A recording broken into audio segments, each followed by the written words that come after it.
Good afternoon, I'm Daniel Miller and this is Destiny Academy.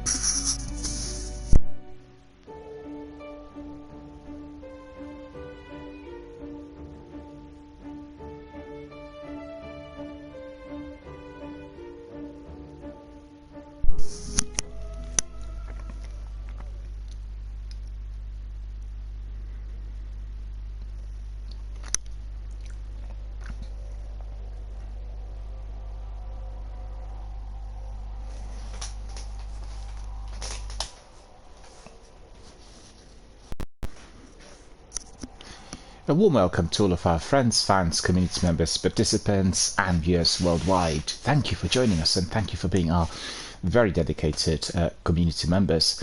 Thank you for your support, both in respect of my channel, the new streams, and most importantly, our new fundraising campaign, which is of course charitable. We are supporting our favourite charity called the Mind Charity UK, the charity that helps people who are experiencing mental issues or any other form of emotion that they have are run in our local communities, and they provide quite a variety of different types of professional assistance services. They include individual group counselling, many other community-based events, as well as some social gatherings. So really we are here to be supporting them, and thank you for elevating the awareness on what we are about to do here, and thank you for sharing various tweets and photographs and postings from Twitter, Instagram and other forums. Thank you for talking about it, also for sending us questions and various other messages indicating that you are interested in being involved, or you want to ask for more, or you want to get to know what all of this was about to do with charitable fundraising. You want to know more about Tiltify. So I'll tell you all about this in a moment. So first of all, how is everybody doing today? How are you? It's been a very, very pleasant morning here in the area where I live, which is in the London suburbs, and for the first time in a while we are having a bit of a refresher. So there was a bit of rain, and that rain indeed was very, very soothing compared to all that humidity, heat and unpleasantries that I had to be sustaining here for over a week. It's been very humid because we have 4 rivers that surrounding our city, and you know, when we have that hot weather, sometimes it gets really humid and polluted, and that makes it very difficult to breathe. And altogether that is making it very, very hard to do anything, particularly if you're indoors. But if you're outdoors, it's still pretty difficult to breathe. Very hot, humid, you're sweating, no respite anywhere, water together with you, you need to be properly hydrated, you need to be seated in the shade. You know the drill. You've got to do all of that, but still, if it stretches over a longer period of time, it becomes quite a bit of a burden. I've got to check out my mic. For some reason, I can't hear myself on my headphones. So I apologise for this. There is the glitch that keeps persisting, and it has been well reported. Let me see whether I can hear myself better. I can't hear myself better at all if I'm increasing the volume. It's very disconcerting because I got to be hearing myself from the inside of my head, and that's not something I enjoy at all. So bear with me, I need to double this because this stupid glitch that's still not being resolved, that's present on both platforms, that's PlayStation and Xbox, is just making it extremely difficult for us to be presenting you with a solid, high quality stream, and also the stoppages in the stream and everything else is absolutely abysmal. But they're doing nothing about it so far, and we all have to be just suffering and waiting for it to be resolved. So let me just double check whether a couple of other tricks are going to be helping, so just bear with me.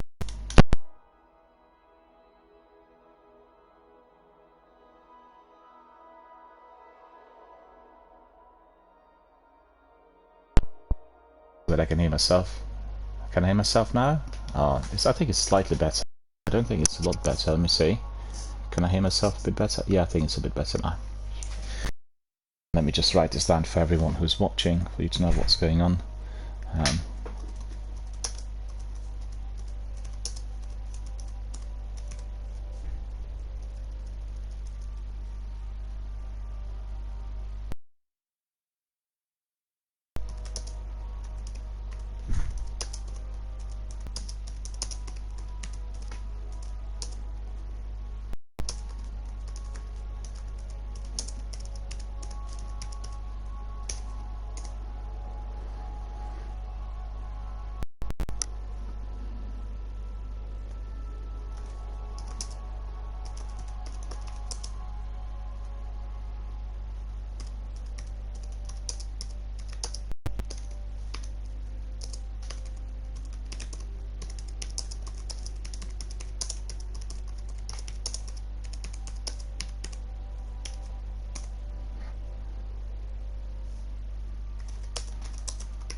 Yeah, well, what I was trying to say is that this glitch is causing us all these problems, and it is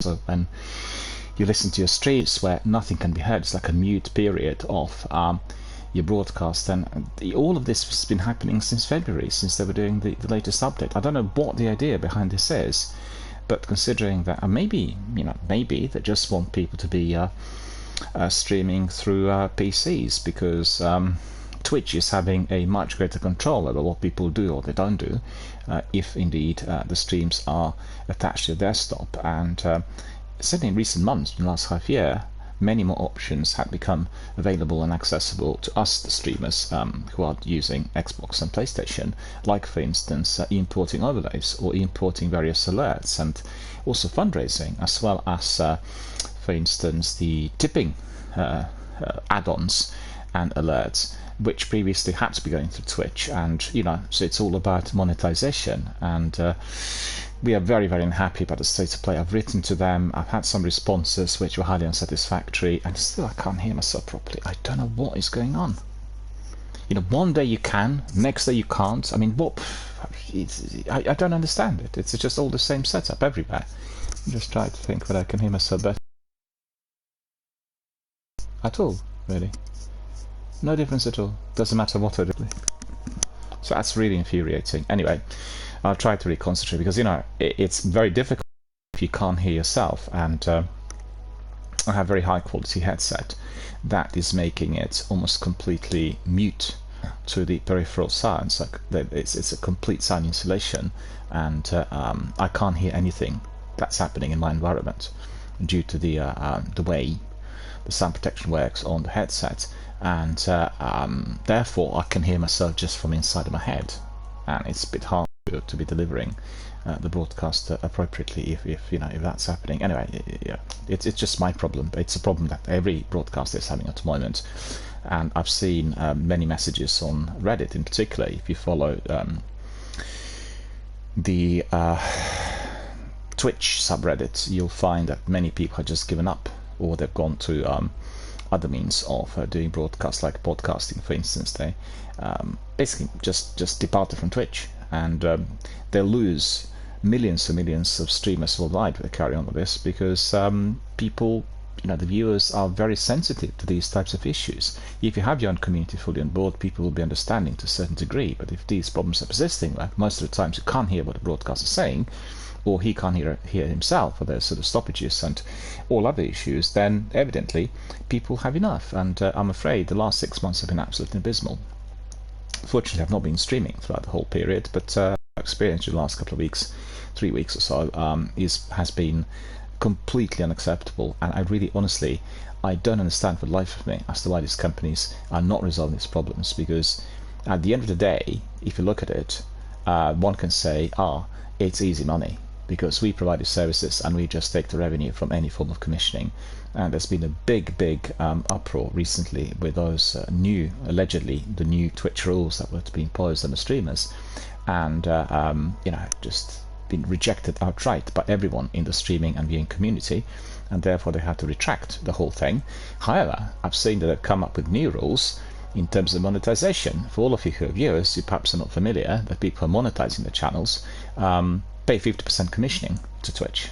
So just think about it. On everything that you do on Twitch, if it goes directly to Twitch, you pay 50% commissioning, and then you have to pay taxes. You have to have all other things attached to it. So finally, I've just read the article yesterday. It's less than 1% of the streamers globally that will have more than 40 viewers per stream. And that means 40 people watching at the same time, right? So it's not that 40 people come to your stream, but 40 people watching together at the same time. So it's less than 1% of the overall global streamers. Just think about how many people stream worldwide. We're talking about hundreds of millions. Something is not right there. And I'll tell you what the problem is. It's the way the system's set up. It's the algorithms, because the algorithms do not pick up. Initially, they were picking up people who were not monetizing and people who had not had very many followers. But that's changed. They're just picking up the traffic for those who are having very many viewers and people who are within that sort of partner-sponsored category, and they basically suck in all the traffic that comes to Twitch. Just the reality. The only way you can build your community is if you are streaming on a channel like, for instance, what I'm doing at the moment. Destiny doesn't have many streamers anymore, and it's a hugely popular game. So I know I'm talking about this, maybe I should just keep quiet, because we can get many people coming in for that reason alone. So a very popular game with very few streamers, which means the regular viewers will be coming to the channel, i.e. the category, as Twitch calls it, and they will be viewing for whatever's there. So if you have like 2 or 3 streams there, then obviously algorithm cannot be affecting this as much, because 2 or 3 streams will pop up. Everyone can see them straight away on the mobile phone. If you're not using a PC, your mobile app will be restricting the number of the streamers that you can actually see. You're not getting all of them, you just get a few. I'm not sure what the limit actually is. Depends on the phone, depends on memory, depends on various other factors, as it is the case with YouTube apps. That is seriously restrictive if you are streaming PUBG or Warzone, because there you have many streamers, and then just the ones that are attracting the greatest traffic and people who are streaming at the greatest frequency for the longest amount of hours, they pop up as first and they take up all the traffic. So it's a serious issue, it's a serious concern, and it's extremely unfair. And I guess at the end of the day, because this is like an ocean, there are some people who are going to be reaping the rewards. And I've got to say, I mean, I have a problem with the idea that the traffic is being generated for those who are monetizing, and people who are indeed involved already in major sponsorship deals. It just doesn't seem right. It's exactly the same as you have it with music industry, for instance, or with films. AAA blockbuster Marvel superheroes, they basically snatched the whole theater with 15 screens on release for first week at least, and the films can actually get into the door.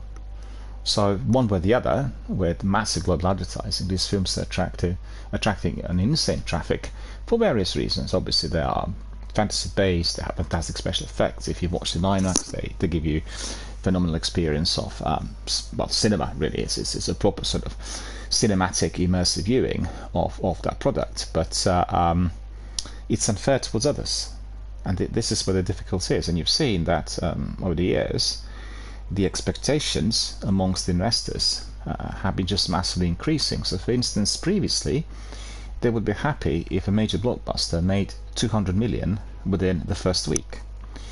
If for all of you who are not familiar, $200 million was, I'm not sure whether it still is, was the for the expenditures that the film would have on the production costs, and that didn't include advertising and marketing, but that's just the top costs. And you've seen that the films like this is Titanic and Avatar, they have been breaking the ceiling.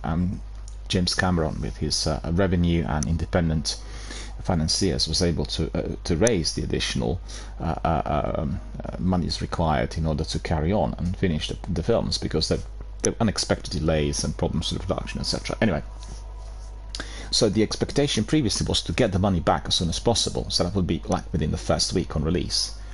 And that has gone to one weekend, and that's not gone down to 200 million. Now they're looking at least at three quarter of a billion, right? So it's not 200 million, it's 3/4 of a billion. And you've seen that with recent films that were released, they were chasing the idea that within one weekend they will get to 750 million, and then they will be looking for a turnover of about a billion within, I don't know, first couple of weeks. So you could see the expectations are just constantly being pushed, and they're geared towards what appears to be a product that is based purely on investment. Obviously, some of those films will have also very high quality, and they will be satisfactory for many viewers. And I'm not suggesting that the films produced by Marvel or coming in through superheroes are actually worthless, as was the case with many writers who are trying to disregard the trend. I disagree with this very strongly. I think some of these films are brilliant, and they have created a very interesting cinematic experience within that framework. Like, for instance, Black Panther. It's a very highly political film which is delivered within that framework. Or if you watched any other that I thought were excellent, for instance, some of them were defying the kind of genre parameters. The other ones were introducing new characters and created a fantastic little romance. I've watched recently the latest Guardians of the Galaxy piece in all sorts of ways. The recent Batman with Rob Pattinson, for instance, masterpiece again. So films that really are defying the limitations of the genre and combining the very best elements of the series together with these new ideas that are actually talking about something else, right? So without going into detail, coming back to the streamers and streaming in general, I think that is extremely unfair because there are, first of all, streaming is a fantastic opportunity for many people to become creative and to get into the market of live broadcasting. So literally with minimal costs, you can set up a channel and create content and programs that are highly interesting and very entertaining, greatly interactive. So you are really able to diversify your own creative talents and come up with something which is consistent, providing obviously interesting entertainment for many people who are watching and viewing, and generally you can excel in what previously perhaps you had not even recognized as a talent. So that's fantastic. Think about how many people from the graphic arts had become involved in video gaming. I remember 15-20 years ago this was just a fantasy. The vast majority of these artists were unemployed. They were claiming state benefits or doing something else, odd jobs, in order to be able to fund the activities. But the problem with the activities was they could not use them appropriately within an industry where they could be fully fledging, where their talents and their abilities would be fully realized. So obviously with the creation of this sort of video game industry that we have today, which was not that fast, it did take about 30 years, the opportunities have risen. So very many artists previously worked as designers of leaflets and on fanzines and local magazines with obviously very limited input, very limited opportunities. They've gone into these industries, and hey, many people can get together, set up their own companies and create their own and again flourish their creativity. So similar to what we have with streaming, these are fantastic opportunities for anyone who's creating, explore talents, to create new friendships, to new social networking platform for interactivity, to be used as the force of good and to induce many changes in people's lives. So the multitude of opportunities is there, but I still have got the problem with the fact that lots of people who are very creative, it's very similar to musicians. For instance, give an example. In London is the epicenter of the global music industry, and everyone wants to play in some of the well-known at some of the well-known venues, and there's a huge demand, there's a huge competition. The fact is, it's only a very, very few people who actually manage to break through certain levels of the industry. So a huge amount of talent, and I watched over the years so many different musicians and artists initially entirely British based, or British born and bred, so to speak, but certainly since the millennium we've had an influx of people coming from Europe, from other countries, and those groups became very highly internationalized. We have Zenith 5580. Thank you for following the channel. Really appreciate it, and thank you for being here. Thank you for being a valued community member of the Abby Miller Gaming Dialogue and our Destiny community. Thank you for joining us today. Anyway, I want to carry on. I want to explain the difficulty, because we've had since the millennium an influx of lots of different musicians coming in. So the bands that be emerging on London stages were no longer, they were just global and fully internationals, albeit they would portray themselves as a London band or London-based band. The vast majority of them have not been able to make it. So they played, they tried hard, they paid to play, they tried to bring in their friends and mates and relatives and anyone who they could think of to watch the gigs. They simply just couldn't get to that upper level. No access to radio waves, no access to major promotion. They've done everything properly on the internet. Fantastic websites, huge amount of work, great songs, excellent performances live, all sorts of things which are, in the past would have been guaranteeing success. But presently, they couldn't really break through. You hear of these breakthrough artists, but I can assure you the vast majority of them are not really independent. They've gone there because they have been discovered very early, and the industry decided, perhaps at a very tender young age of theirs, that they would be a tremendous asset at a later stage, at which they would be then pushing them as an independent artist, as somebody who will be succeeding. But there had been that degree of support and investment. So there's a parallel. You have a huge amount of people in the music industry working hard, trying to make their careers out of the effort, quality, talent, and everything else they have on offer. They come to that point where after a few years they realize, hang on, we've done everything. We invested, the last penny of our savings. We sold everything off in order to play, and we are still not getting there. Not getting there is something that many people anticipate right at the beginning, but not being able even to get in, to have your song played on radio or to be present on certain internet-based radio stations or hubs is of huge concern, because they feel, well, they've done everything. At least 2 lines, of somebody saying something about them would have been appreciated. But that doesn't happen. It doesn't happen because the way the things work is very strongly, very strictly controlled. And I observed that over a period maybe of 15 to 20 years, and the control had just become greater and greater, although at the same time the level of control is more invisible.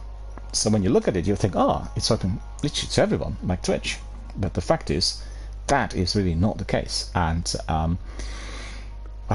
people get disheartened, they decide to quit, and that is where my heart sinks, because I want to see that degree of creative talent and people who are interested just coming back again and persevering and banging on the doors. And you hear sometimes that the big artists say, well, the reason we succeeded is we actually banged on all doors, and eventually, after many years, one of the doors broke, and we managed to get in. Well, it's not quite like that, and it doesn't really work like this.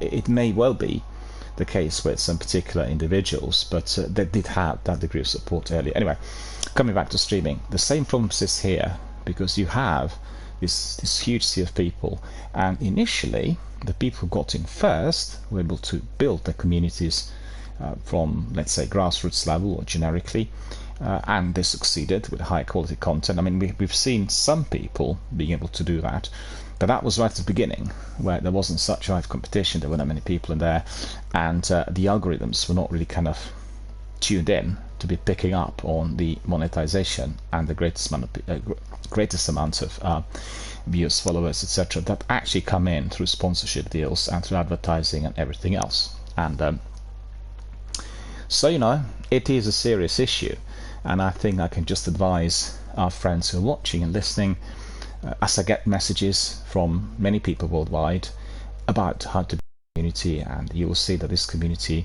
is not massive. I don't have like millions of followers, but the difference here is that everyone who is a follower and everyone who has been with the channel for about 5 years is very dedicated, both to the game, to the gaming industry, the gaming world, games in general, and then to the channel and what we talk about. And most importantly, they're all dedicated to this community.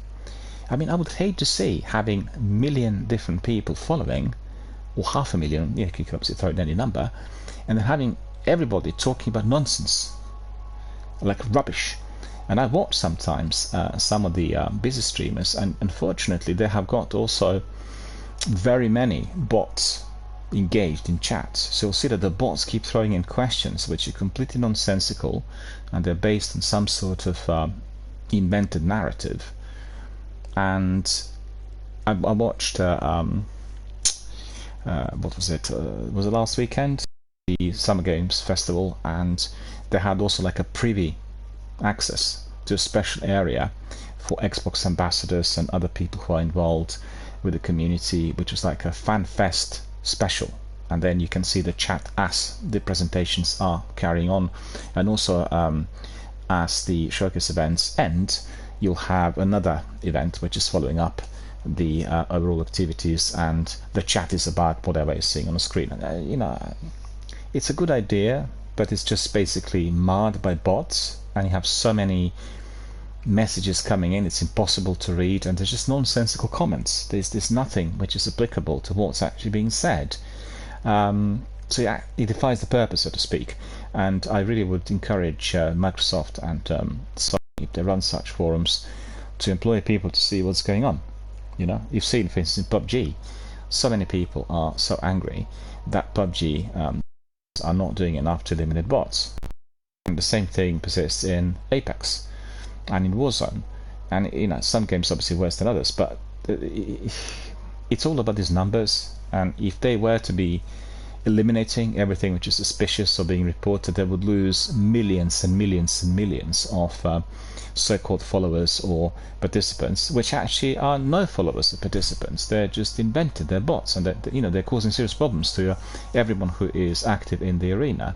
So we've seen all of this, and I think the industry is very slow to react for the obvious reasons, which would affect the monetization. But eventually, the regulation will come in. These forums are progressing rapidly forward, and if you look at, for instance, the difficulties we've had in the past, like 25-30 years ago, with online transactions, you know, when you're paying, the amount of fraud which is being attempted, the problems with safety and security at the beginning were phenomenally great, but that's gone. That doesn't exist anymore. It's no longer possible, because obviously the industry had decided to improve the safety and security, and that's exactly how it's going to be within these forums. It'll take a bit more time, because obviously this is not banking, and banking is always seen as the utmost priority, like banking above all, irrespective of what happens to everyone. And on the other hand, I understand as to why that is, because obviously if our banking systems were flawed, there'd be no economy, there would be no Twitch, there would be no games. It's as simple as that. But I'm just trying to raise the awareness of some degree of unfairness. Excuse me, I'm losing my voice.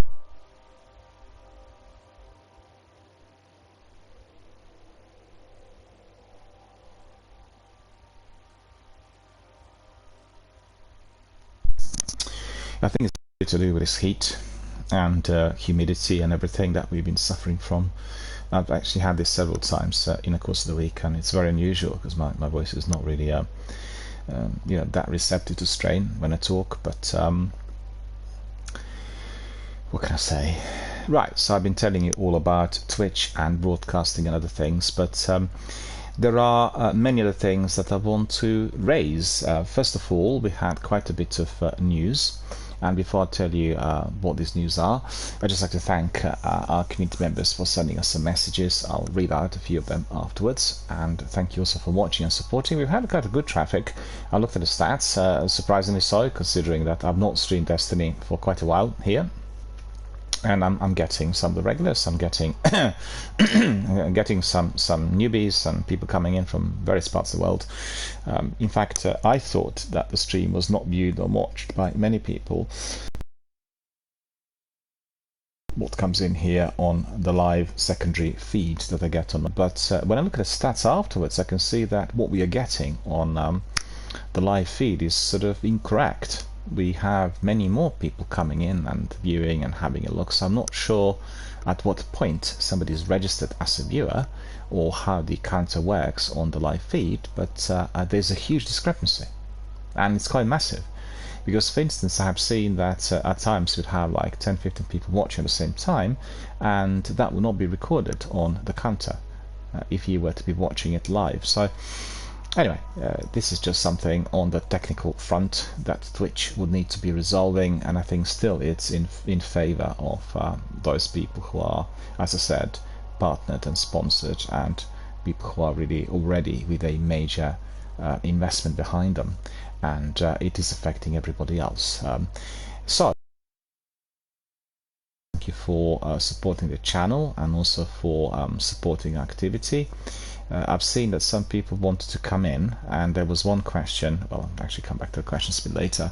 I want to say I'm particularly grateful to everyone who had been supporting our campaign for Mind Charity UK, because the charity Mind is supporting our community members, the members of the local community where I live and everywhere around the country, who are experiencing a form of mental health problem or any form of emotional pressure or difficulty, and their professional services are run countrywide from High Street and any other outlets such as offices which are based in various town centres, and they have professionals as well as volunteers providing individual and group counselling, and anyone can register for those services without any obligation, and the services are delivered free of charge. And they also provide some special events for fundraising and for social gatherings. So we really absolutely admire and adore what they do in order to save lives, because people's lives are under very serious threats if they feel under huge amount of emotional pressure. And as I said, at present in Britain we have like 3 major threats to everyone who lives in our country. Number 1 threat is the cost of living. The cost of living is absolutely abysmal to everyone countrywide. It doesn't matter whether you are amongst the wealthiest or whether you are amongst those who are suffering financially. Everyone is feeling the pressure because it is expensive for everyone on every level, and it's proportionate. If you are feeling, if you don't have a lot of revenue in your bank account, you will be feeling under huge pressure because obviously you have difficulty in paying the bills. For those who are in possession of huge amounts of money, they keep losing lots of money because of the huge costs, and that is proportionate, in terms of the outgoings, in terms of the taxes, in terms of all other kinds of things, the outgoings, the fact that they need to pay huge amounts of money for certain services, etc., etc. So it is having a domino effect on everyone. That is causing 2 other problems. The other big problem associated with that for many people is the threat of homelessness, because if you can't pay the bills, if you can't pay your rent or your mortgage, you're being threatened with being without your home. You're not going to be able to carry on if there isn't enough money. So that is causing then huge amount of anxiety that can lead to mental health problems.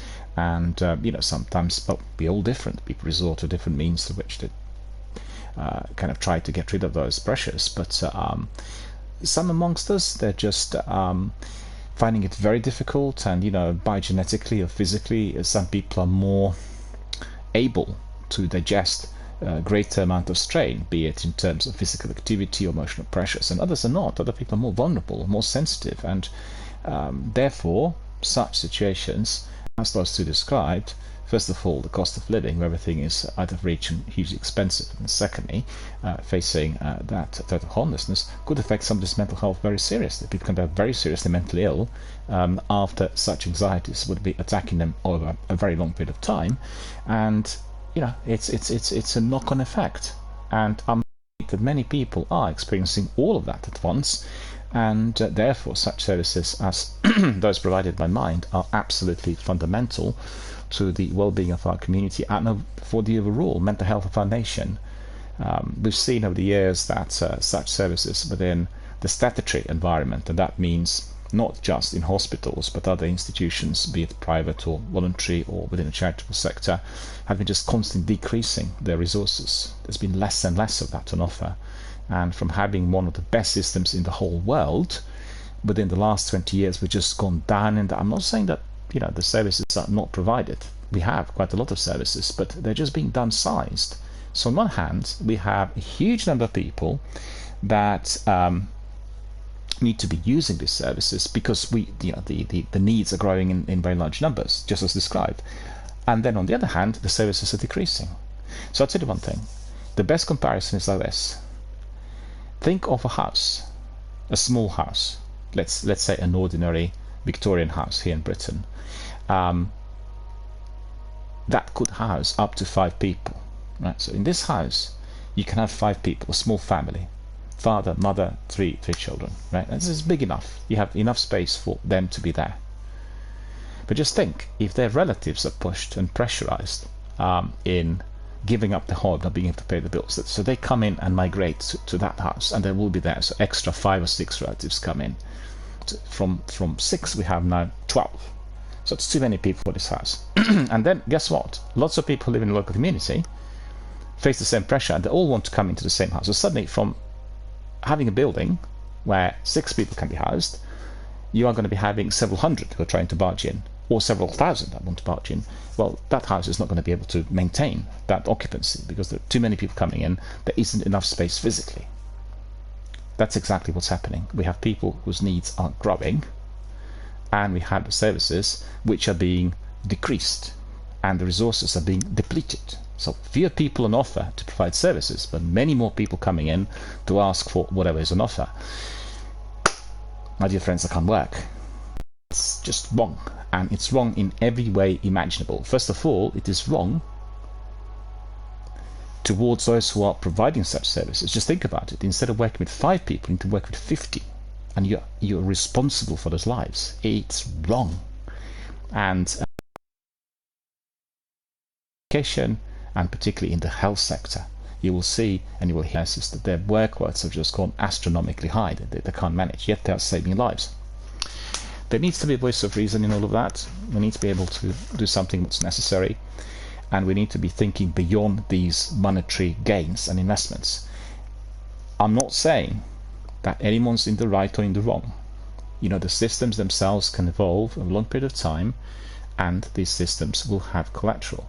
They're not based on one person. One person doesn't invent. One person can invent a system, but in order for a system to grow, be many factors brought in. And what's essential is to observe the situation from a neutral ground in order to find a remedy. Because if we carry on with this, there are going to be, problems that cannot be resolved, and then there will be trouble. And I unfortunately can foresee that, because the way that things have been going in our country, and also I can say on the continent, I'm well versed into what's going on out there as well. Instead of providing certain remedies, we are resorting to the measures and the means which are accumulating more problems, and unfortunately that will come to a boil sooner or later.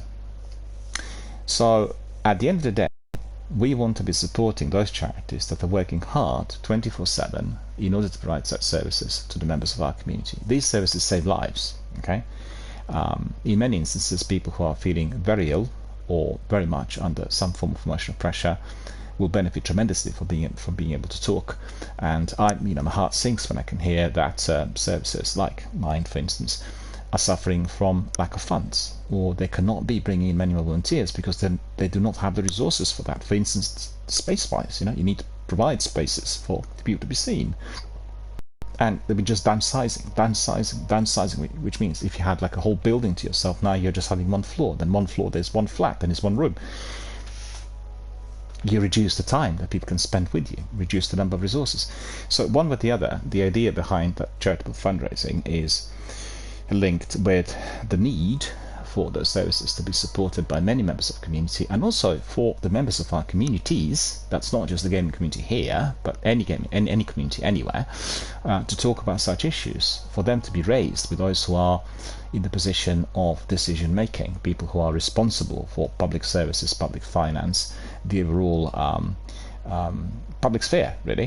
And this is what I'm trying to do here, and I've been very happy and very privileged. I've had so many people who already helped.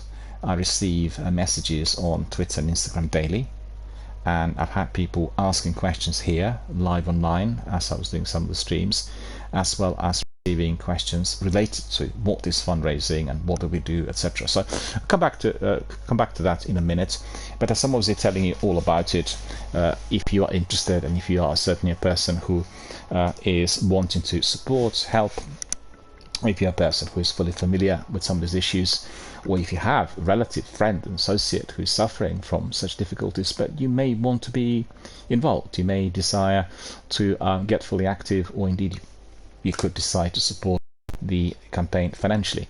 I personally have nothing to do with the finance. I'm just a mediator, a broker, a promoter, if you want it. It's Stiltify that deal with it. Stiltify is the platform that provides the services for those transactions, and many other additional add-ons that we can use as fundraisers and donors, such as milestones. When we reach certain levels, we can throw in community-based events, we can run quizzes, we can throw in rewards, we can raise the profile of the channel through the milestones by running these special non-scheduled events for everyone to be present. That includes the donors, the participants, the promoters, as well as our community members. So there are lots of things that Stiltify provide, and I've got to say that I've been absolutely amazed by the quality of that development during the last couple of years, and I've been monitoring it already for about 4 or 5 years, and it's just gone from strength to strength. So I'm here to support Stiltify in addition to Mind and other charities, because I think they're doing a wonderful work. And in Britain, it's not really been I guess, promoted as well. But in America, they've taken off in a big fashion, and there's a huge amount of fundraising taking place there through the gaming community. So we want to do the same thing in Britain. It's it's the task, it's the creed, it's what we want to do for that awareness to be raised and for the funds to be indeed generated for those charities. So I'll just give you the link, and just bear with me. I'll type the details. If you're interested, you'll be able to participate. On the link, you will get all information on the charity, on myself as a fundraiser, and my channel. You can also watch the stream directly through the link if you wish. When the stream is active, or you can watch playback. It's beautifully integrated. And then you can also have information on Tiltify if you decide to be involved, if you want to run similar campaigns, or if you want to just get to know what Tiltify is about. So anyway, let me just write this down. It'll take a minute.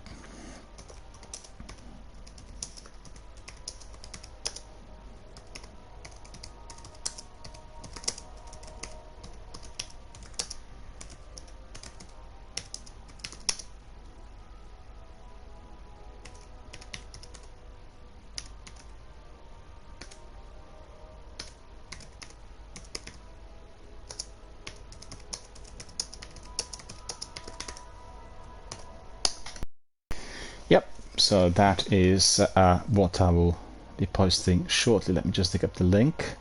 It'll take me a second, bear with me.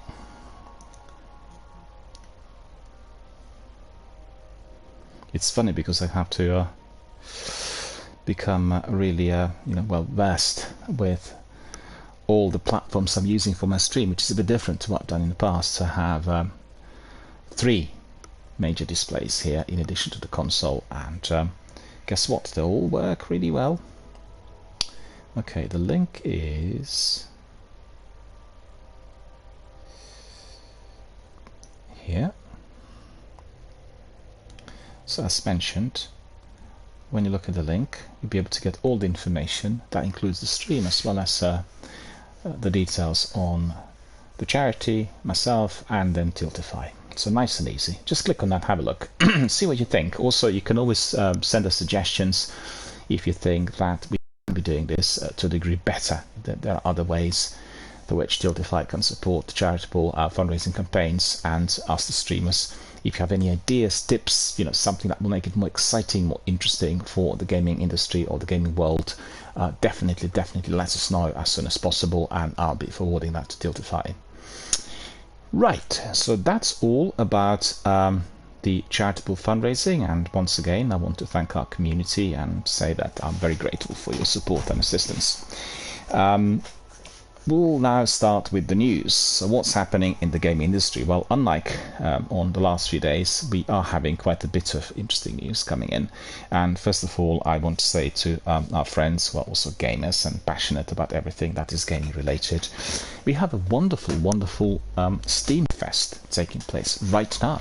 And Steam Fest, similar to what we had with Jeff Keighley and Steam, is introducing quite a number of new games and a very large number of demos. So I got the news earlier today. I was really delighted, but I'm just wondering, when you look at it, there are so many different games to be played, and there's so many betas and demos coming out. And the question is, well, is there going to be time? And also, we are so platform driven. Some people will try out things on Xbox or PlayStation, others on their PC. But it's interesting, they said that there are hundreds of demos available for upcoming games, and if you're interested, just head to my Twitter, click on follow, and you will get this daily news every single day. What I do is I provide selected, curated news first thing in the morning, and they come in every single day.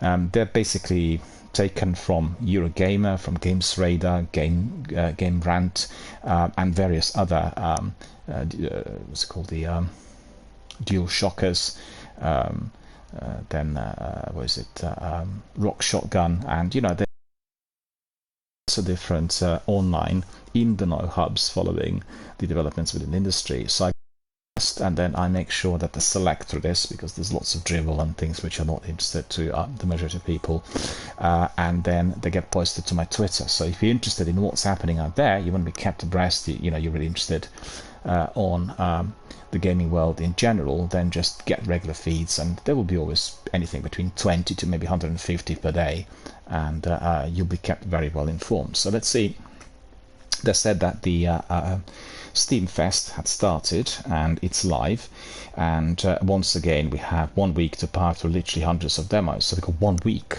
to try this, and we need to download all the demos first of all. And there's so much to play, and there's obviously little time.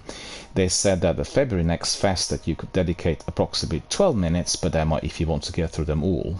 Well, fair enough. If you're looking for an assist deciding what to try first, you can go to Steam Next Fest page, and they have some tips for you, and there's a rundown of the games on your wish list, and there's also a number of those which they're offering next festival demos. So for instance, the guy from PC Gamer who's written it, and his name is Andy Chalk, he said, let me see, he said his favorites were The Invincible, Broken Roads, Slavic Punk, or Wandered DX. So he was very much interested in these, and let me just see. We have then Rise of the Triad, Ludicrous Edition, and that will be available on a permanent basis. What he's saying is basically that not all the demos are permanently open, and they're giving it to you more than 100 within 1 week for you to try. So that's impossible, really. It's absolutely no way to which you can get through all these titles in such a short period of time, because we want to be obviously playing the game and finding out for ourselves. As he said, 12 minutes per game seems to be completely insufficient, and a game that's offered forever is a lot more accessible, a lot more accepting for us all. But at the end of the day, they don't want to do this because they want to drive you to the actual playtime. So you get in and try it, and they want to be pushing you to be doing this, because otherwise you download and you leave it there. To be fair, I've downloaded very many in 2020 when Jeff Keighley was running his first game festival, and I've tried probably 2/3 more or less immediately, but there's still 1/3 left there to them because of all the other games. And this is the fear that the developers will have. They want you to be doing their game fast. See, you'll take a pick, you decide what game is more attractive, but that's the idea behind it. I don't think it's reasonable. I think it is completely over the top, and having that many will actually defy the purpose. There will be people saying, if there's that many, I'm not going to bother with anything. It's just too difficult to choose, and I'll just wait for the games to come out. So it'd be better if they allowed like 1 month rather than 1 week, and if they made it a bit more measured. That's my opinion, but maybe other people disagree with me. And having a look at the list. Well, there is a list of several games that they sort of highlighted, and that's PC Gamer. I guess these are the games that people really look forward to if you are a PC gamer. You do your streams and everything on your desktop or laptop. So they said the ones they recommend to try, and obviously I'll make a note of this because I want to have some sort of guidance, because many games I've never heard of. Some are indies, some are really well known. It's just Captains of the Wacky Waters. It's one. The tagline: Dreamed Away, House Flipper 2, Steam World Build, Galacticare, Warhaven, The Master's Pupil. Warhaven they also talked about the other day, I remember. Arc Racer, Eternites, Dungeon Golf, Golfing Dungeons, I want to say that. Deer Crusade, Synced, Echo Wisp, Voidborn, Lunar Lux, and Ugly. And basically we are looking at the dates. It starts today, which is the 20th, and then it runs until the June the 26th. Probably started yesterday. It'll be from Monday to Monday, I think. Correct me if I'm mistaken. So anyway, that's all about Steam Fest. You've seen the Game Fest last week, run by Jeff Keighley and his guys, and that was absolutely astonishing. It was the best I've ever seen. It was so busy, so many different titles, and I've got to say, I can't believe that I'm living in an era where these things are made possible. Because I remember the way things were in the past. You would wait for the magazines to tell you about the upcoming titles, and you'd wait, and there weren't that many titles.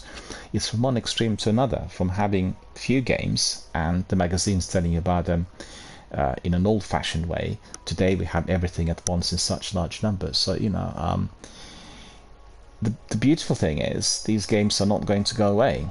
and they're being all made to certain standards, which means if you can't try them today, you may well get back to them in 10 years. They still will be there. Remember that. The digital environment is making it possible and easy to access at any time compared to the old physical formats, and the physical formats were not always compatible. You know, PlayStation Disc didn't work on a PlayStation 3 console, etc. You know the story. The other bit of news that excited me today is Baldur's Gate 3, and that is getting a special AGR prequel. So they called it Dungeons and Detectives, and they launched a website called Blood in Baldur's Gate, set 15 years before the events of Baldur's Gate 3. And this is a murder mystery which sets of players will get the task of finding out who has killed an elf. So the game takes place on a map of the lower part of Baldur's Gate, where players can select locations and visit to investigate. So every day the players can vote on where to head next, and whichever location gets the most votes will be made available. So that's actually really ingenious, and that's very similar to what we have here on Tiltify if we are considering how to engage our community members with the fundraising campaign. It's very similar because people vote on what we are going to be doing as we reach a milestone within the campaign, within those special community-based events. And that's very similar to what they have here. It's really, and it's interesting how the whole thing works, because obviously the companies are observing each other and they're introducing similar sorts of systems. And that's fantastic, because if people vote for that destination the following day, they can actually start out from there. And it says that the game updates every single day. I'm going to try that. I'm really curious. I mean, I love Baldur's Gate. In fact, if you are not familiar, it's one of those most popular games from a while back, and you will want to be purchasing it on a discounted price, either on Xbox or PlayStation. Available now on console. Originally it was a PC game, and you know, for anyone who likes the immersive RPGs and open world type of games, wants to be exploring it, and make sure you purchase and download.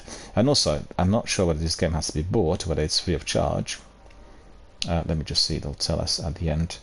And they said that the developers first to collaborate with each other, discuss theories, and there is already some debate and detective work happening in the subreddit for Baldur's Gate 3. So very important, very interesting for people to join Reddit community, because like I said, Reddit provides you with lots of different comments, views and discussions that are very different to all other social networking platforms. It's much more in the know, it's a lot more mature, and I get the feeling that the vast majority of participants are a bit older than the kind of average youthful gamer in some of the other forums, and they talk about some very, very significant issues. Most importantly, they actually embrace the video gaming and the community, something which is extremely serious and very important. So you have a very mature approach to how you're discussing problems in Destiny, for instance. Today I had several interesting postings and messages regarding what's happening with Destiny at the moment, and particularly in view of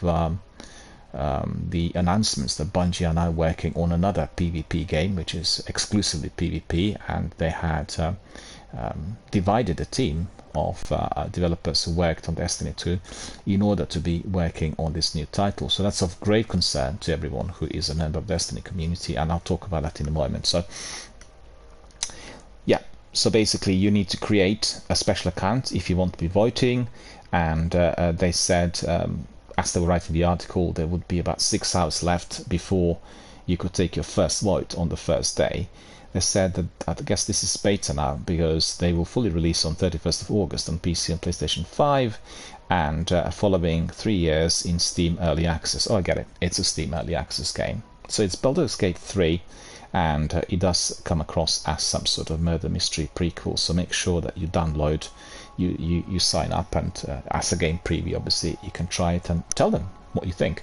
I want to say to everyone, if you are an avid gamer, and if you are somebody who likes doing betas and tests and previews, always sure that after you've played it, you write. The purpose of launching these kinds of games is to get as much interactivity from the community, for them to see whether you like the game, and whether you think they need to be changing things that don't work.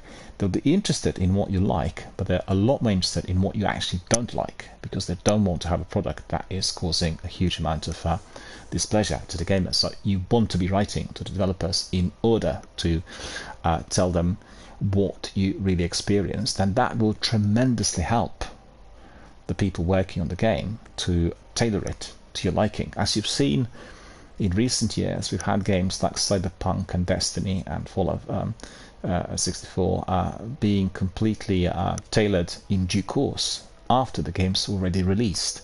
And I think lots of these guys want to be having these types of comments and views prior to the release, hence the game preview, right?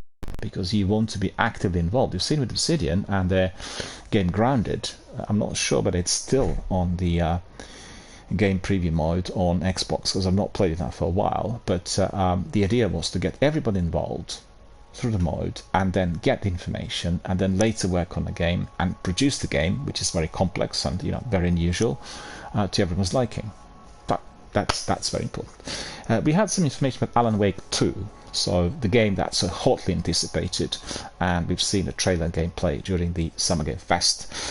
They said the sequel was selected as the singular most anticipated playable game from the festival, and this was based on votes from more than 40 media outlets. So it wasn't coming from the viewers, it was coming from, well, maybe it was from the viewers if the media outlets were running the votes, I don't know. In any case, 40 different hubs were involved in the voting, and they said they want to thank everyone, and particularly to the publisher Epic Publishing for their support. Very, very thrilled by the reception received at Playdays, and I certainly can say, yeah, I'm very excited. I mean, I love the first game. The second one, for me, looked a bit like a combination, a merger of Twin Peaks and Silence of the Lambs. Just loved the idea, and there were some elements of Silent Hill as well, I've got to admit, but just some elements. The main aura picked up visually from the gameplay and also from the trailer was coming back from those two ends. Television series, David Lynch's very popular, a remote village town in the middle of nowhere in sort of forested parts of land, and then Silence of the Lambs with some of the visual scenes, the FBI agents being involved, some sort of serial killer or serial criminal living in the woods, and very exciting, very suspenseful, very kind of mystery driven. So I'm also as excited as everyone else. I'm not surprised, really. I think to a degree it's possible that the community will be divided between Starfield and Alan Wake 2. Both are single player games, but depends on preference, depends on taste and everything else. So thanks to the developer for posting this. Really grateful for the news. And it is developed by Remedy Games, obviously you're familiar with them, and it is being presented by Epic. Well, talked about Destiny 2 and the concerns, right? So I've got the news about this, and the Destiny community, and that's Destiny 2 community, is highlighting growing problems in the way Bungie is handling the game. So we've had messages coming in here since I started with my new season of streams, and there were at least half a dozen of our new community members, people who joined us recently, who said it immediately as they joined: I hate Destiny 2. The reason they joined my community was probably based on the fact that I'm streaming Destiny 1 and they don't really like, they hate Destiny 2. So let's see what data Game Rant have gathered in order to sort of highlight the problem and give us some greater knowledge on what's actually plaguing the community. And the biggest problem that the community members are voicing on Twitter and particularly on Reddit is that Bungie, ever since they departed from Microsoft equation, have become monetizing very aggressively. And I think I agree with that. I really think that they experienced a huge loss during that period, because all the content was offered free of charge, and we have gamers who are purchasing cosmetics and add-ons, but it's nowhere near the degree through which people who play Apex or Warzone would go on for these particular treasure packs or season packs based on certain activities and seasonal content. The reason is very simple. The other two games are free of charge and Destiny costs. So therefore people will be a bit careful how they're spending the money, and it's a different sort of mindset that is being brought in. So it says that the sense of unease with Bungie's handling of Destiny paid content and microtransactions has really reached the new heights, and according to some of the game's most prominent content creators and the community at large. That comes from the Twitch community, people who stream Destiny, and the community of those who are playing it and viewing it. So it's a matter of fact that Destiny has been getting more and more monetization features as time has gone on, and some people feel that Bungie has now taken things a bit too far. I mean, I'm one of those. I really think that what's happened recently with our season, although the season is excellent, I mean, the content at the moment is very, very good. It's probably one of the best I've experienced in the sequel altogether, but they unjustifiably raised the price. The price has gone up by more than 30%, and for the season content. So that's crazy. And also they kind of removed the purchasing ability from the silver integration within the game. So I purchased my last 2 or 3 seasons with my silver, right? And this time I couldn't do this. I couldn't use silver for it. I had to go through Xbox store in order to pay £12.99 in order to get the game, in order to get the seasonal content, and that seemed too expensive, unreasonable, and everything else. They're just like literally cutting down the optional part of Destiny, where you would decide for yourself whether you wanted to purchase something that you're being forced to be buying, and that obviously is causing this huge discontent. So complaints are common in virtually any gaming community, but some of Destiny's biggest internet communities have turned to critiquing Bungie's handling of the beloved IP. So they've been amplified of late, and I guess what they're saying in Game Rant is no wonder that people became even more angry as they heard that the company is working on the classic Marathon franchise, specifically in the form of an extraction shooter. So I think the Marathon game, the one they announced a couple of weeks ago, is going to be a PvP shooter. So it's think of the Crucible grander scale. I'm not really that keen on this. I think I like big maps where you can play tactically rather than just having bang bang kill kill, all these kinds of bear with me, I'm receiving a friend request from our friend Z.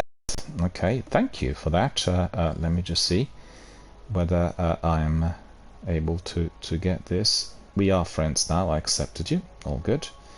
Thank you for joining, and thank you for sending us a friend request here on PlayStation, as well as on Twitch. Really, truly grateful for you becoming a member of our community here, and I guess as you are on PlayStation, you will be able to join us sometime to do some live on gaming. Just make sure that you read the channel rules about participating online, right? The strict rules which align with the Twitch guidelines. So anyone who's participating live in terms of actively gaming and using the mic will have to come under that category, or will have to subscribe to the rules. So once you are joining, you are accepting the rules, and there are moderators who are monitoring the activity, which means if they feel there's any form of discrepancy, then obviously they take action. I don't want anybody to go through this, but it's just the way it needs to be on the channel. So Destiny was under fire earlier this year after Bungie failed to comment on missing some of the game content, and that was prominently featured because we've seen the change of direction. Destiny had been, we've heard, geared towards full integration of the story, and the new missions would have been story driven, and all the activity in the seasonal content will be based on the game narrative, right, on the story, with more characters coming in and making it all more meaningful. So part of that took place, and that's to do with the way these seasons are run at the moment. Story missions, activity tied in with the parts of that narrative. What we did not see was the integration of the missing parts from Destiny 1, as well as from the content that was vaulted. So for a new gamer coming in, they'll get immediate leveling up, which is extremely unpopular amongst veterans, and after that they will get also the access to the story and the seasonal content. But the difficulty there is with the absence of the chapters. We don't have all the chapters there, so that there are pieces missing, and I think people are complaining because they paid for some of these chapters. All the DLC had been paid for, and it's been bolted, it's been taken away from people who had paid for it. And I think really, to be honest with you, I think this is also from the legal point of view fairly dubious as far as the US laws are concerned. I'm not obviously a barrister who is obviously familiar with the US laws, but from what I could gather, there are certain trading standards and certain procedures which need to be respected in terms of what products you are offering and what people are able to use if you bought them, if you invested your money in the company or that product. So I think they carry on like this, they could find themselves in rather difficult waters. That's certainly my opinion, because there will be people who get together, and as you've seen previously in the US, there are going to be certain kinds of attempts to make the case litigious, because ultimately people invested huge amounts of money in Destiny 2, and if the vault is the means to which that content is being withheld from people who invested, well, obviously they have a case in point. So, and the community has not become less critical over the past couple of months. In fact, some of the game's most prominent content creators, such as Astacross, have taken to criticizing Destiny 2 heavy-handed monetization scheme, as well as the way in which Bungie has been interacting with the community of as late. And they obviously talk about price increases. Well, I said that earlier and really have a problem with this. The paid dungeon keys, well, that's completely unacceptable. That is absolutely unacceptable, because at the end of the day, the dungeon keys, similar to skeleton keys or any other keys in Destiny, are to be acquired as you are grinding certain activities.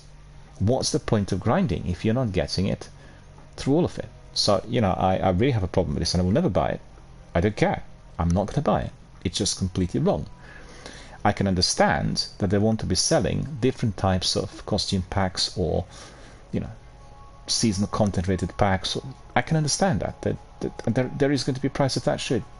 Those packs will have no influence on the gameplay, but the dungeon key is something that is definitely affecting what people do within the sequel, and you want to be having that dungeon key as the result of your in-game activity.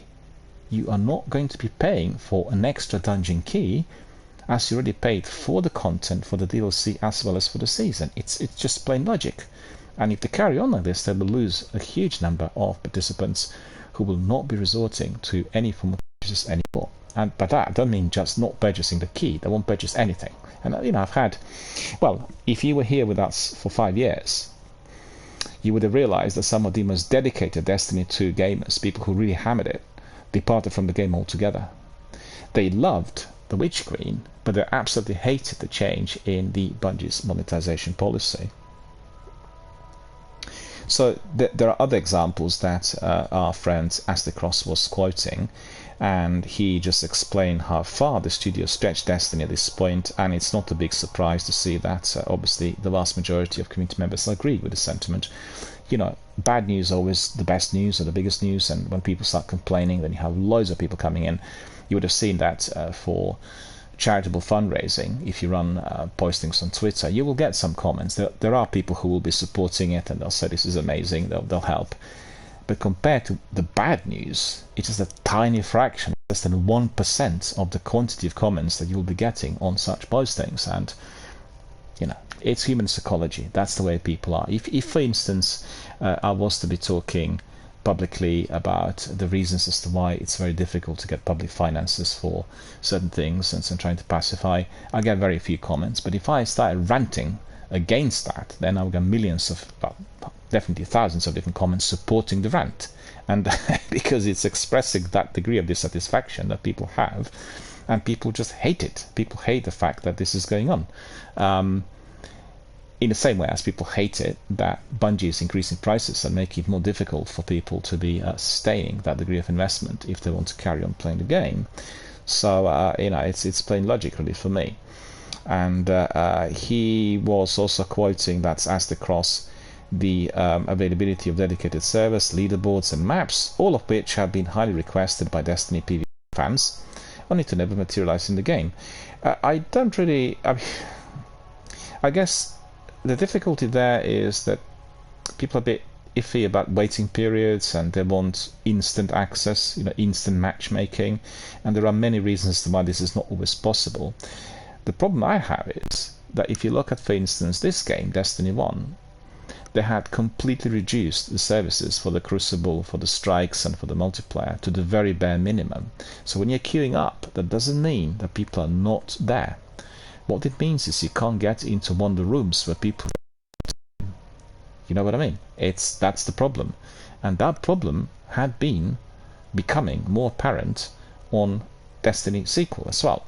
We have seen sometimes that it's been difficult to get into the matchmaking, and they felt that there were not that many rooms available. Just bear with me, I'm getting some messages on my PC. Let me see what that is.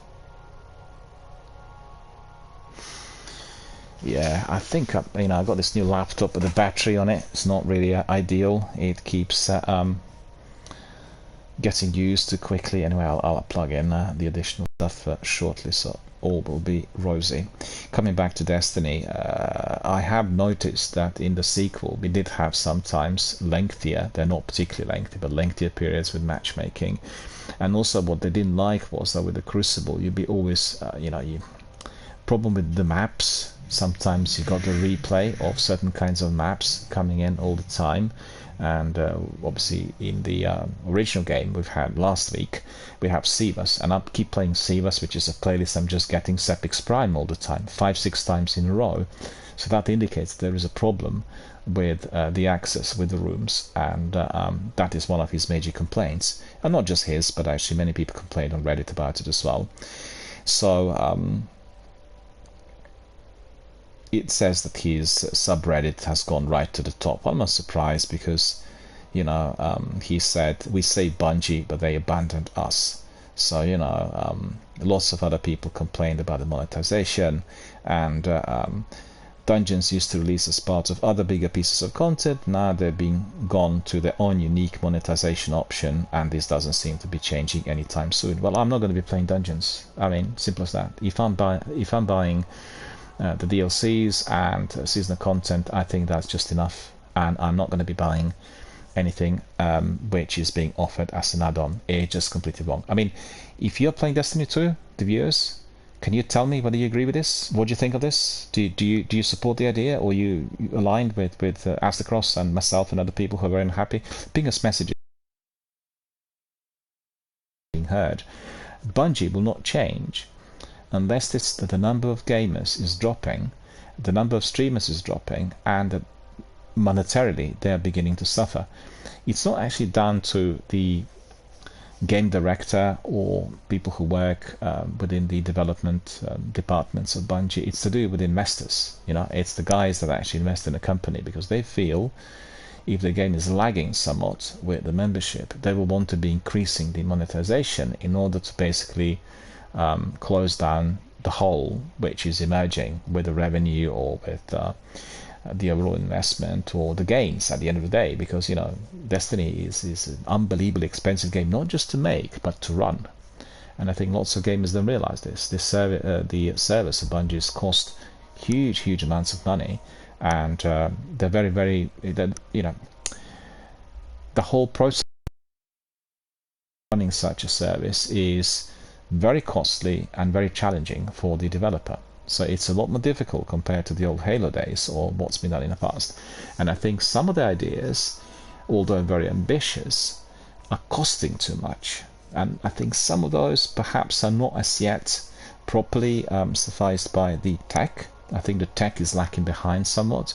If you watched the showcase the other day that Todd Howard was doing with his Bethesda team on Starfield, he indicated that they had the idea on Starfield already in the late 90s, but they realized that the tech wasn't as well developed in order for that game to be made, and they kept this in mind.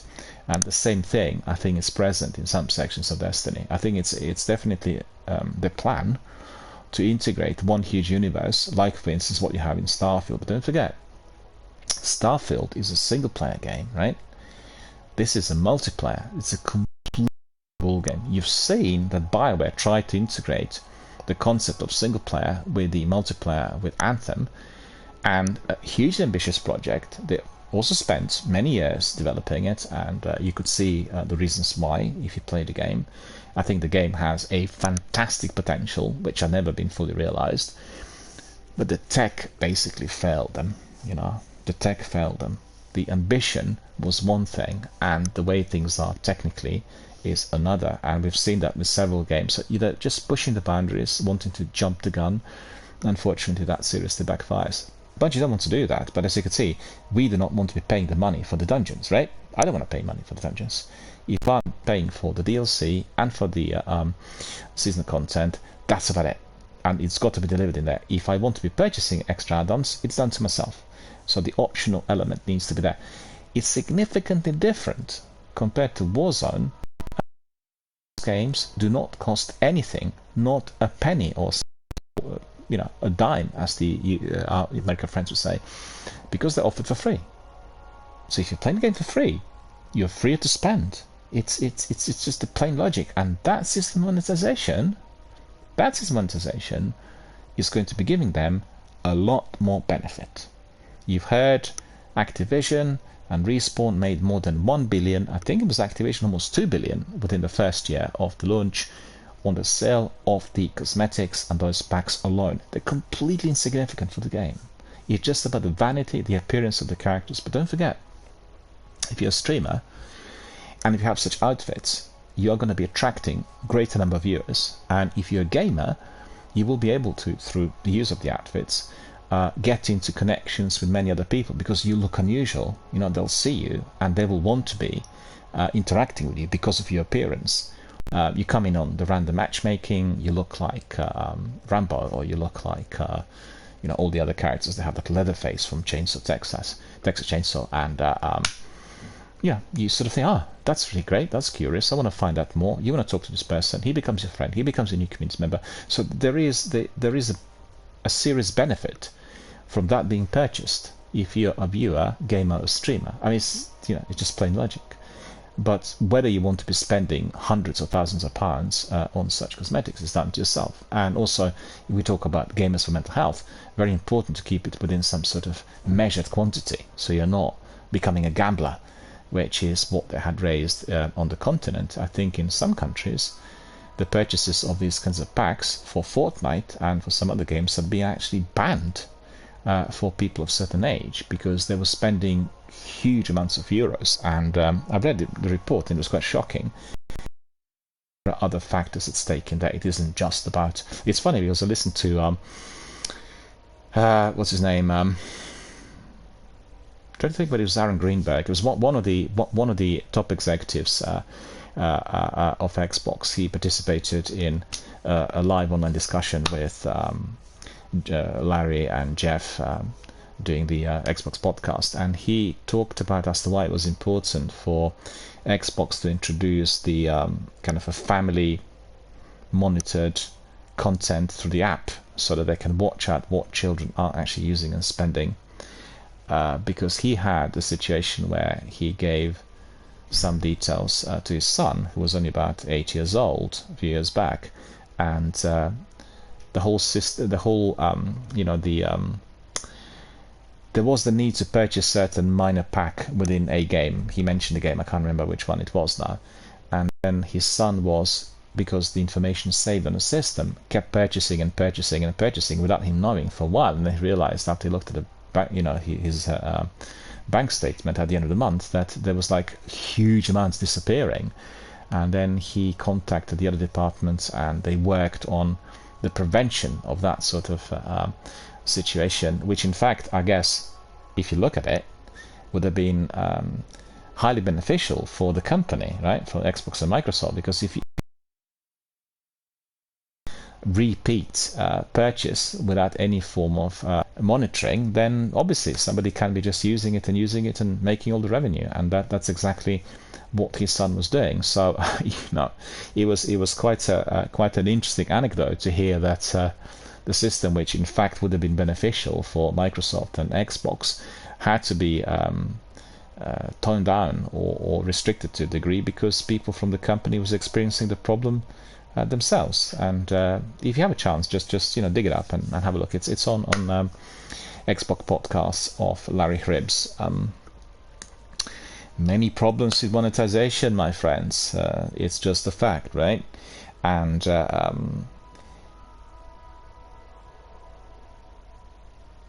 yeah, so basically they end the article indicating that this will continue to be the major point of contention. I actually disagree. I think the major point of contention, in addition to this aggressive monetization, is the absence of the content which is satisfactory for the long-time gamers. Because you've heard and seen that every single season in Destiny, we are getting, let's say, first 4 to 6 weeks, really good content, interesting activities, but then the second part of the season becomes repetitive. You're grinding for the loot, which is useless, that you're deleting straight away. The activities are meaningless. They're no longer as tied in with the story as they would have been in. And, people are just feeling, well, what am I doing? I'm just wasting my time. It's no longer as interesting. And that's a serious problem for a game which is in circulation for so long, because there's only that much that you can be inventing. I've not played Elder Scrolls Online as much, and I wonder whether our friends who are viewing the broadcast indeed had been members of that community. I'm just quite interested to see whether the content in there is as highly contested as it is here. I've not followed the Reddit streams, Reddit postings, and the messages in there to be able to tell you. So if anybody knows, just let me know, because I'm actually intending to start out on Elder Scrolls Online, and I've listened to the podcast recently, also part of Xbox team's efforts, and one of the guys was indicating how the whole thing works within the Tamriel and Morrowind, and the worlds of Elder Scrolls within that online game concept. And I'm quite curious, because I'm the game who played the original games on PC originally, and then later on Xbox and PlayStation. I'm quite curious to see how this works. Did not have time, because I can't really play Destiny, particularly Destiny 2 and Elder Scrolls Online at the same time. So, the last games that require attention and regular activity every single week. But I want to look at it, and I want to compare it, because I'm quite curious to see what the difference and similarities really are, and I'm also curious to see how ZeniMax are doing the content, the seasonal as well as the regular. So that will be very interesting. If you've done it, if you've gone there, if you're a member of that community, if you play the game, just ping me a message. I'll be quite curious to hear. And yeah, so these dissatisfactions with Destiny, I'm afraid, will carry on. We know this. Let's see. There was another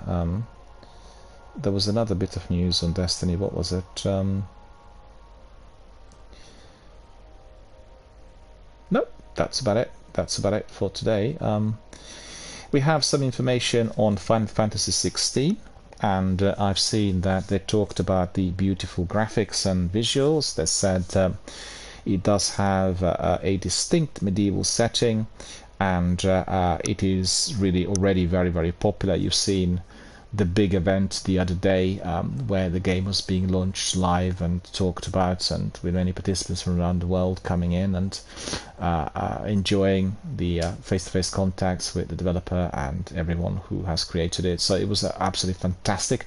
If you're interested in Final Fantasy, you need to follow Unaleka. Unaleka is a Twitch streamer from Canada, and she's also a mature streamer and does very, very interesting Final Fantasy marathons. And I watched some of the stuff that was going on at the convention or the launch through her stream and through her Twitter, and it was, for her, it was just like one of the biggest, the most joyful events of her whole life, because for the first time after playing the game for many years, she was able to meet people in real life, and being a streamer who's been quite highly ranked as a Final Fantasy dedicated sort of Twitch community content creator, she had the preview access. It was an absolutely phenomenal type of experience, and she just loved it. And I think it's just truly wonderful for people to be able to do that. And I'm getting some more messages here. Right, I need to get that. I need to get the my extra power supply. So just bear with me. I'll be absent for 30 seconds and then we can just carry on. I got a bit more on the news and I have a few more questions that came in through our community. So we'll do that very, very shortly. Just bear with me. I'll be back literally in a second.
Alright my friends, I'm back. I apologise for the delay. I had some problems with my secondary. I had to get my charger and it didn't seem to work as quickly as it should, which is always the case with the tech. You know, you get these problems where you expect them the least, but they always happen.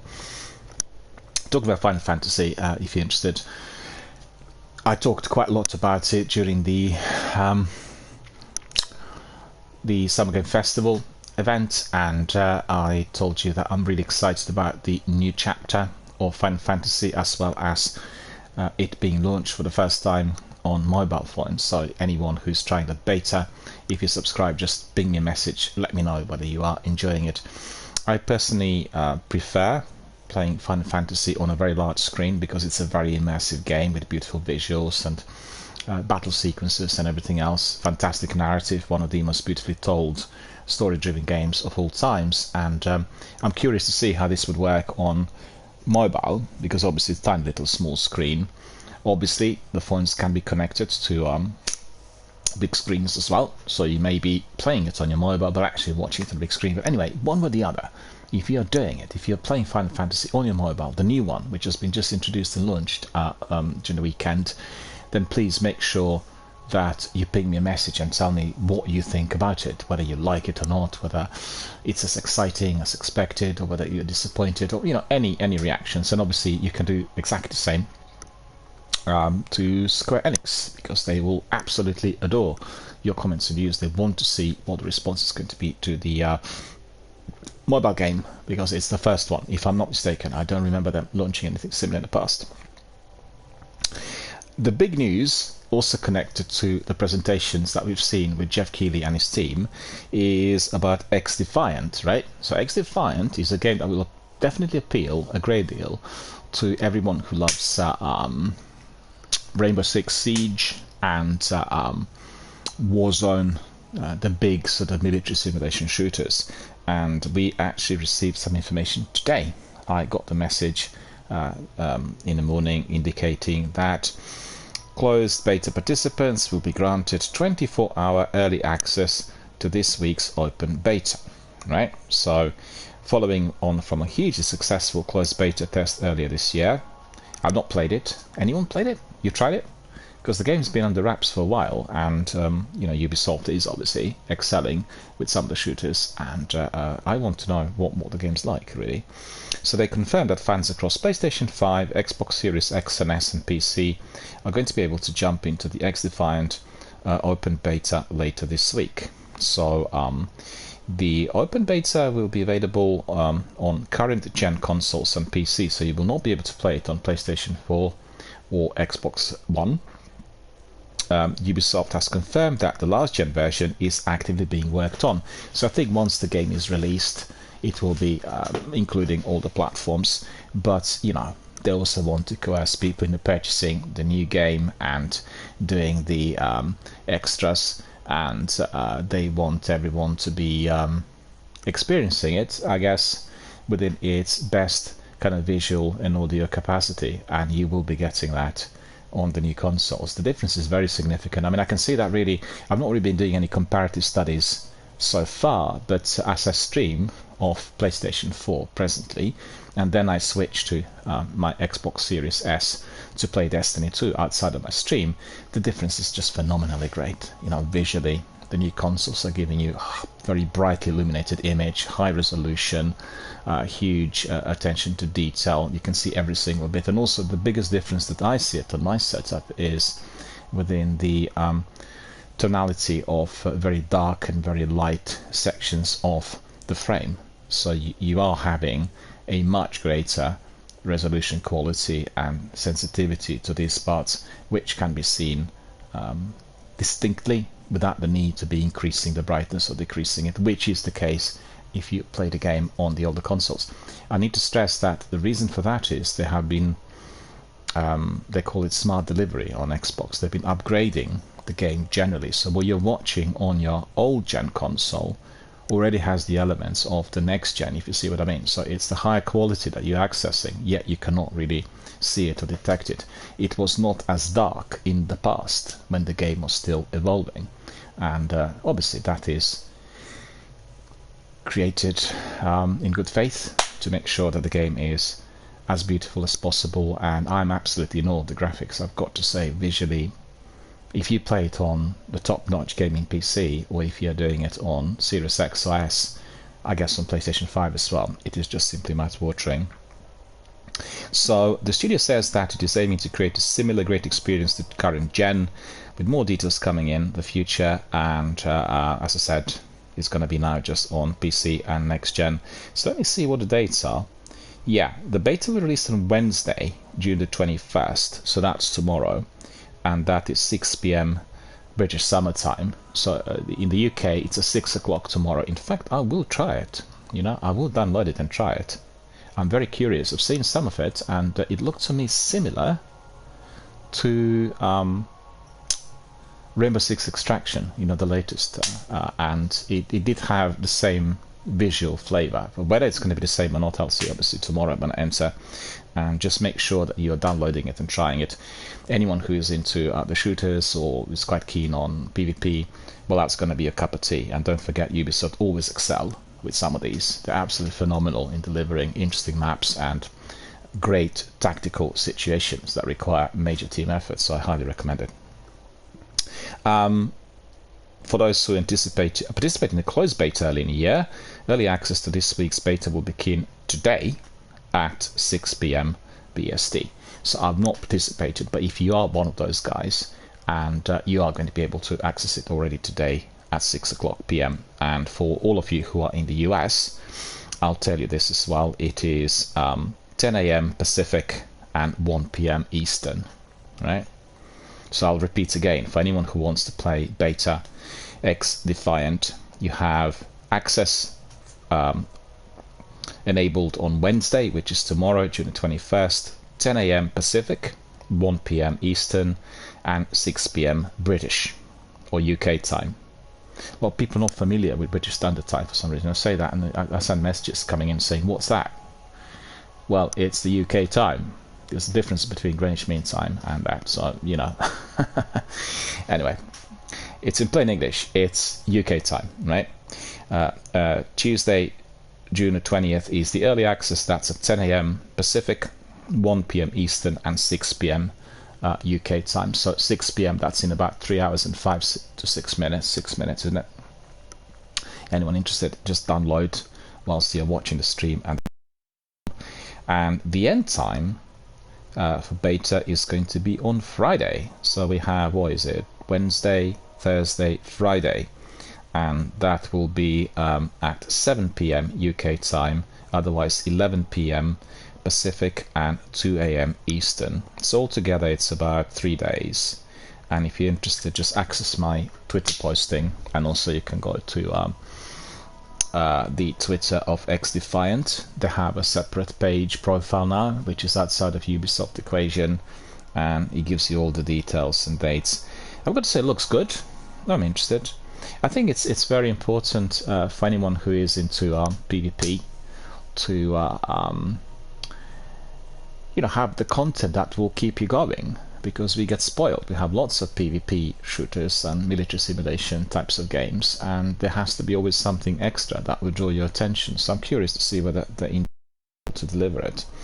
So we've seen that Halo Infinite's narrative cutscenes would drop from seasonal content, and that's definitely not going to be too popular with people who like the introductions of the new content and cutscenes. But I have seen a lot of dissatisfaction amongst the kind of old gen PvP Halo gamers who are quite unhappy with that being introduced, and there's a bit of a division within the Halo community between the direction that 343 have taken, and I've seen that 343 have been very seriously taking up the concerns and issues that would have come from the participants, and they've not been, they felt that the game had not achieved the pinnacle yet. I wouldn't say that they felt that the game failed, but they were surprised with the amount of dissatisfaction that was arising.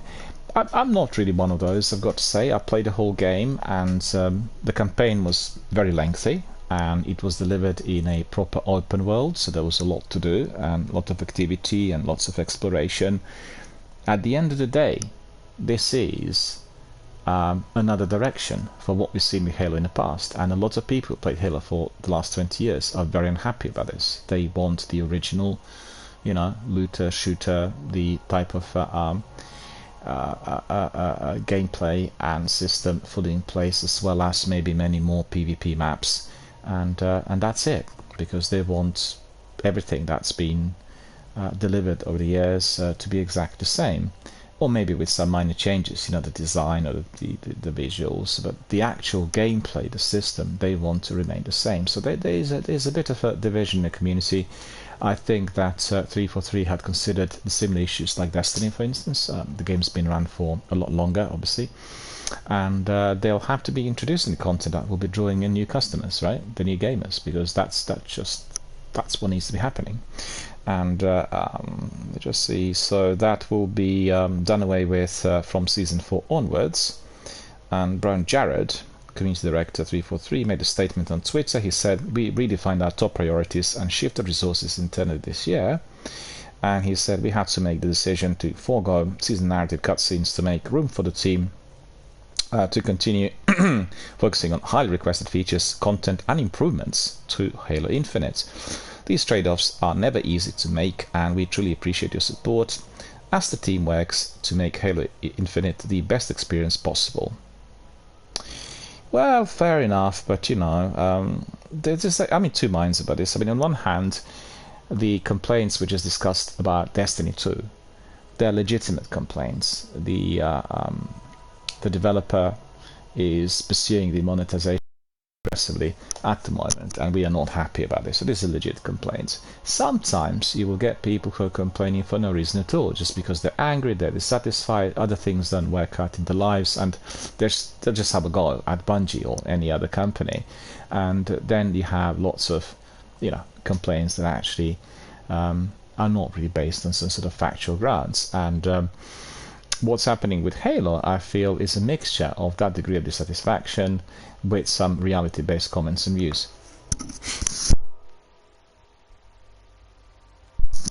I quite enjoyed the changes, and I thought it was a good new direction that will ensure that Halo progresses towards a game that is more story-driven, and I really enjoyed the transition. But that's not the case with some of the other punters, and we know that people like these tight deathmatch maps. You're battling it out and making sure you're using all of your skills and everything you collected, and the leveling up system there is quite good. And you know, it's just, I guess the executives of 343 don't want to be losing some of the golden oldies, and they want to be attracting new customers to come in. So we just, you know, we keep an eye out on what's happening in there. So we've seen that a space shooter had been given to us, Aliens Dark Descent, and apparently this have quite a lot of good reviews. I've seen one review on Eurogamer, so if you are a major fan of various space shooters, that's going to be there's a lot of alien-related titles in circulation, and they're using the idea of the franchise in order to beef up their kind of story-driven content. I quite like some of them, I have to say, and capacity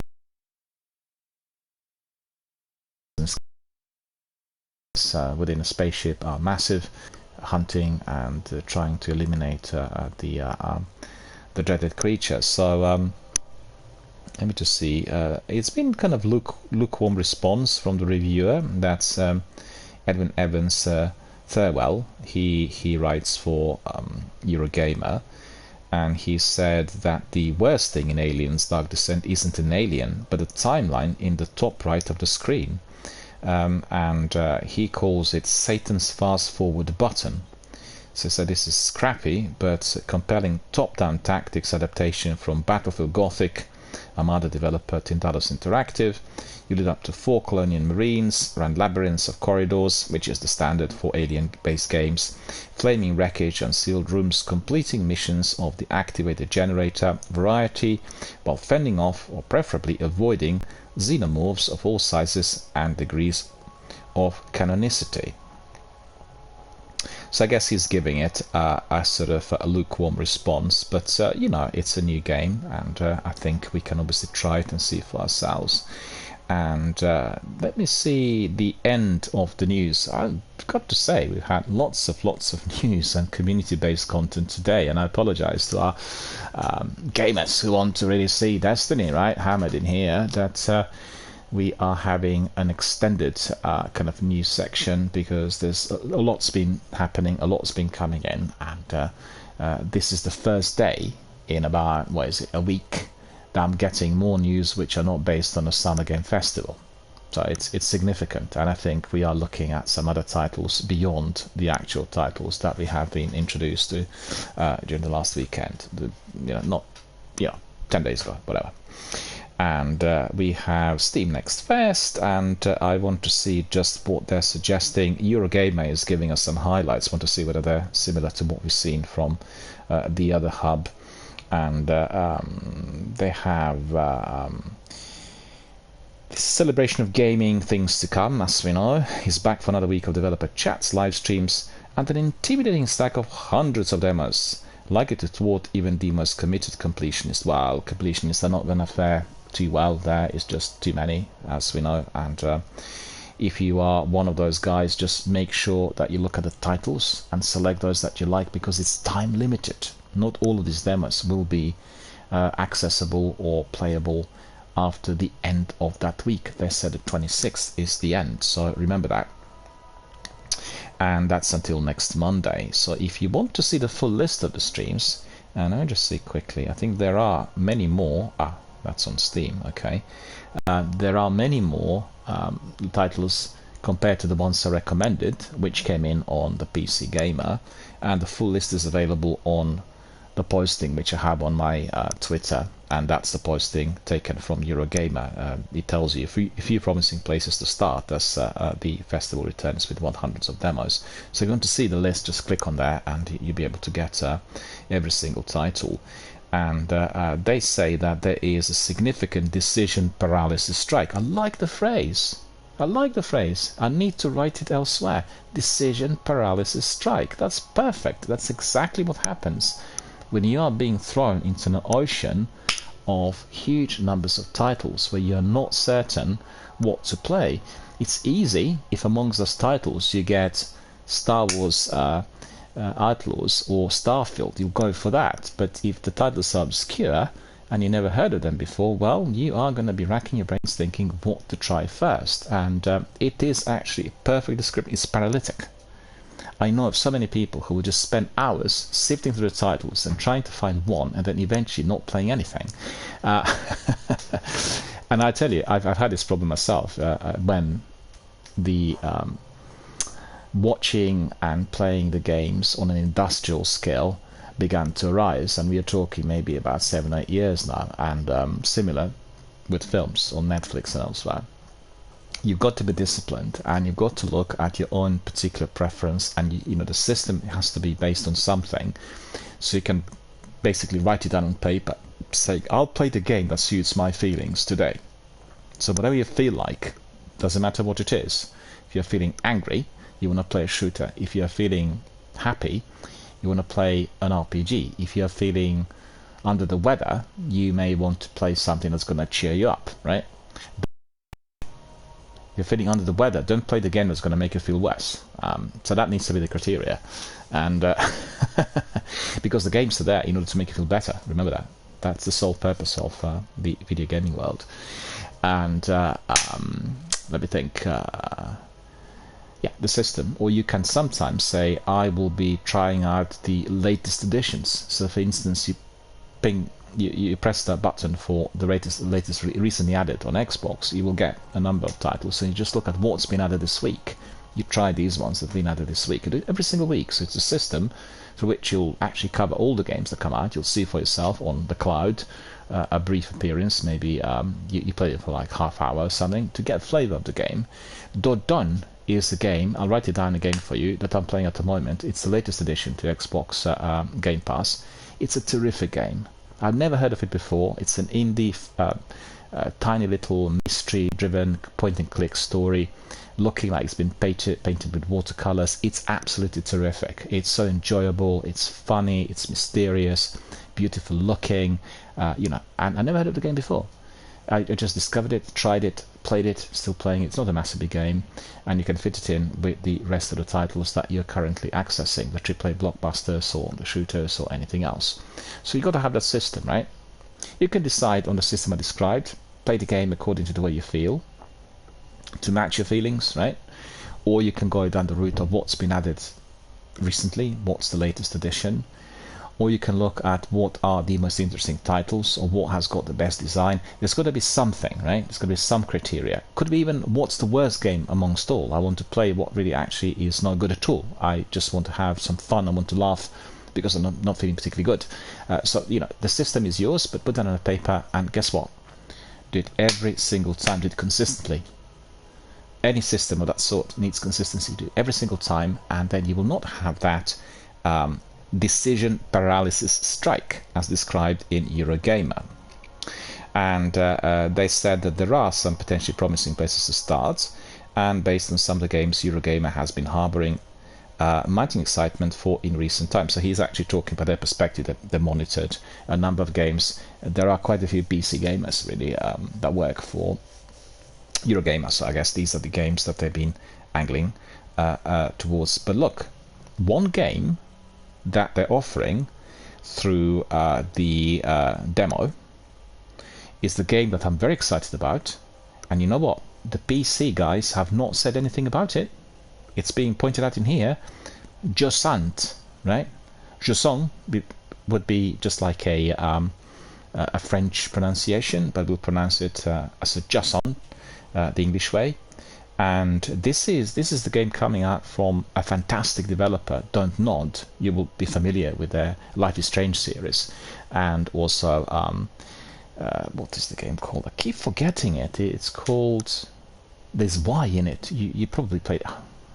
My brain just goes shriveled, you know, dead at the time when I'm accessing certain titles that don't stick with me. It's not called Why Not Now. Anyone knows it? It's Why Something, and it's about this a trouble within a family where the mother of two children dies, and one of them does have certain kinds of issues, which are, you know, probably perfectly told and explored in the game. Anyway, Don't Nod is a fantastic developer, and Josant is the new game that you can access through the Steam Fest.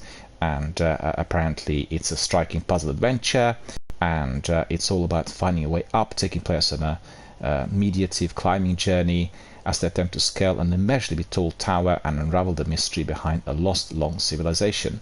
The introduction was very appetizing. I'm very, very excited. I want to play it. I've got it now at the top of my list. Botany Manor is Balloon Studios one, so they're recommending that one. Viewfinder, Sad Owl Studios, again recommending it. Venba from Visai Games, an indie game looking very, very good, a narrative adventure that follows an immigrant Indian mother in 1980s Canada as she is reconnected with the heritage by creating South Indian dishes. It's a mixture of kind of a historic period piece with cooking. You'll remember that we have Overcooked, which has been terrifically popular on Xbox. Looking really good. Jump Light Odyssey, so that's another very, very interesting game. Which is, if I'm not mistaken, it looks a bit like Minecraft. So it's a sim game, and the art style inspired by 70s sci-fi anime. Great. Goodbye Volcano High. Oh, I've seen a bit of that. That's looking very, very good. It's like a hybrid cinematic narrative rhythm game, and you follow a group of teen dinosaurs as they learn to live and love in a world of teetering on the brink of destruction.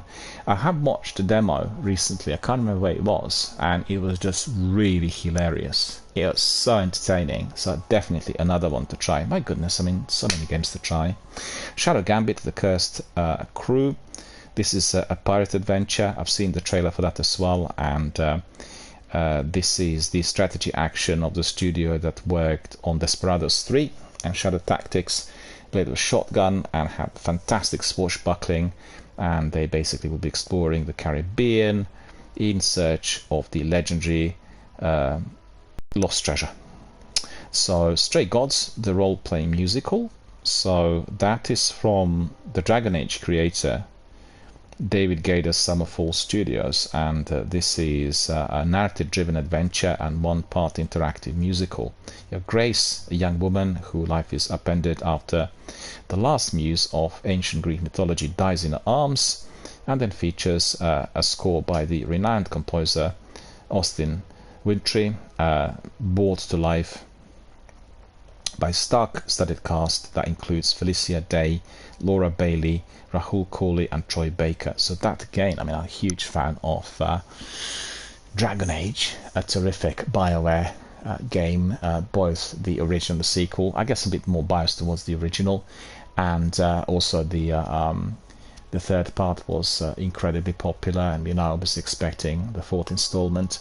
Definitely a game that I want to be trying. My goodness, I mean, I have to be downloading everything. Well, when am I going to have time to do this?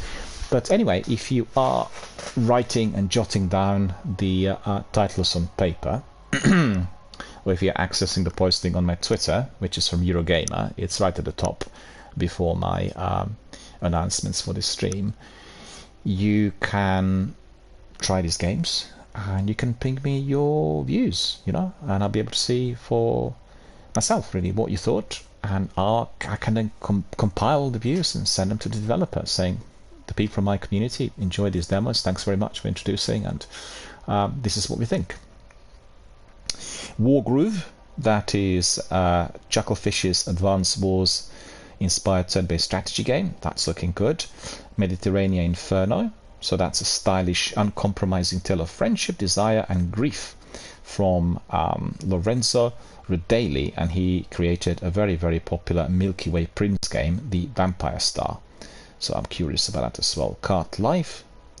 God, they got so many different games there. Underground Blossom. So that is a surreal series of point and click, which you need to be escaping the room-style adventures and trying out different types of activities. And you have the you're following somebody called Laura van der Boom, which is unfolding as they travel from station to station in the Rusty Lake underground system. That sounds very interesting. And you know what? That is the last one. So that's 1, 2, 3, 4, 5, 6, 7, 8, 9, 10, 11, 12, 100 ones. This is like 12 recommendations. I mean, honestly, to say that we are spoiled for choice is a gross understatement, my friends. We have so many titles to choose from. There's so many different brilliant games out there, and it is just absolutely astonishing. I don't know what to play next. Well, I do, because I followed their advice, but just let me see. What did he say? I need to write this down in my notebook. Just a second. I just missed the it's a paralytic decision maker, wasn't it? Yeah, decision paralysis strike. That's just I just like the phrase. It's just so fantastically descriptive. Decision paralysis strike. I talked so many times to my friends and colleagues outside of this community about experiencing this, not by myself, but they obviously share their views, where, you know, they open up a guide and then suddenly they want to see a film on that night. There's like 10, 15 different choices, and the rest anything that's to do with film screen, but it's a different story if you're looking at digital actual markets, where you have so many titles at all times, and therefore you're being really hit by this sort of decision paralysis strike. I have Netflix, Amazon Prime Video, the BFI player, and then I have obviously YouTube and some other hubs, and when you combine these hubs together, there are so many different films to view. But then again, you have to have a system. You want to watch a classic film, you want to watch something from the 20s, the 30s, the 40s, you want to watch blockbusters, you want to watch crime films, you want to, you know, westerns. It's down to your own personal preference. Otherwise, it's overwhelming. You can just literally put everything on your watch list, and then you keep flicking and flicking, and you can't really decide on what to watch, and it just, you know, it ends nowhere really. Alright, so that's all the news. That's all that we've had from our community, and just two questions really that have gone in, and I'll tell you a bit about them because I think they're incredibly important. And these questions are, first of all, one is related to our campaign and what I talked about here on the channel. So one person sent me a message saying, how does this work, gaming and mental health? Explain.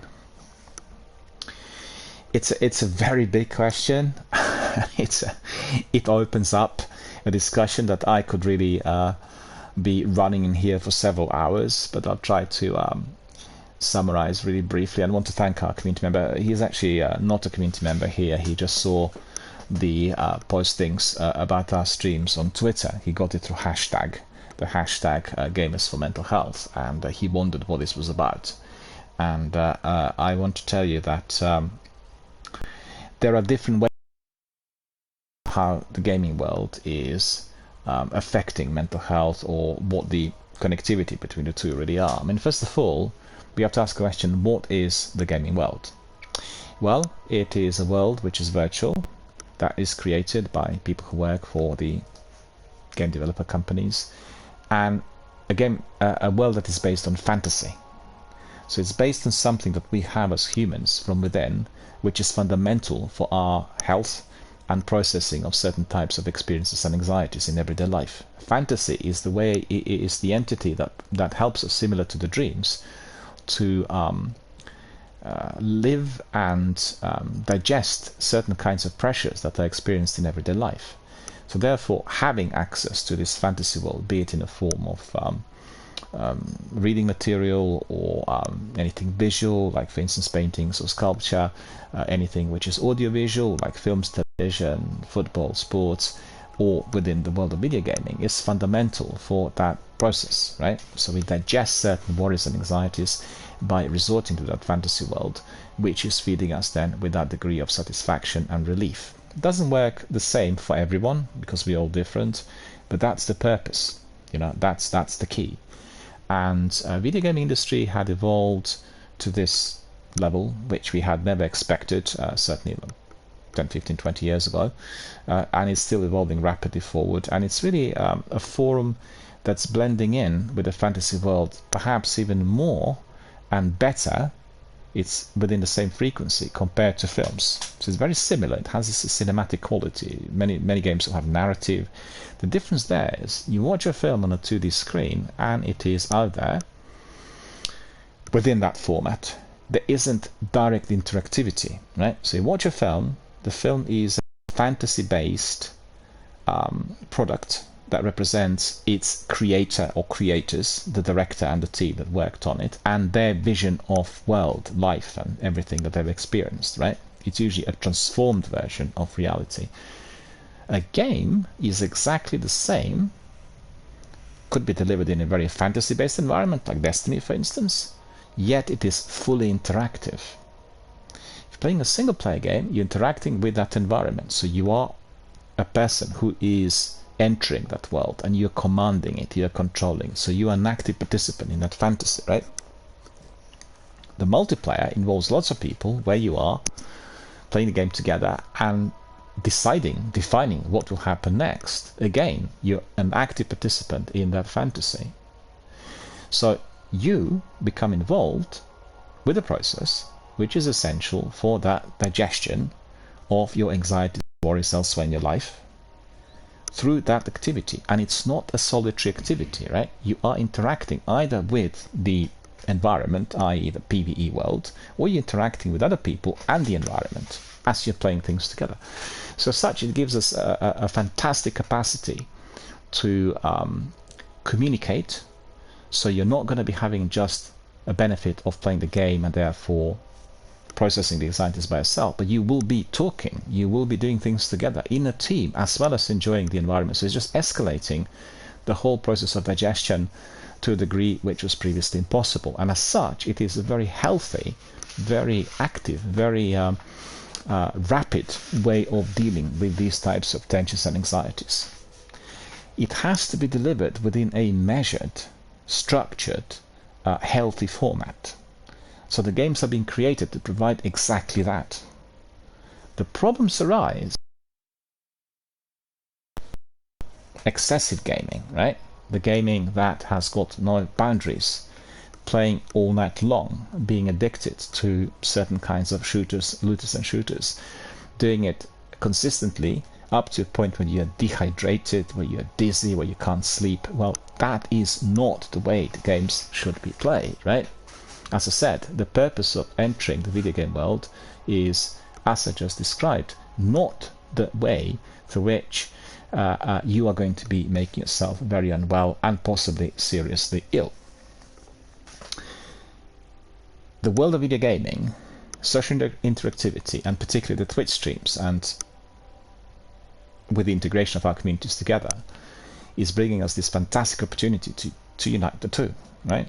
So we can have great fun discussing different things, we can meet other people, we can connect, and also we can game in order to enter that world and then share that degree of digestion together with others. There's nothing better than that. I've had some absolutely wonderful experiences of the last 5 years within these forums, and in my description I'm trying to point out the difference between so-called healthy, ethical, reasonable, structured gaming that's bringing the benefits, and the one that is going to be making somebody very sick. There are people who are experiencing emotional pressures elsewhere that are completely devoid of anything to do with gaming in life. There are people who feel alienated, alone, under pressure, rejected, not loved, without social contact. So the forum that we have here is offering the opportunity, the possibility for those people to come in and join forces with everyone, right?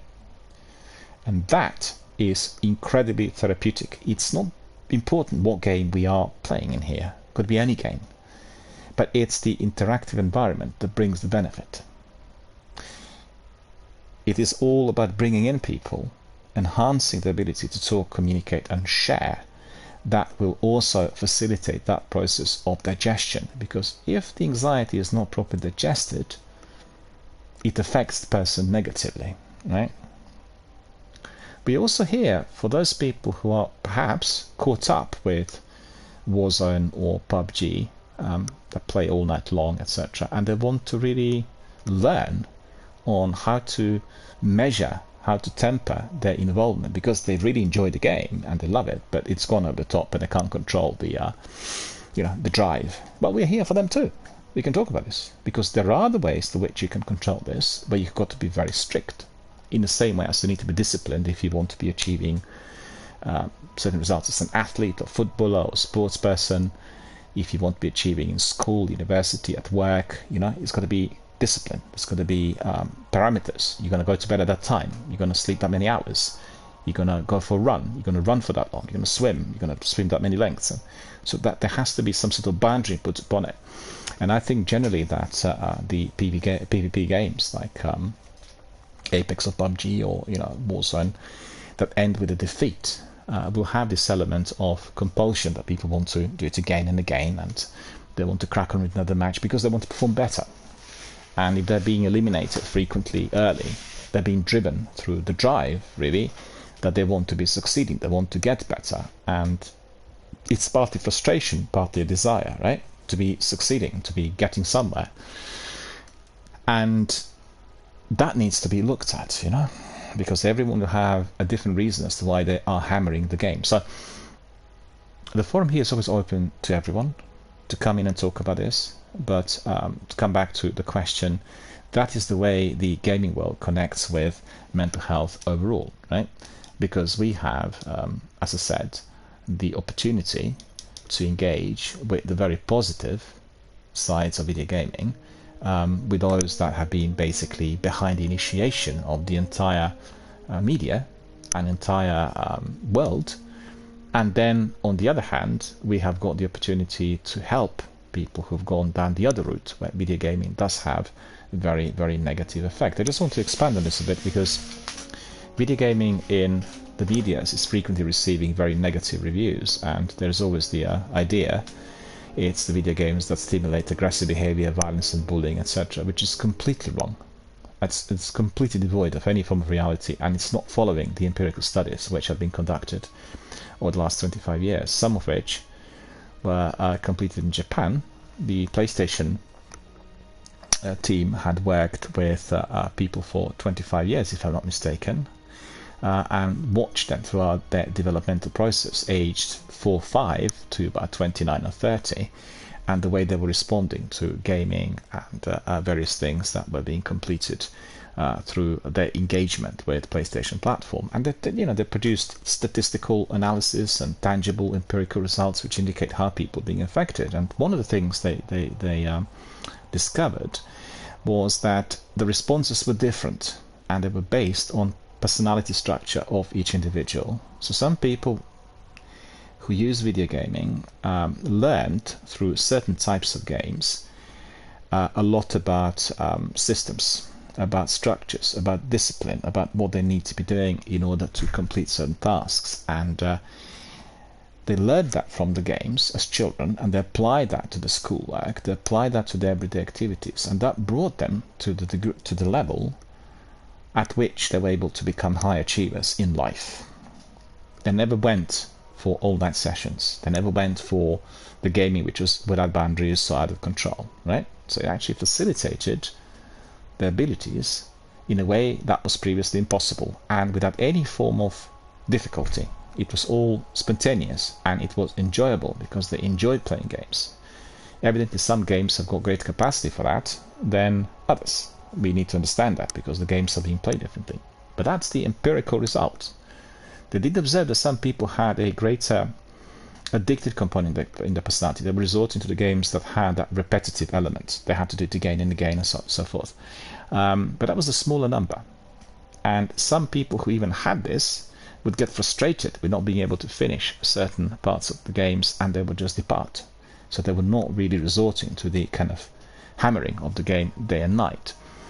So you can see how, for instance, being involved with video gaming world at an early stage, according to the stats, according to the analysis, is indicating that it can be very, very beneficial for certain people in terms of the structures being established and certain discipline being created that is applied elsewhere in life. And that's the way it needs to be. I mean, I also find that when I play Skyrim, Dragon Age, Morrowind, Mass Effect, the games that are based on that sort of storytelling narrative content, it's much easier for me to just say, I've done these 2 quests, alright, that's enough for today, I'll come back tomorrow. Then if compared to Apex or Warzone, because they have that element of you need to do more, you need to perform better, ranked matches, and there's the element of competition. But if you consider the best sports people that compete, that deliver the very best results, they will have structures that are attached to the everyday exercise and performance. They will have boundaries. They will follow these to the letter, and they will never go across the threshold. In fact, I watched yesterday interviews with 2 chaps. These were John Stones and Carl Walker, the England national squad footballers, and they just won Triple Crown with Manchester City, so they're the best team on the planet, and they're being asked questions about how their experiences because they've just won it, and then they're playing again a series of other games for England. And they said, well, we've not even been thinking about this. It's not been sinking in. The reason is simple: we've got the next task, and we're just thinking about the next task, be it for England or for the club. And there were some questions raised about the celebrations, and they said, well, this was just for the night when we won the Champions League, and it was brief because we weren't celebrating alone. We had our families, our full team, the management, and everyone who got there, and we all obviously, as we say, we've let our hair down so we could relax, and some of the players got a bit drunk, but they said, we never drink during the season, not even once, never. So it's a strict rule. In order to maintain that degree of physical fitness, there's absolutely no drinking of alcohol of any sort throughout the whole season. This is the end of season. They won the Triple Crown. That was for one night, and that is it. So that tells you what discipline they have, right? And they said they will not be bothered thinking back about the achievements, because for them, it's all about the next stop. It's about the next goal. And that's something you learn, that's something that you are going to be able to put into practice in your everyday life. That is what you can learn from the games. What you achieved in a game of that magnitude, like Skyrim or Mass Effect, for instance, is not important. It's all about the next step. And you do it in a measured fashion. You think about all these quests you completed, all the achievements you acquired. But at the same time, you want to be having your mind focusing on what happens before you, right? So these are the benefits, and this is what we can do here, in addition to social interaction and what we call sometimes in psychiatry social therapy, where people are socializing and entertaining each other, doing social activities and making new connections with friends in order to vent out some of the frustrations, anxieties and troubles they're experiencing elsewhere. I talked about this earlier in the broadcast about problems with the cost of living, with housing, and also with mental health, and all of them being interconnected. So obviously this world is providing us with a wonderful opportunity. To come back to our friend, I'll really cut it short now. That is the link between the video gaming world and human mind and our gaming communities. At the end of the day, my friend, it is all down to us. If we want to make it to be a good, fertile therapeutic activity, we will do so. It will do exactly that. If you want to make it an abusive, arrogant, competitive, ugly, boisterous type of forum, it will be just that. But actually, at the end of the day, the responsibility is with us. Like we say, the buck stops with us, right? And that is exactly what we need to be keeping in mind at all times. An ethical gamer, an Xbox ambassador. I've been promoting ethical gaming for a long time, and I'm also a person who is absolutely appalled by certain individuals who are causing abuse and all kinds of problems online, thinking that they are invisible or anonymous and doing things with an intent to harm other person. In due course, this will be no different to doing that in real life. We don't have the laws yet, we don't have the procedures and the means because these forums are global, but this will become reality. And as we've seen with the introduction of artificial intelligence, things are becoming absolutely detectable in every segment of our existence, whether we like it or not. And I certainly think that if we apply a certain degree of that into the areas where people are causing harm, we are going to be winning this battle. If we apply it wrongly, in order to manipulate and coerce people in doing terrible activities, then obviously we are going to be losing it. So I support ethical gaming, and I support gaming for mental health, because I think the capacity for the benefit and for any form of advancement is phenomenally great. It's at its very grassroots pioneering level as yet, despite the fact it's evolved within the last 8 or 9 years to a degree which we not expected. But we've got to embrace it. We've got to make it better. We need to make sure it's being channeled properly. And also, coming back to our friend with the question about gamers and mental health, just think about the games like Assassin's Creed Odyssey, which were so popular in Greece because it tackles the ancient Greece history. And then they created all the add-ons and DLCs and sections that are like a museum. The museum turned out to be like educational content. And now they're using it as an educational game in school. So, somebody who is perhaps averse of written material, somebody who doesn't want to be reading books about Greek history, somebody goes to school there, will find this degree of interaction highly enjoyable, and by clicking he'll learn everything, and he will be playing the game. And everybody wants to play games, right? So it's a fantastic opportunity for that to be used within the educational sphere, which indeed has not been as yet that well developed, because we are looking at the games that are monetizing, and talked about it already today. But there is another opportunity. Think of people who are playing SimCity games, or children who are playing the Flight Simulator, or other sim games like I played the other day, Farming Simulator, and absolutely completely devoid of any form of interest in respect of farming, but the game is so beautifully built, it's so interesting, it's so appealing to someone who is averse to that.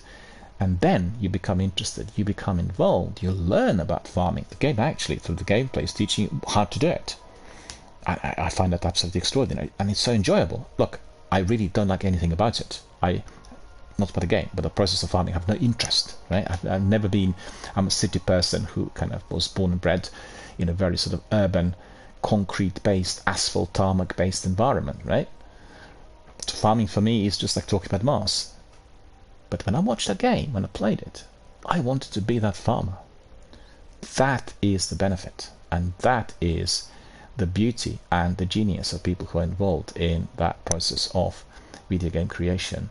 So that's the future, and that's what I see is going to be the most beneficial for everyone who's involved with Gamers for Mental Health community. In addition to being the force of good, where we can raise funds, raise certain issues, talk about them in our communities, and help others, that I think also is fundamentally, critically important for the well-being of our local community. So anyone who is a gamer, just remember that.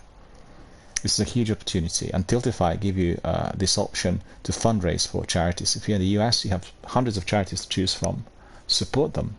Make sure you talk about them. Don't think about selling your own photographs for your own personal financial benefit. Think about doing that and then contributing to these charities with some of the revenue. That's what's really most important. That's what's going to be helping yourself and your neighbors, and you're going to be doing a good deed, and you will be helping those people in every way imaginable. In many cases, you will be helping those companies, those private firms that work for, obviously for the good causes, to save lives. And that's exactly what we are trying to do here. Through supporting our UK-based charity called Mind, we are supporting their workers, their volunteers, and their service users, and we are therefore then helping for those lives to be saved. My friends, I talked quite a lot today, and there was a lot to talk about.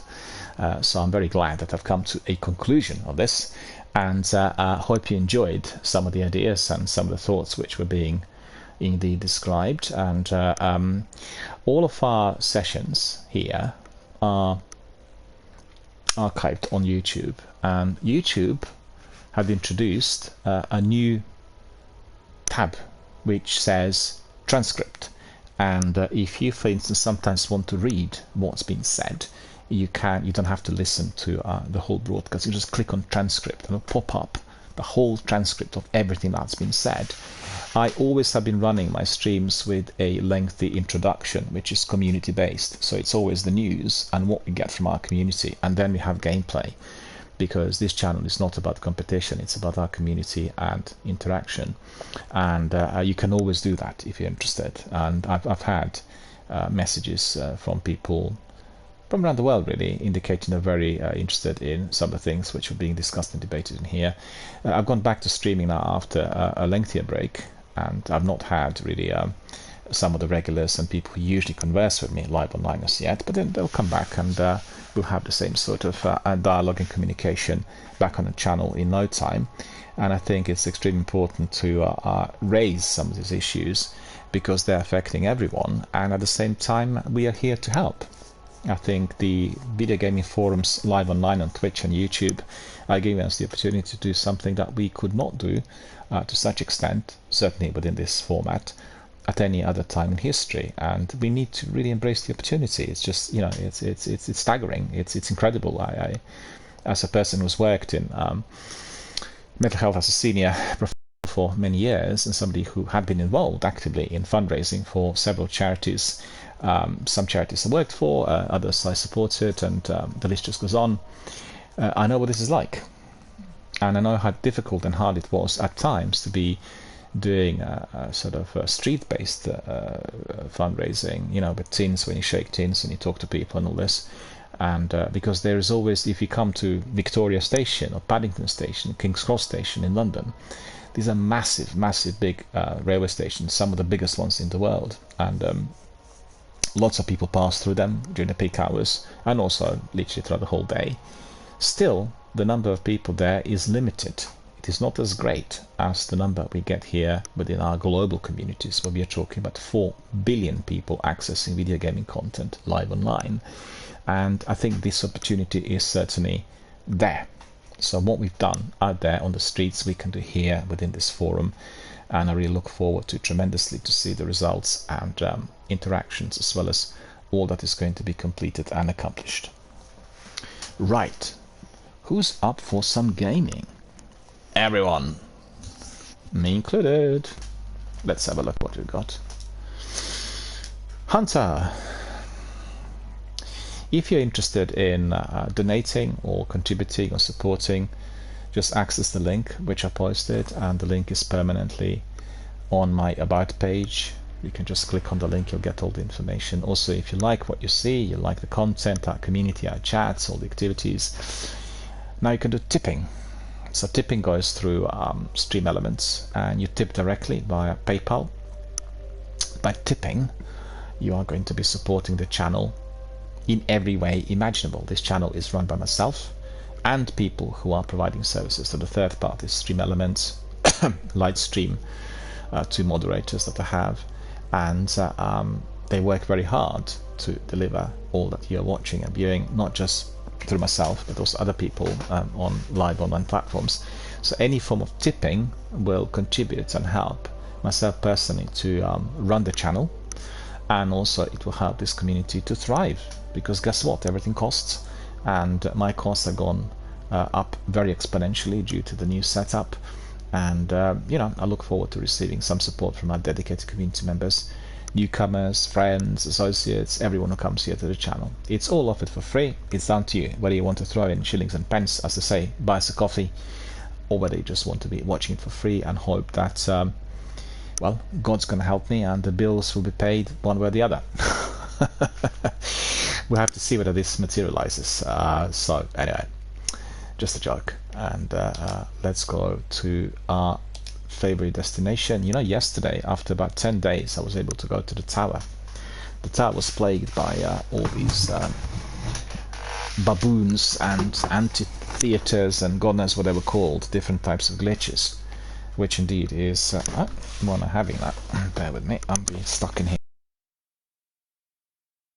It's a serious mine, because otherwise we'll have some problems with my secondary.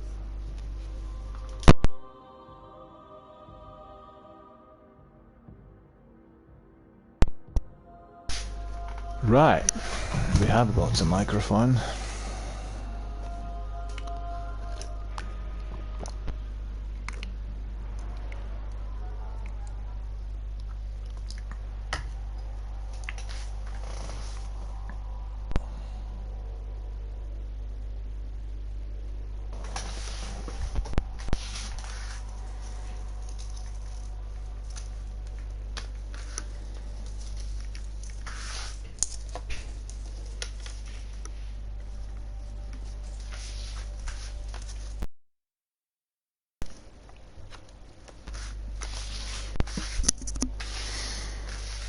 So once we get back to the tower, would you guys feel like we do some Seavers, or do we crack on with some Vanguard, Nightfall?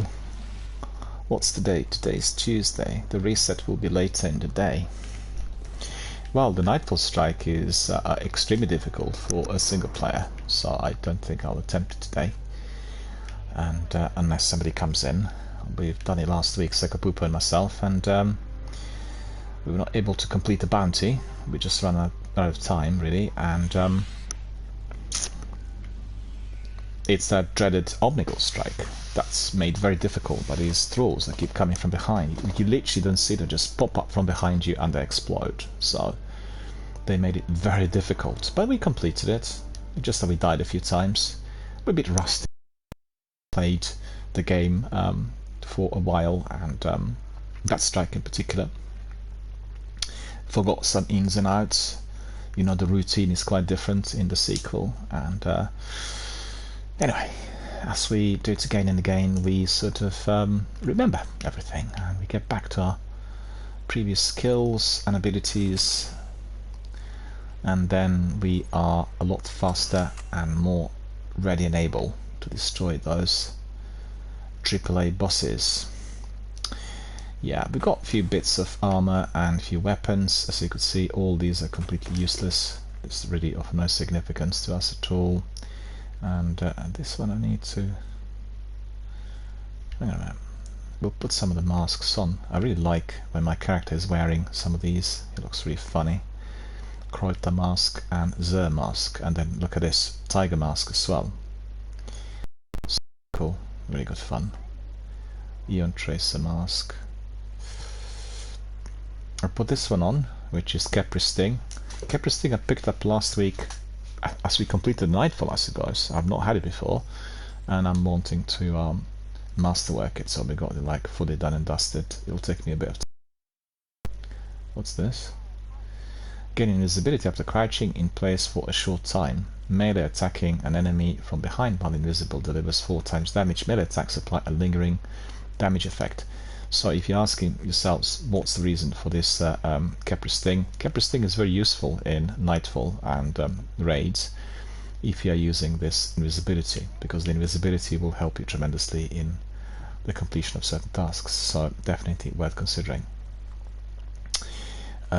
Dark Drinker needs to go back on. We want to be 400. I've taken something wicked yesterday because of the strike that we were about to complete, and then eventually I didn't even need it.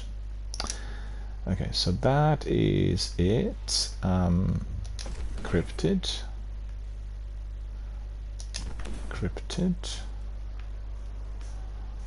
It's a real pain in the neck that we got to do it sort of bit by bit manually. It takes forever. On the other hand, I think it's a good remedy for people who are doing PvP or hammering certain activities, because you've got to do it and then you get that respite. So in fact it's very therapeutic. Yeah, these ones are not good. I think they're all like 390 more or less, aren't they? 385 even. We just want 400, we're not interested. Oh, collecting lots of loot, we don't have to keep any of this, you know. Some of the legendaries also could be disposed of. It's all about the exotics, the very best loot. Let's see whether we can get rid of some of the other ones there. I've seen there was one shader. So let me see on the inventory what shader. No, it's here. What shaders I've got. Armor shader. Oh no, that's not it. No, hang on a minute. Is it an emblem or a shader? I thought it was a shader. Let me see. Keep forgetting.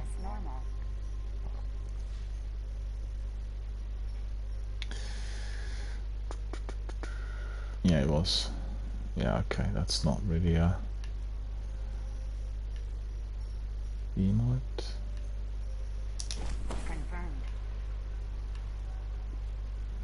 Helmet. Okay. Just get rid of one helmet in there, and then we'll put one of those in the vault.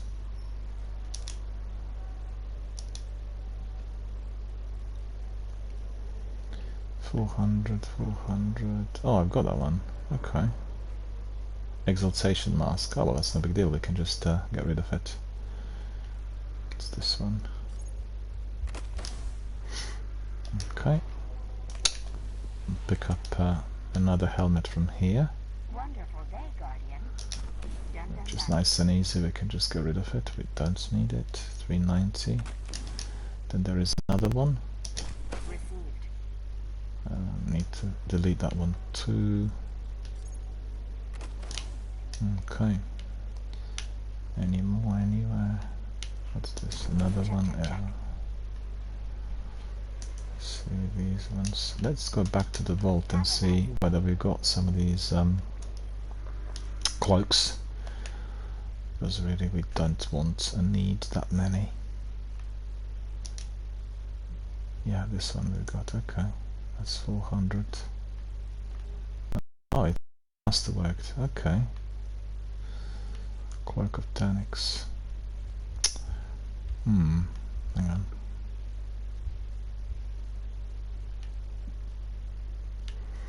No, I don't want to delete some of them because I worked very hard on their masterworking. There are 2 of these. The difficulty is I can't delete it directly, I need to bring it in. No, it's the same one. Sorry, my fault. It's not the same. Future War Cult one. Chaos Cloak. Cloak of Ironsburn. Is that 400? Okay, that's fine. We can get rid of that one. Yeah. Got that one. Okay, so that will enable us to delete some of the spares. Like this one.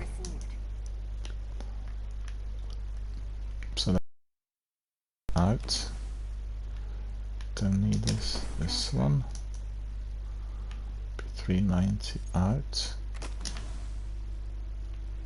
Oh, that's the engram. Okay, let's see what we're getting, if anything.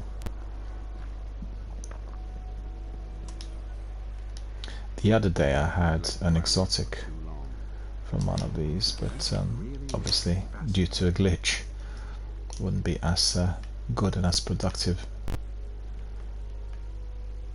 had it not been down to that glitch.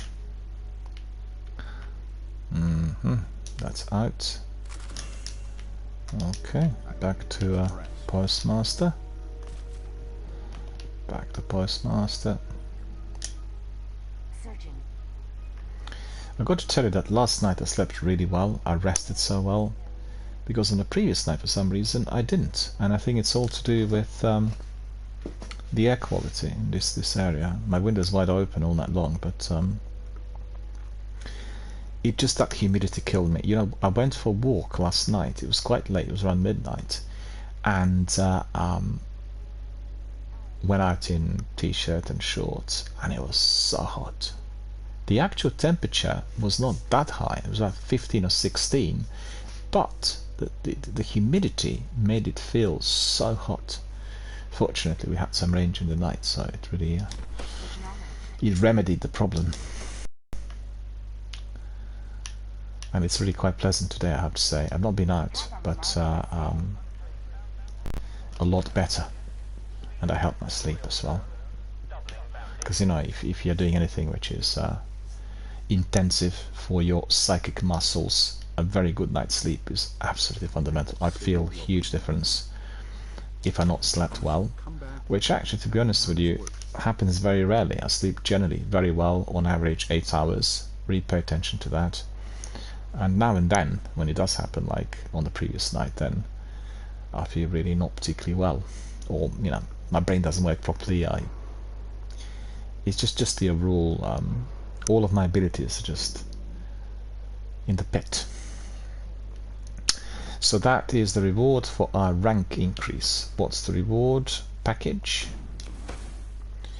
Okay, we have some strange coins. Multiply. I'm not able to find Zer the other day, so that's annoying. I didn't pay, well, I didn't really work too hard to find him, because they said he was in the tower and I couldn't find him at the usual places where he should have been.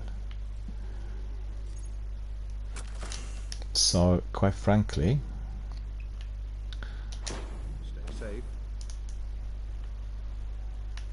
I'll be having lots of strange coins by the looks of it.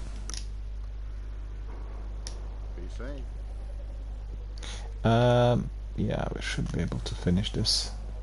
That address, that tower. Name. And this one, that one.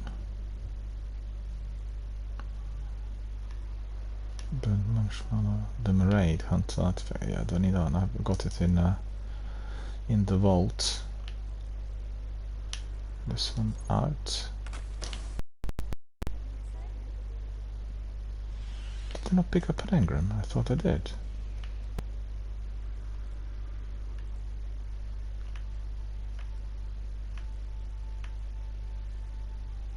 Weird. I thought I did. Well, it's my brain not working. I've registered the... Oh, look at this. That's busy in here.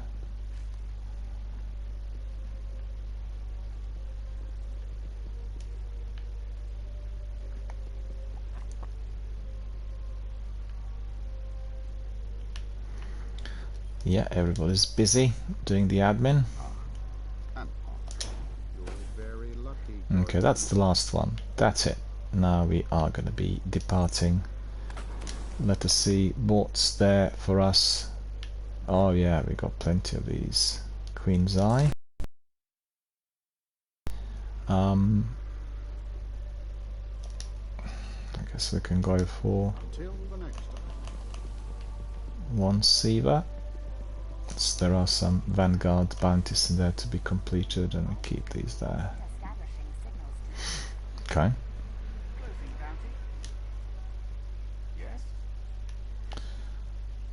So that would be fire medals. Well, just one. Should be having two. No, it's just one.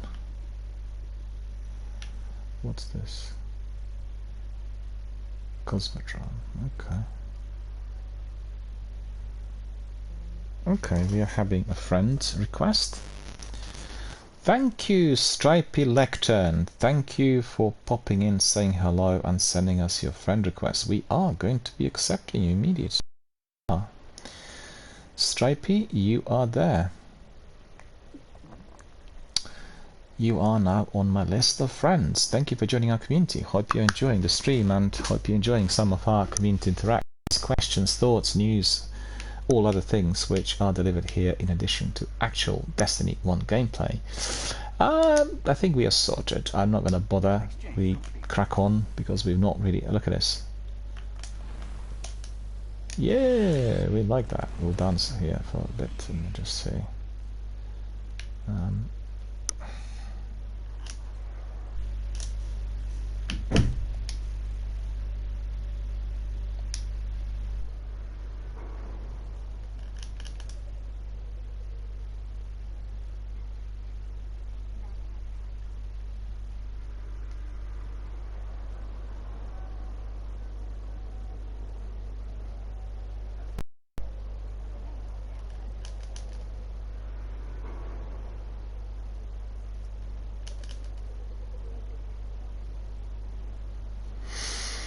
Alright, so let's just, well, why not depart from here for a change? We have also a very good view. Go to orbit, because obviously what I do every single time before I depart for battles is to just look at a city, kind of think of the places I like the best and think of the loved ones, you know, as if I was going to a real battle, and try to make it really as close as possible to the real life and to the real world. And after that we go to orbit. Because guess what? In this game, we always come back. We know that. The lead character, our hunter, is not going to die. But in real life, when you go to war, well, you know what the score is. And it's not pretty. I just wish there would be no wars anywhere at any time. They just bring death, pain, blood, tears, suffering. Nothing else.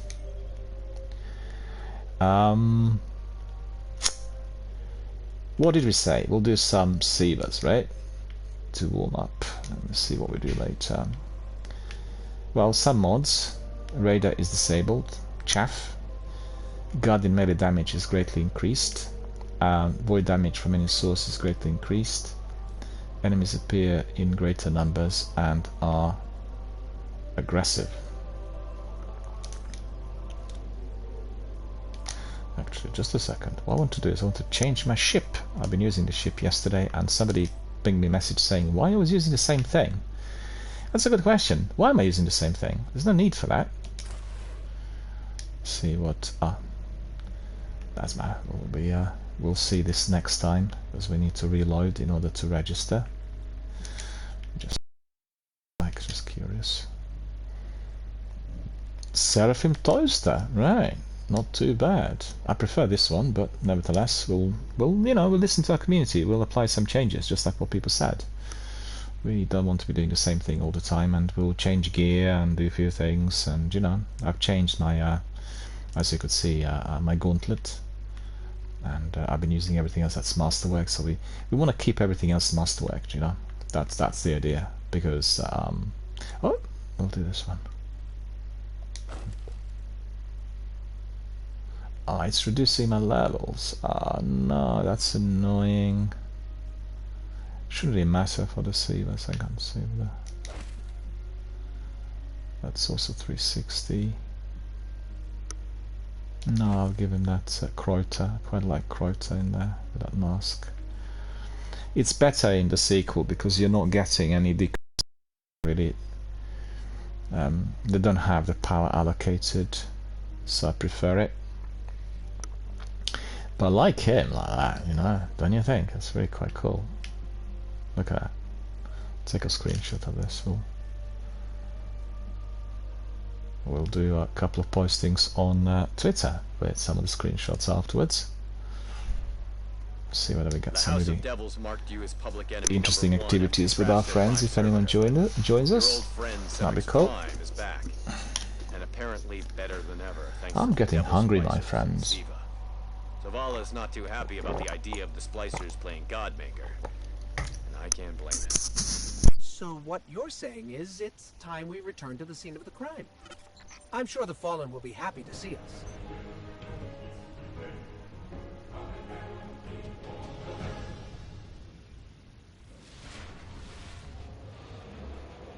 The new and improved Sepix is holed up in the Devil's Lair.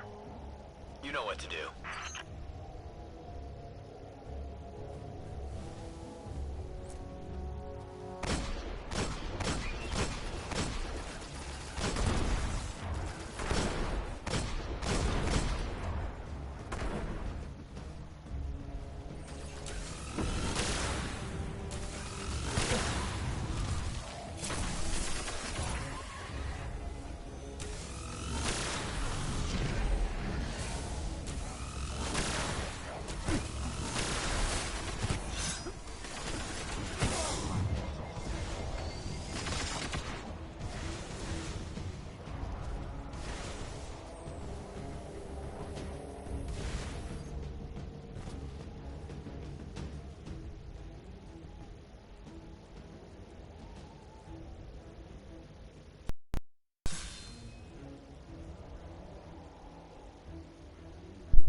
If you're wondering what I'm doing, I just picked up one of my synths. I've got too many and I keep forgetting to use them from time to time, so I made it a policy to reduce the number of these quite significantly.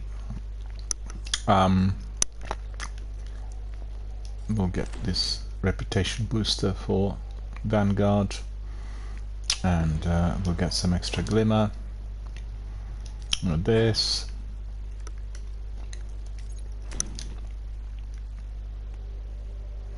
Eyes of Judgment. I forgot to use it the other day, I've got to say. It's really yet another Era of Judgment.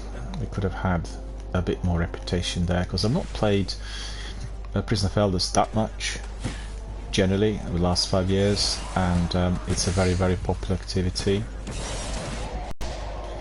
Lots of people like playing the rounds and defeating all the bosses. Oh, we got somebody else coming in. That's good. He's going to get more reputation. Excellent.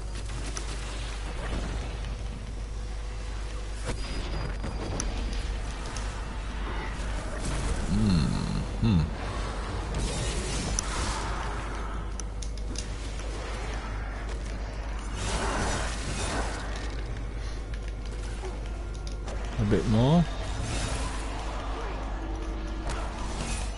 What? Missed him. Oh no. What is going on? Me being blind, I guess. That's what's going on.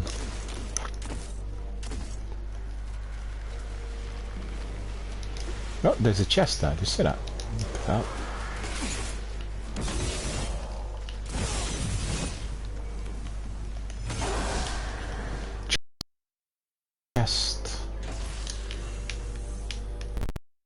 Where is our... Oh, what's the name? Not Ipio. Our friend from Norway, who absolutely adored chests. She was always looking for chests everywhere. Ipdo, that's it. Ipdo, are you there?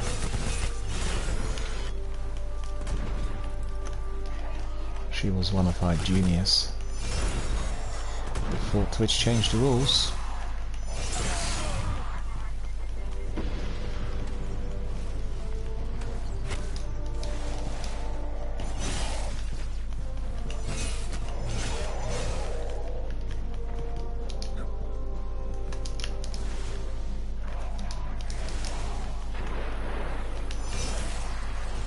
Where's our friend? Has he gone?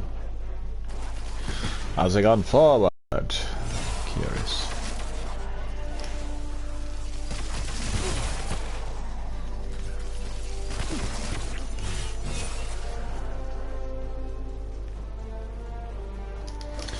I want to ask you a question actually, the guys that are viewing the stream.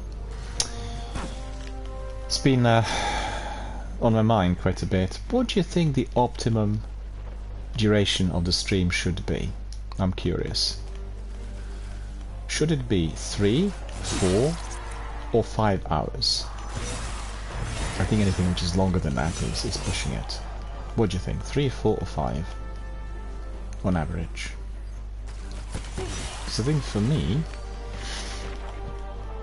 4 hours is the best. I find it difficult to retain concentration for longer than that.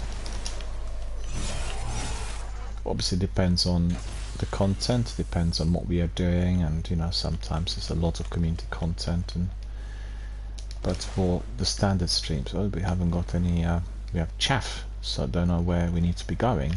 Where's our friend? Has he gone forward? Has disappeared?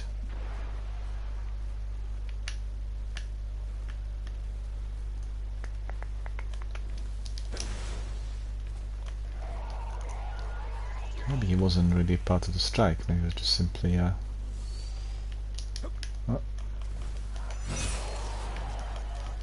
As Italians would say, arrivederci. Okay. Mm-hmm.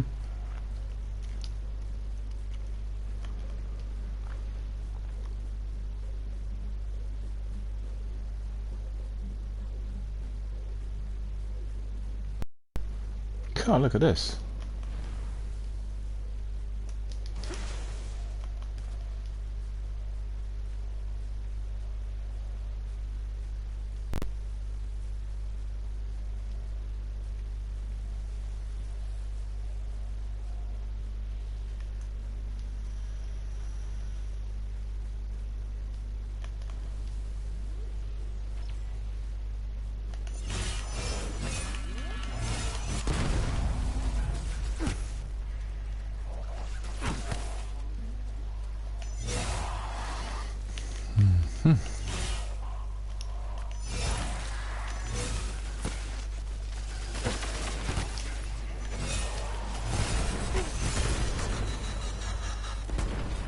Look at this hole.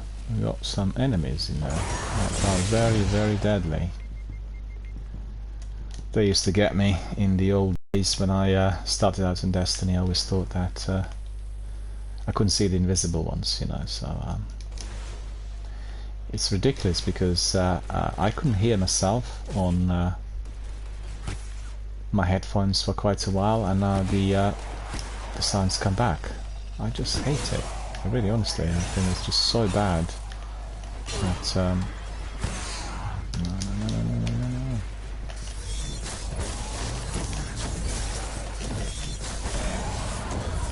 Splicer Captain.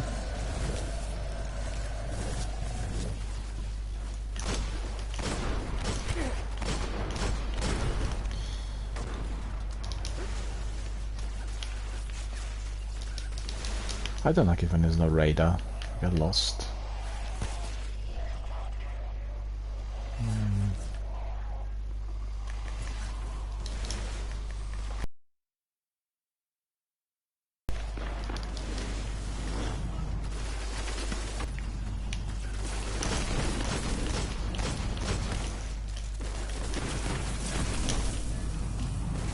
Yeah, that's a bit tricky. Come on. Blow up at once. Oh, he got me. Oh, that's ridiculous. Must have been hit by a splicer shank from behind.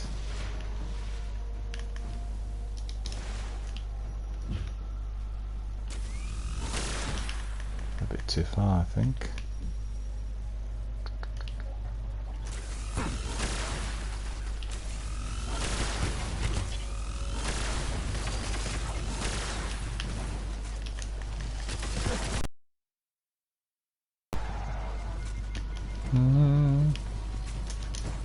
Okay. What? Two of them. The same ones from below. They respawned. All right. Okay. I'll teach you a lesson.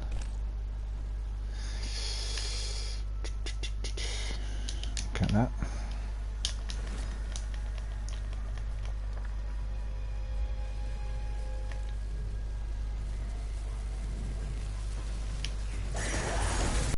Oh, I missed that. Where's he gone? Yeah, he has actually. Alright.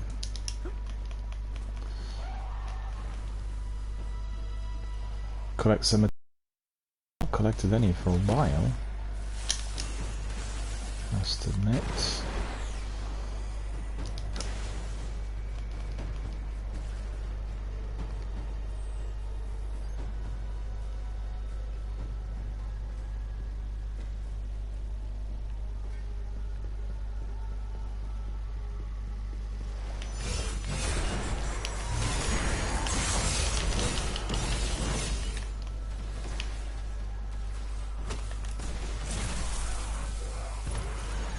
Oh, he's gone. Oh, that's nice and easy.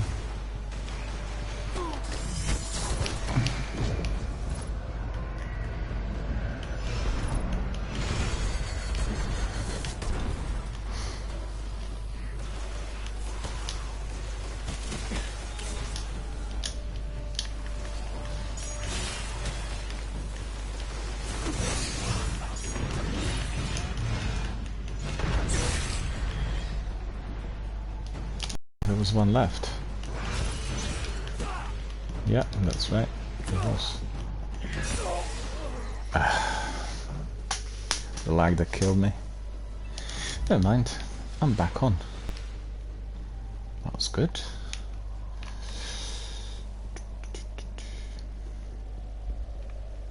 Just a minute. Yeah, we've gone through.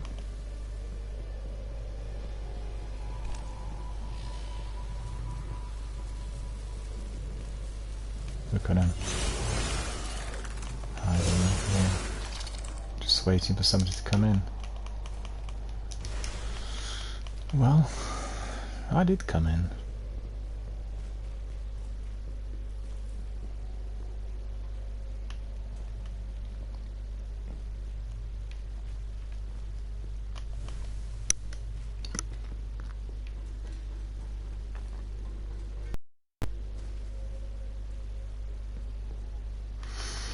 No, this is not really where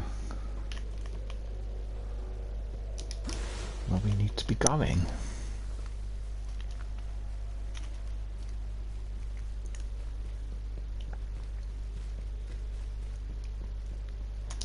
Okay, so bail altogether.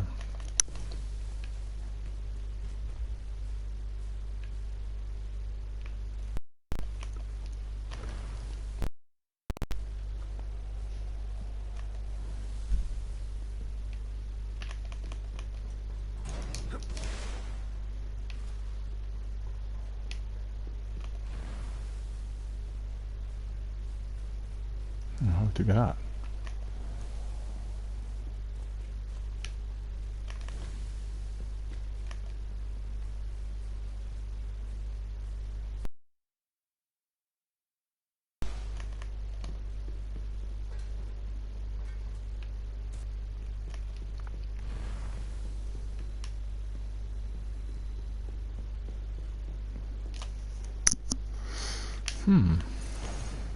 Supercharged.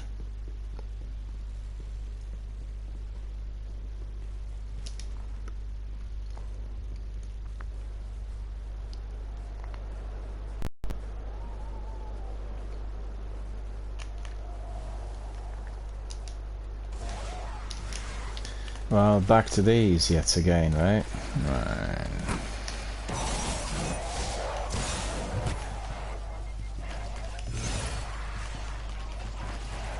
Heavy streak. Okay, losers.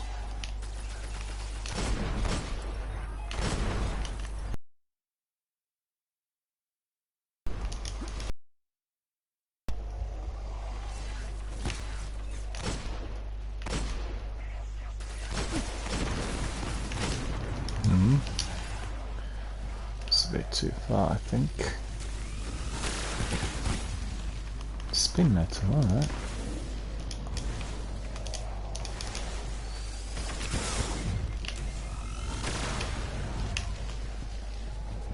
No, it's not spin metal, it's just a bit of oh,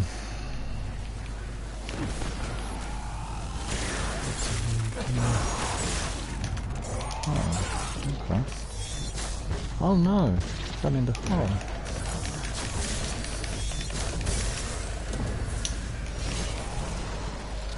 Where's the other one? There. Well, they used to kill me quite a bit, these ones. I remember when I started out here. Not just in this section of the game, but generally in Destiny. There's, at the beginning of campaign, there's this mission where you need to walk through a gate, and then there is a whole lot of them that keep attacking. Hang on, I've been here already.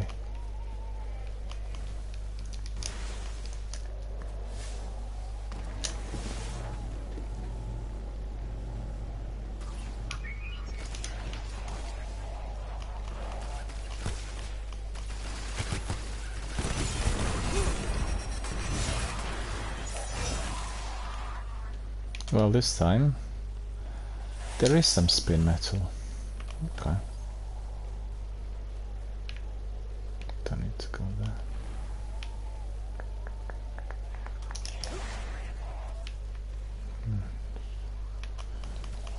Not going back in there anymore.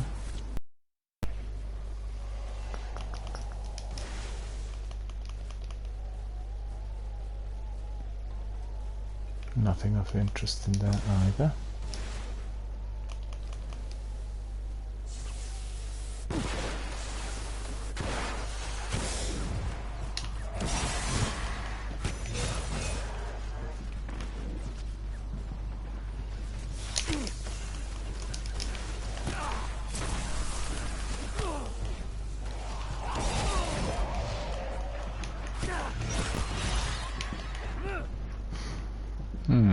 So that's all gone.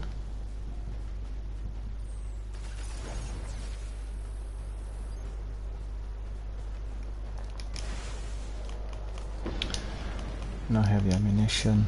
Not recharged yet, I don't think, on that synth.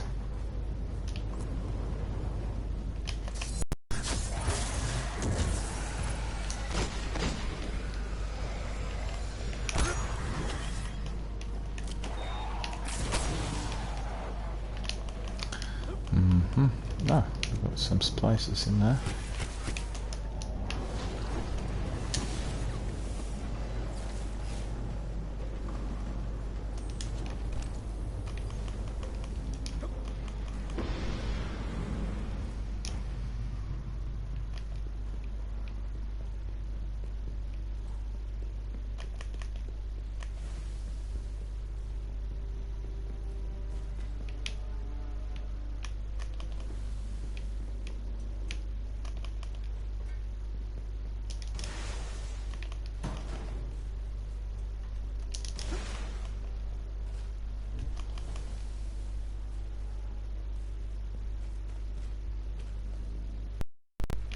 Well, I've been here already.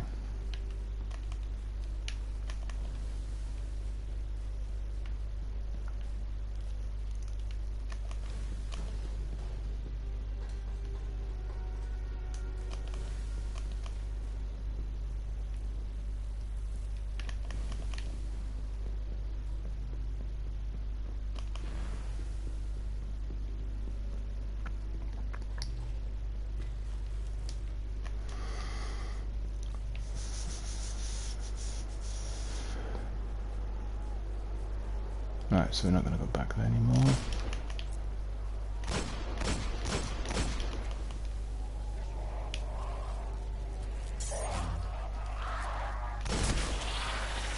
See what the synth...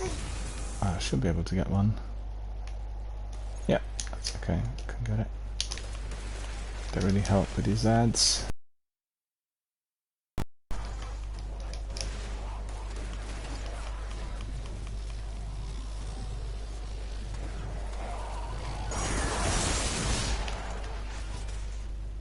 this time I was well prepared.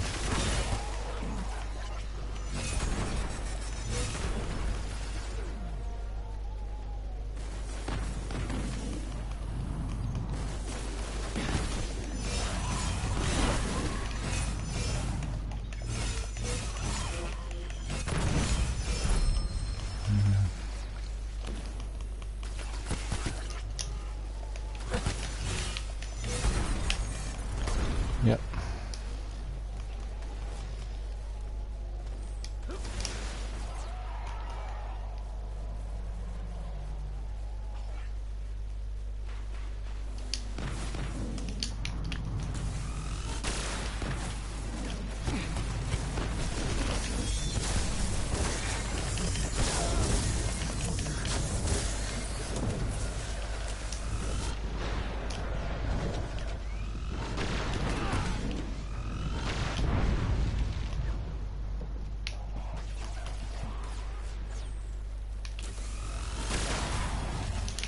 Yeah, he's gone.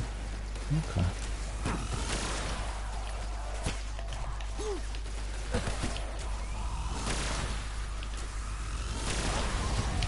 That was a good hit. Two of them gone at once. Another one. Plenty of those splicer dogs there. I've been here already, so I can't go through there. No chests or anything down here, okay.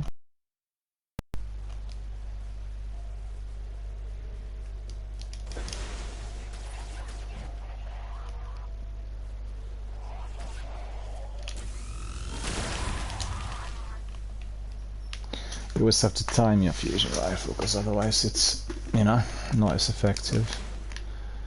But sometimes they're really effective.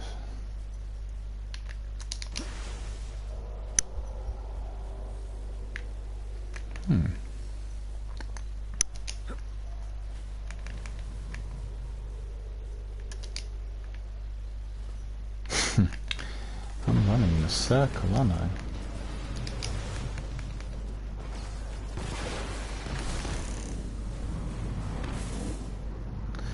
There's anything much in here for us to explore?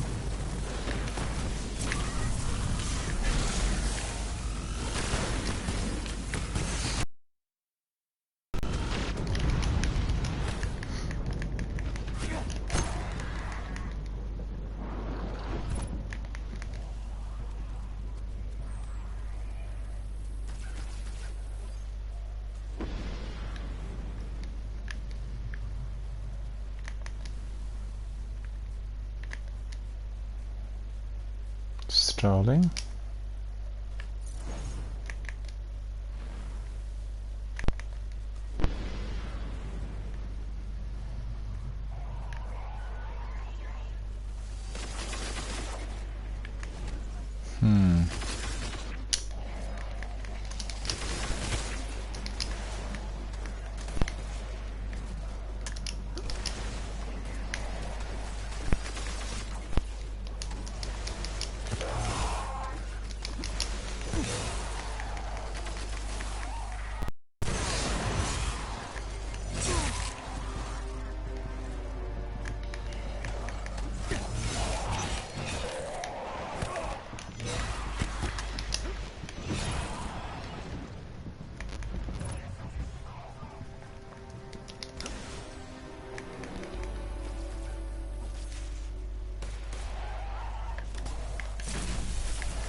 Cosmodrome, there you go.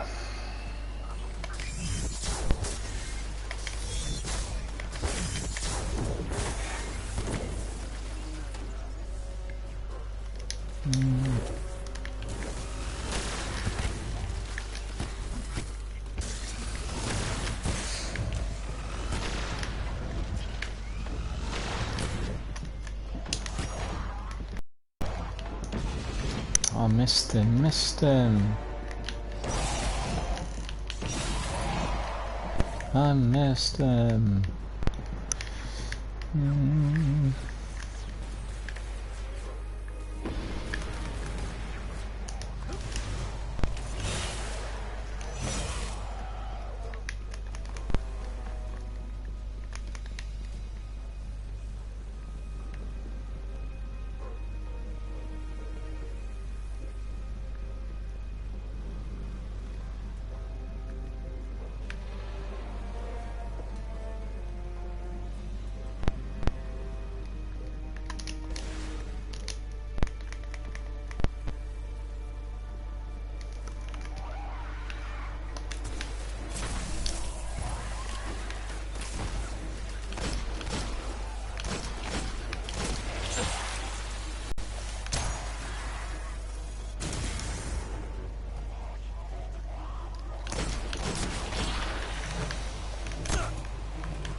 shooting from the hip.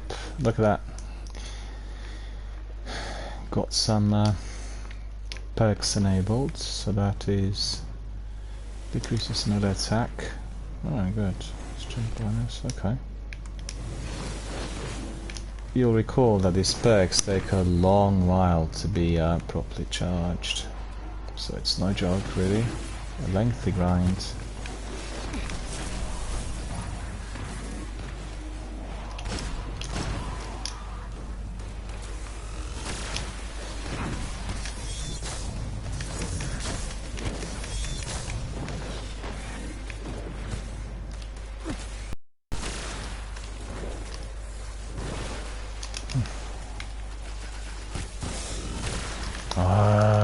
Come on. Got eliminated. Annoying.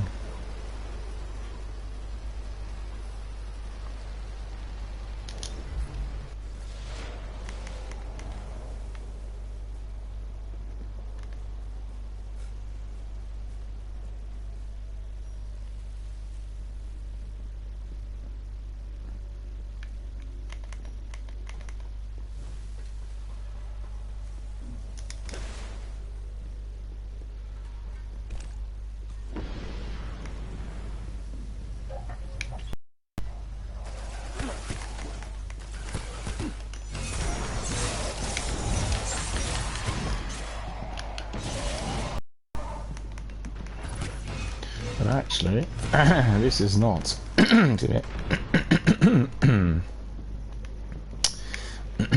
is the wrong way out. I should say the wrong way in, because we need to go the other way.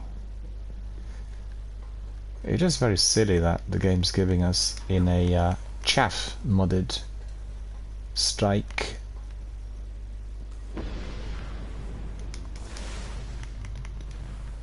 a pointer that's telling us to go elsewhere.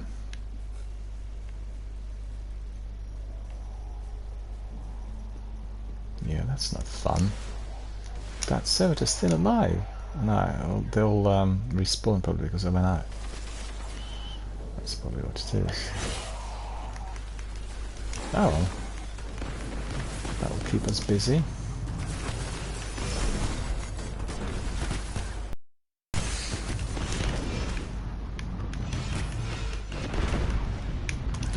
That worked. That's good. Well, God, I don't believe this. This didn't work. No, we're not going back. You see that? Ask us to go back there.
Fallen artillery inbound.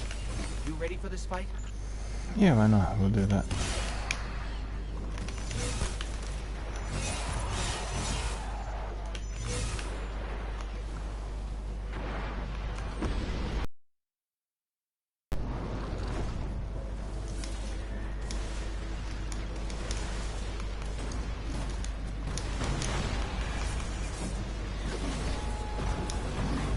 Great. It's augmented with SIVA.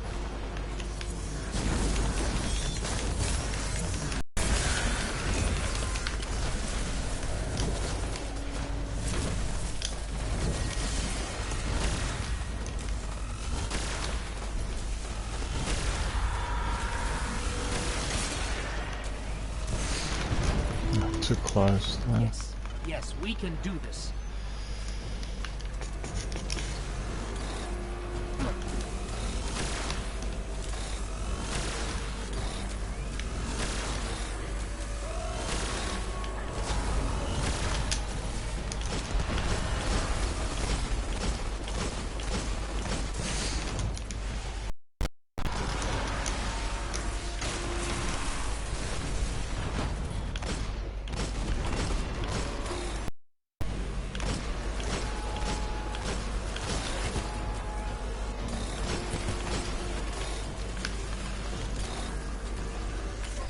The walker can't take much more. Keep hitting it.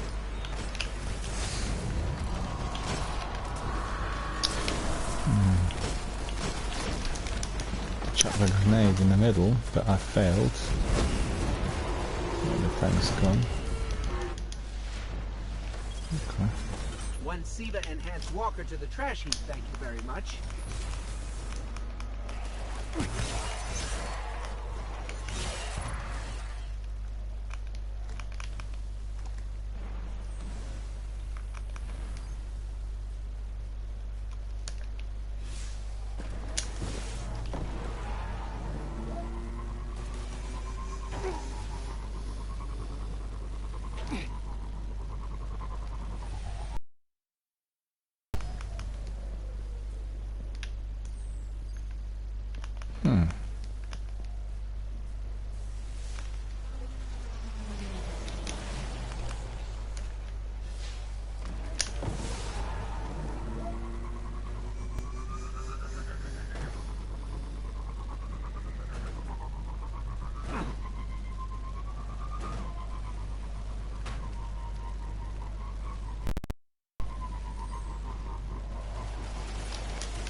Ah, don't have any more. Okay, I need to pick up another synth. That should have really recharged. Yeah. Okay.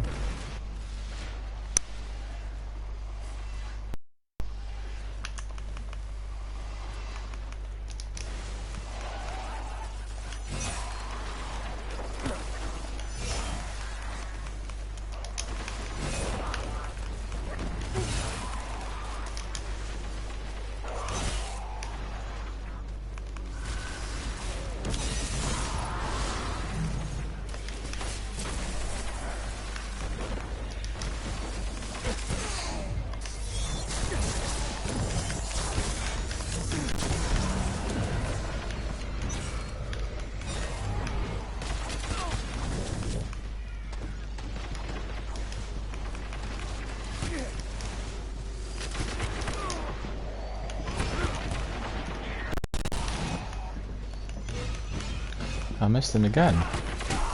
Ah, he was faster than me. And that should have not been the case, right?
Try going up there to the back, hey?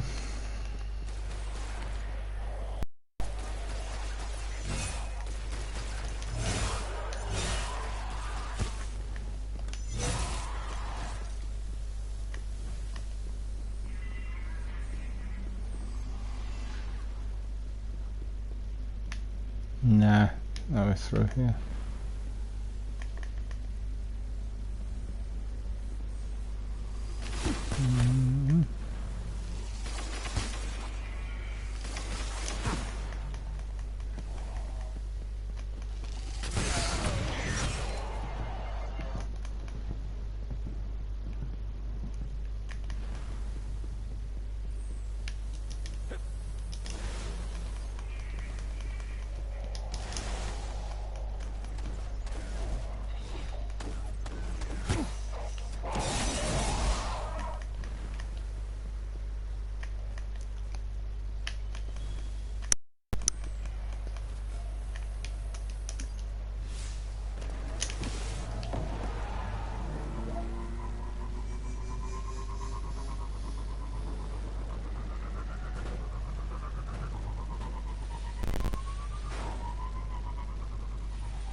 Oh, he got me again.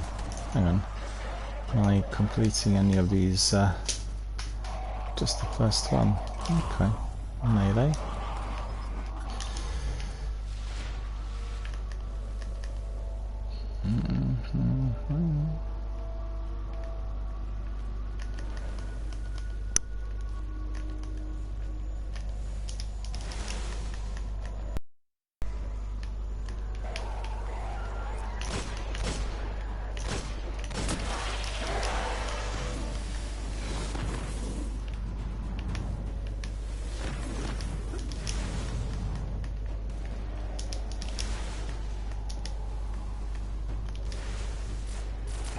Square Enix. Square Enix is here, look at that. Been here already.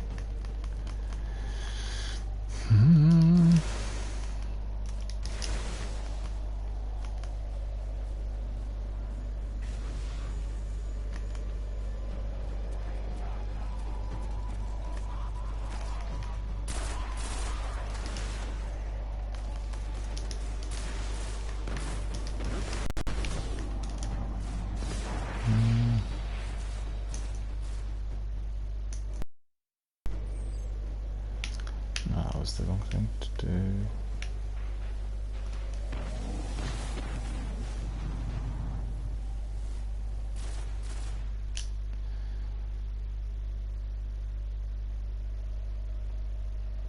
There's some glitch in there. It's not working properly.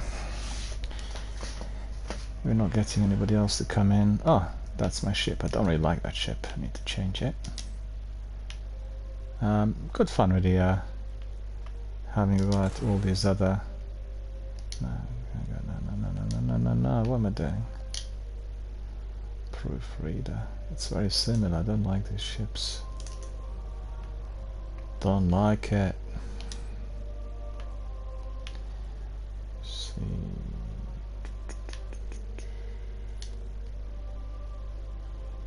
That's better. We'll keep that. Number.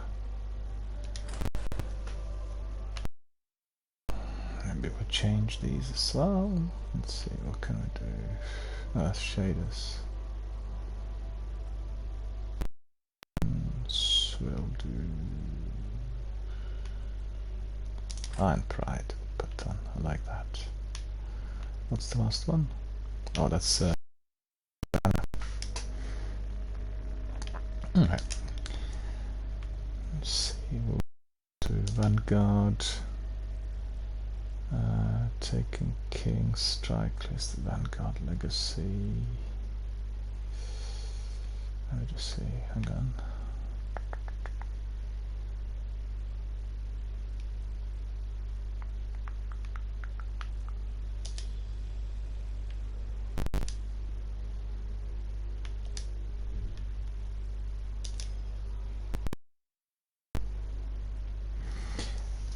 This one looks like, they call it toaster. It looks like a toaster, doesn't it?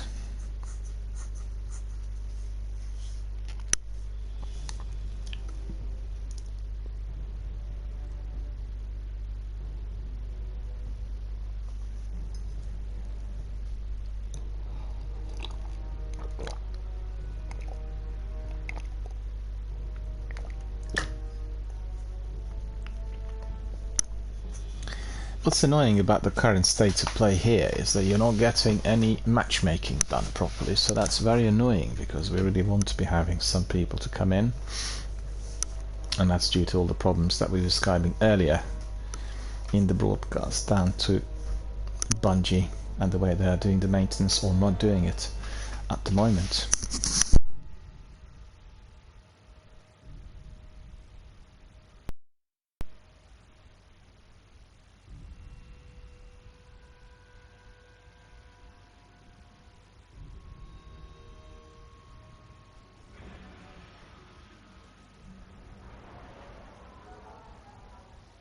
Whether we wanted it or not, we've stepped into a war with the Cabal on Mars. So let's get to taking out their command, one by one. Valus Ta'Arik. From what I can gather, he commands the siege dancers from an Imperial land tank outside of Rubicon. He's well protected. But with the right team, we can punch through those defenses, take this beast out, and break their grip on Freehold.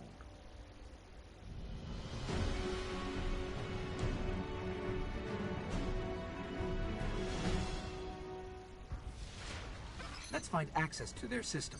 See if we can track down Valus Ta'Arik.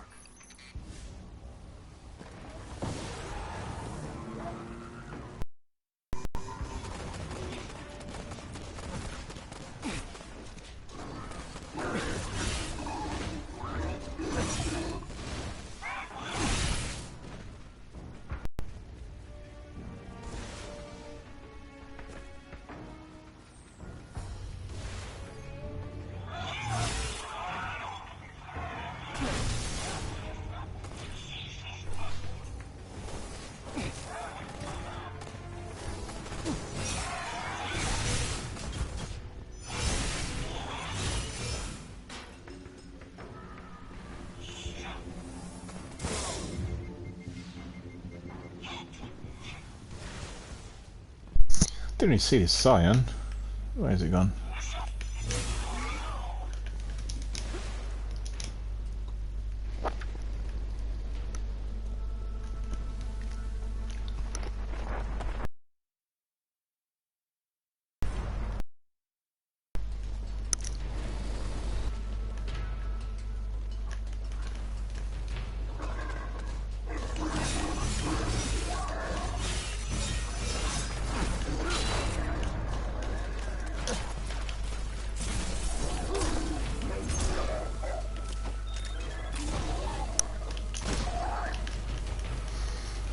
Okay, managed to get them. Well, that's gonna be a different story in here. I hate him. That Colossus is a major bother.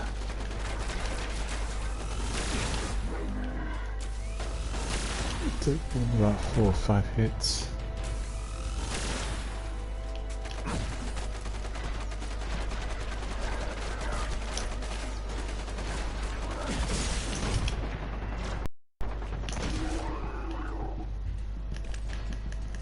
Oh, amazing. Imago Loop really worked well in here, as you can see. Well, there's that as well, right?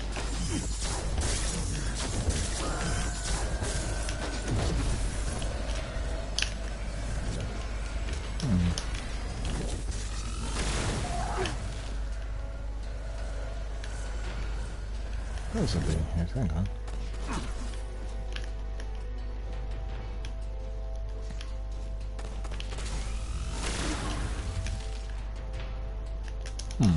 No, that's sorted. Are we doing anything with this Bantus at all? Or is it just grinding? A bit. Oh, this is sea, okay. Didn't get many medals.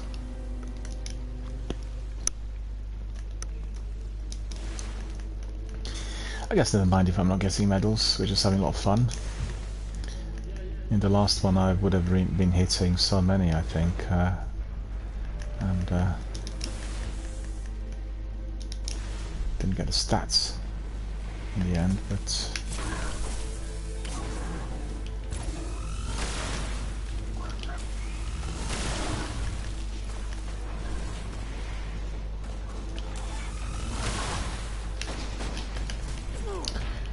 that's annoying.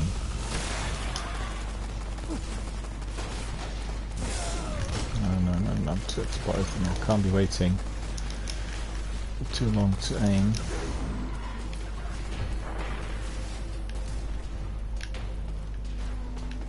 Oh, there. Okay.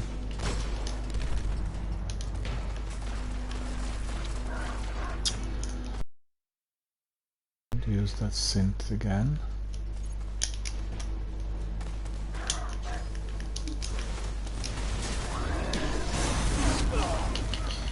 That's you know, it's some sort of glitch, because when I'm jumping and I try to spin, it just doesn't seem to work. I didn't see any mods that would really make it more difficult, but it's happened several times in various sections of the game.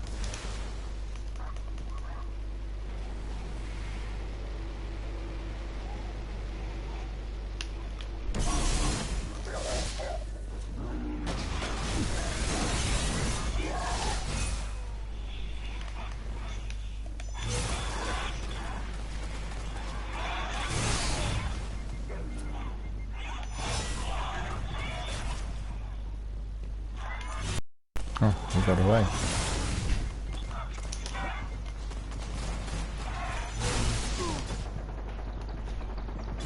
Ah, there's Colossus in there. That's not gonna work. That's not gonna work in a million years, you know. Look at that Colossus tethered.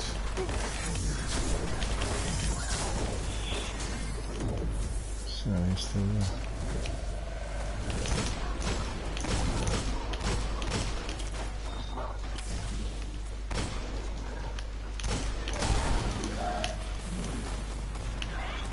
Colossus is no more. That's pretty good.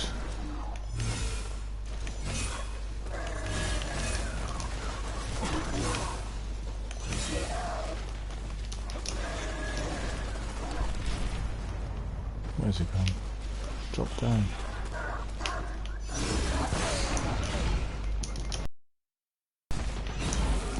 You see?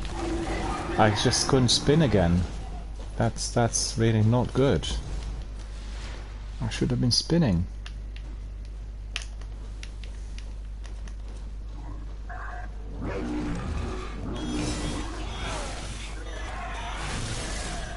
Don't get it. Why was the death so quick in there? Let's see. Hang on.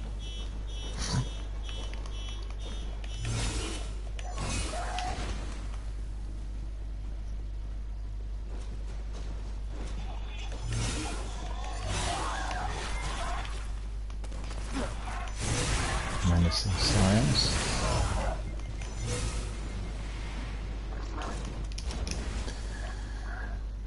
No exploding thralls though.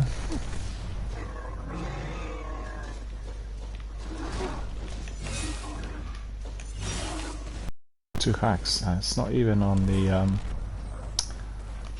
hard difficulty levels. I don't know what's going on in there.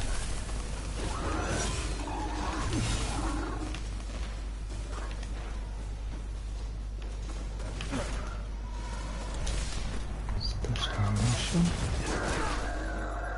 Colossus again. Now we're gonna be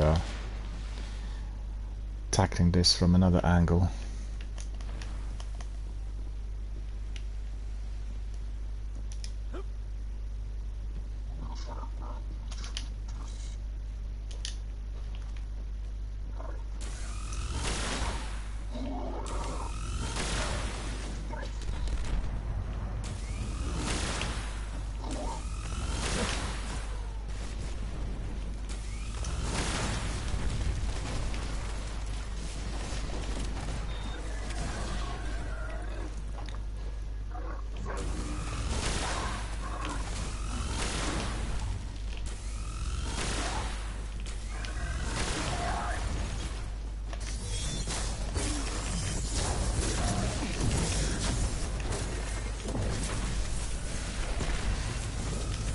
Where is it?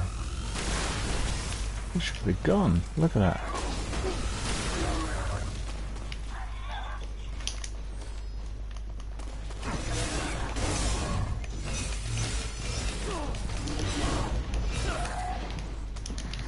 Finally, what is going on in there?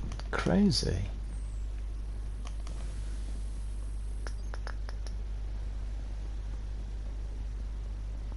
And you can see it's a strike, you're not getting anybody else slotted in. It's not no maintenance at all, they just forgot about the game.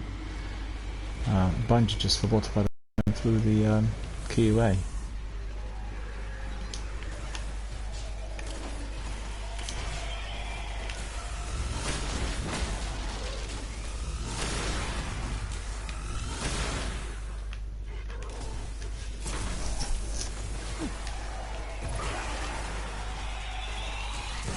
Ah, it's too slow.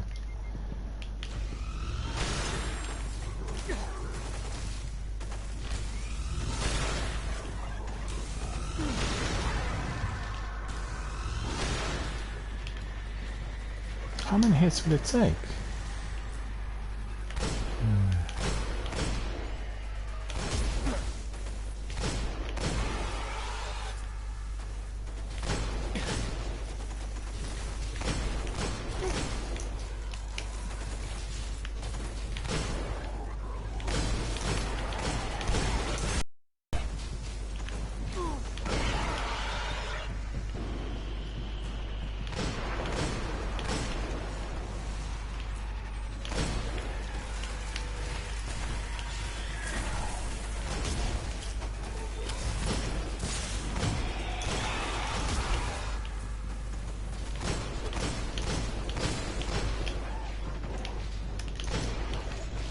God, why is it so alive there still?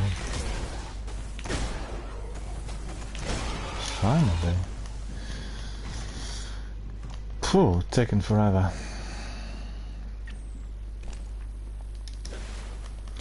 I don't understand as to why they're not slotting in any other players, because there are lots of people doing COS, and you know, you will get an impression that nobody's coming to Destiny anymore, but that's complete rubbish.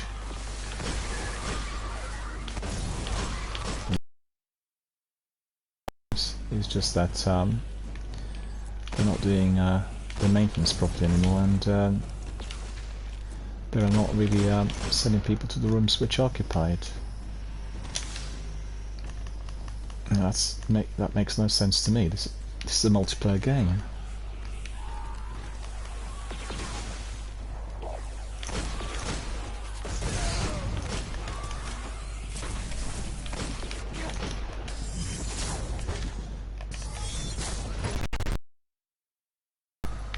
What was that being hit by?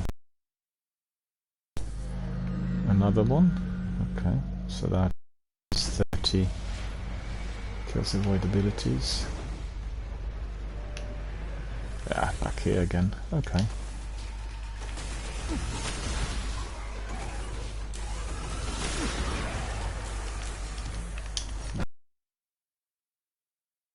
So that. Right here for a moment. He got me. You see, this is also not properly maintained. This is not like an ordinary strike. It's just really like Siva Heroic. You can tell that by the strength of the enemies there.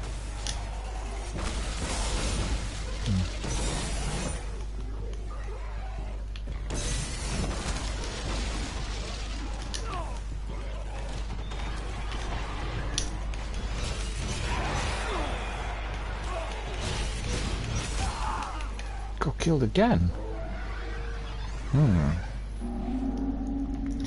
Well, I'm coming across as very rusty in here, but I'm not that rusty actually.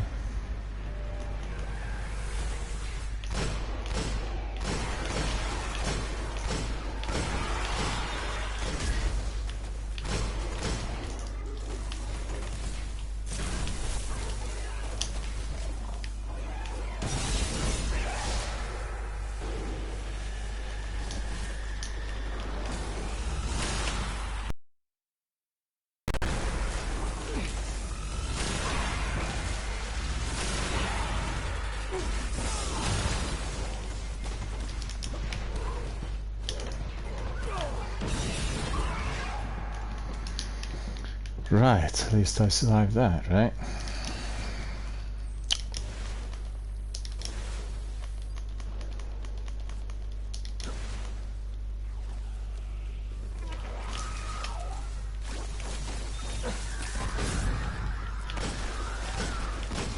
Immune to my grenade.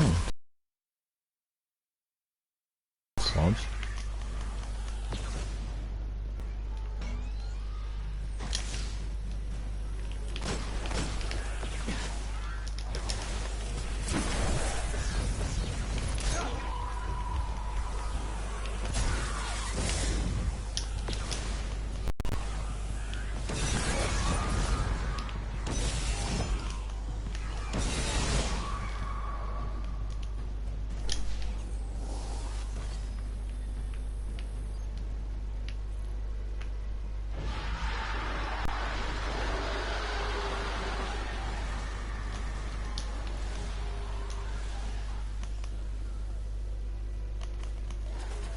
Second champions.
Well, they keep multiplying in very large numbers.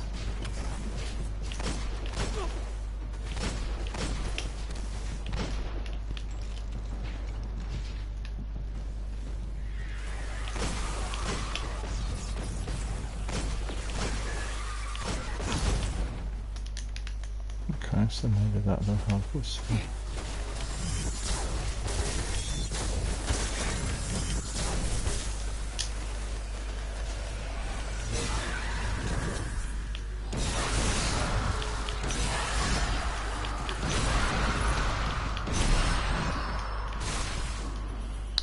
The last one, I don't believe it. The last one got me. After all that. Well, what do you know? You learn every day, right?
Well, that's ridiculous.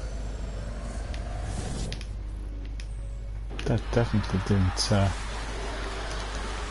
produce the desired results. It was just completely flawed.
Okay.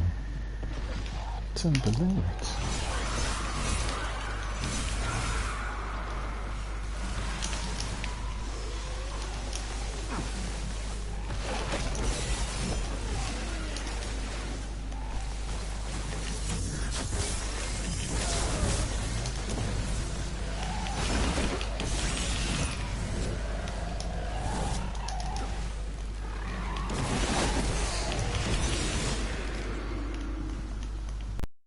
Well, that did take a bit of time, eh? Unexpectedly so.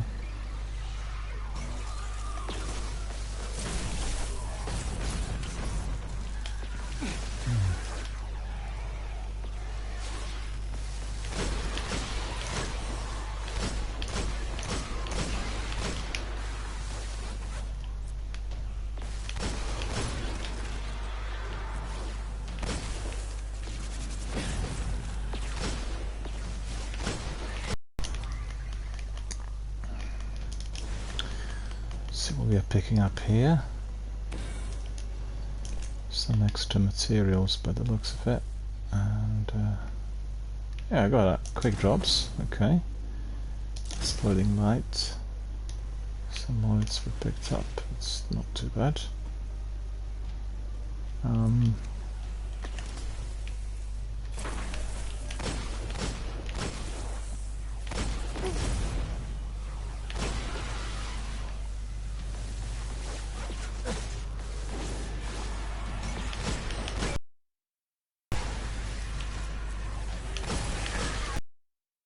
Okay. This is the last one left. Look at that.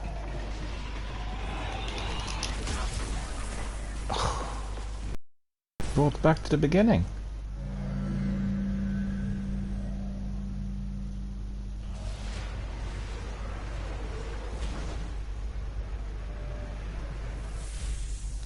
Well, I'm muted. Don't know what to say.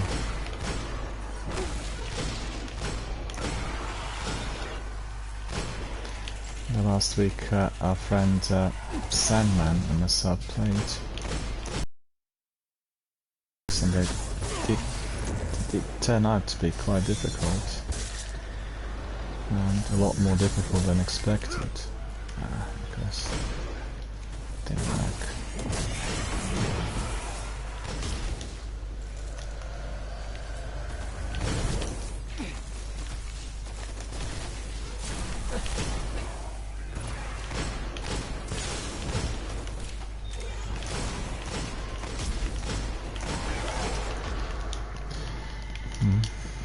Okay.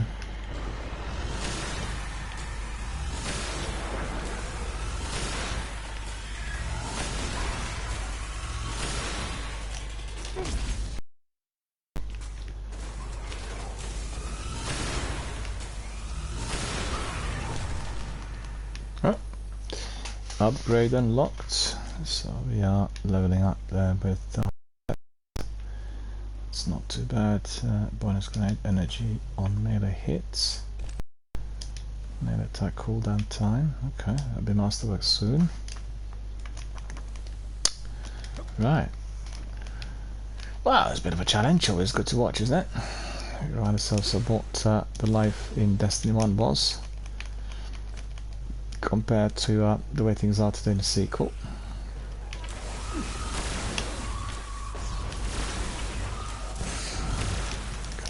Sniper killing me from above.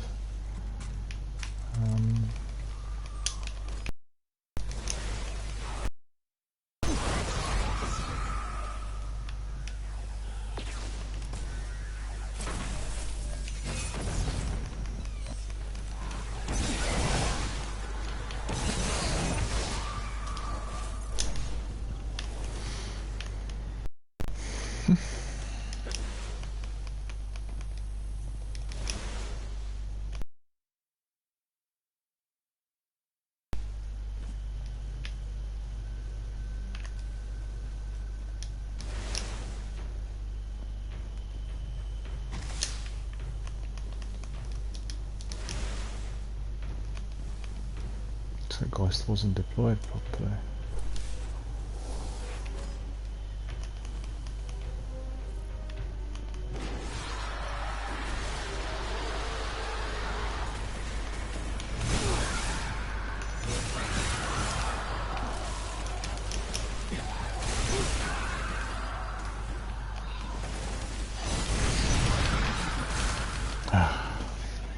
It's too many for close encounters, that's the trouble. Alright.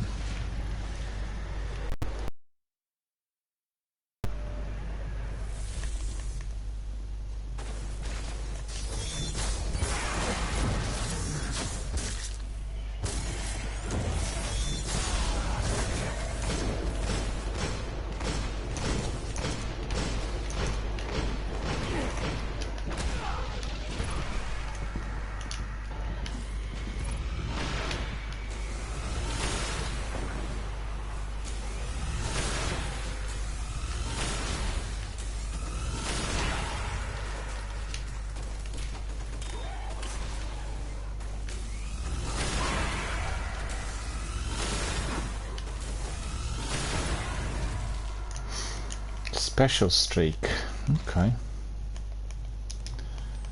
But I got to be engaging these beasts there from distance, because if I come close, then well, you've seen what happens. It doesn't really work.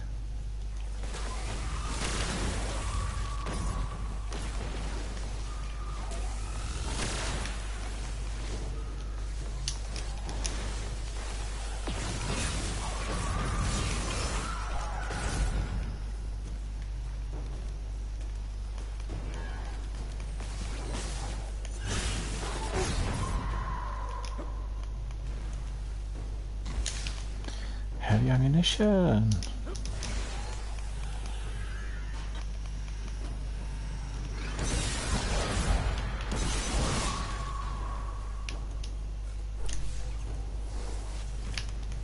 Okay.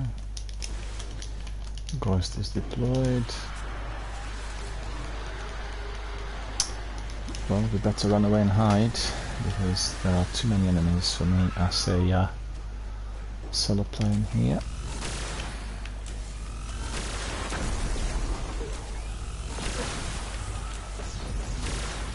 Missed that.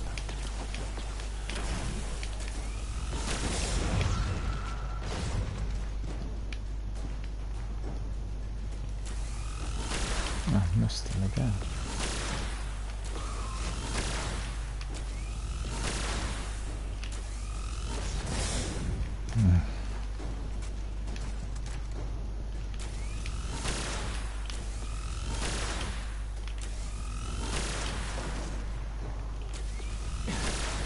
That's not doing it.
Take another synth, but this time we'll take it for secondary. See whether this will work better.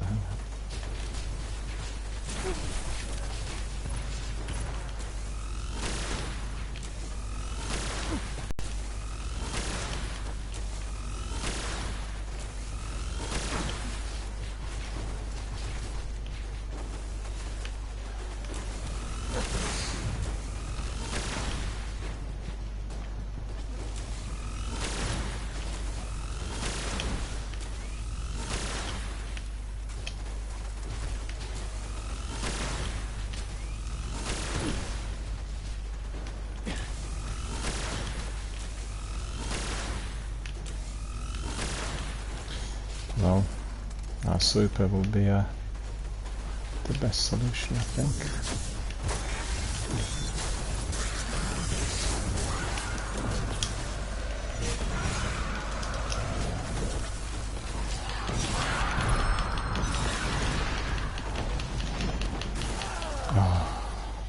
He had to get away. He had to get away. Why is it that we're not getting anybody else coming in?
Let's try this for a change, see whether this would work at all.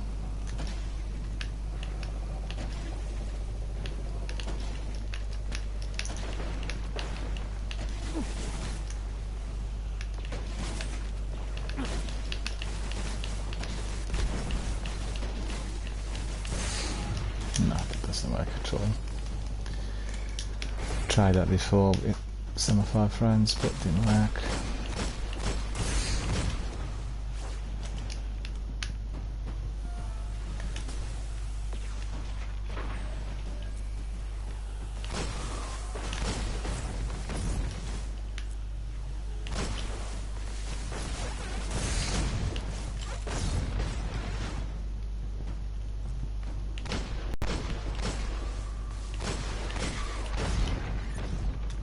Supercharged. Yep.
Hardly any life left here.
How is it possible they respawn so fast?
Easy, yeah, to these. Well, this was really taking forever. Let's face the facts. That sniper in there, look at that.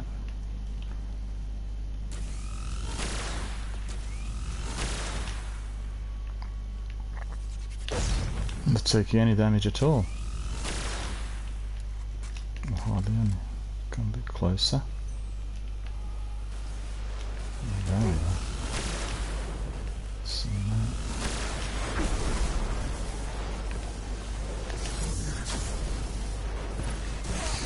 Did get him. That's good.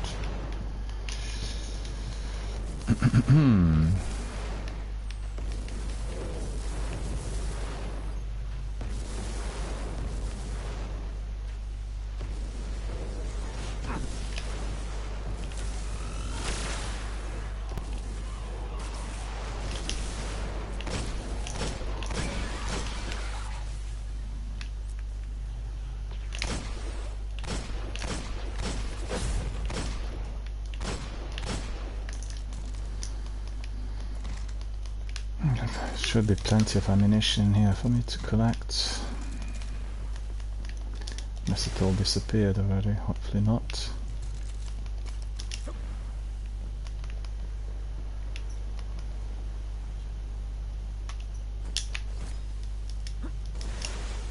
He was here, wasn't he? He's not gone. He's alive and kicking for certain.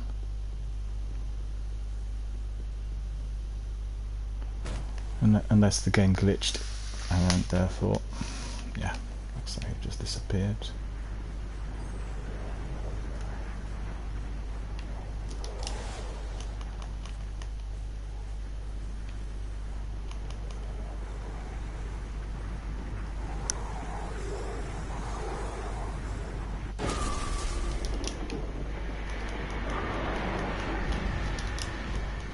Well, this is going to be very tricky.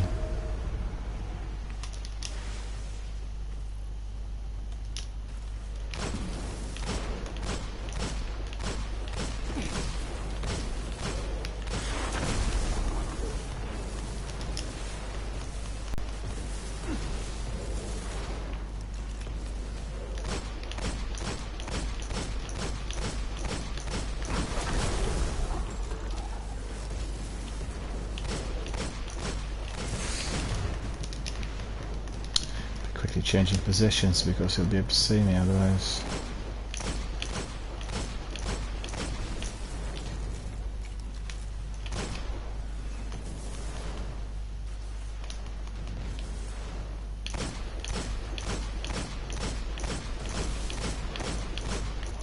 Come on, disappeared once, will you?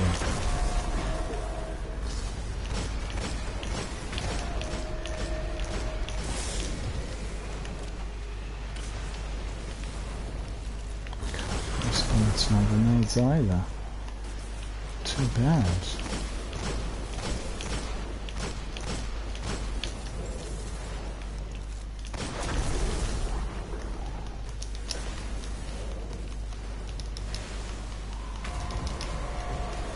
Not prime ammunition. How is this possible? It should be infinite.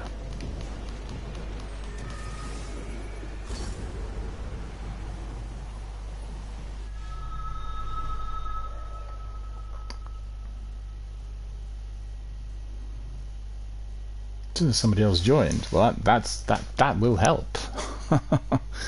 That will certainly help. All considering, if this is going to be made possible. Let's see. Taking time.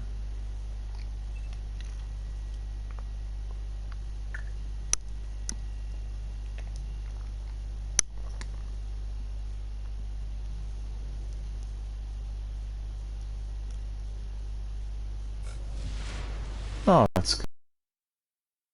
I'm feeling already a lot better about everything we are doing here.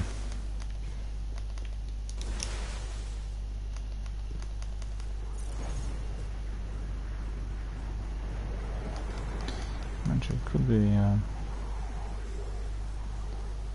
See,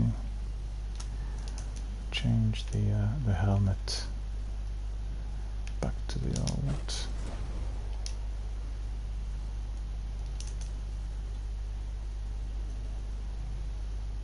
Yeah.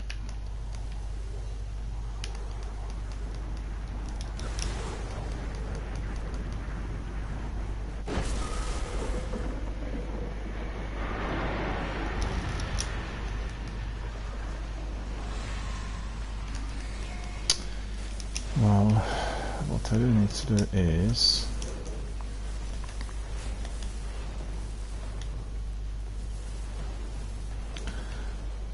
losing my bearings to get some of this. Okay. Gate was there already. Let's get away from him.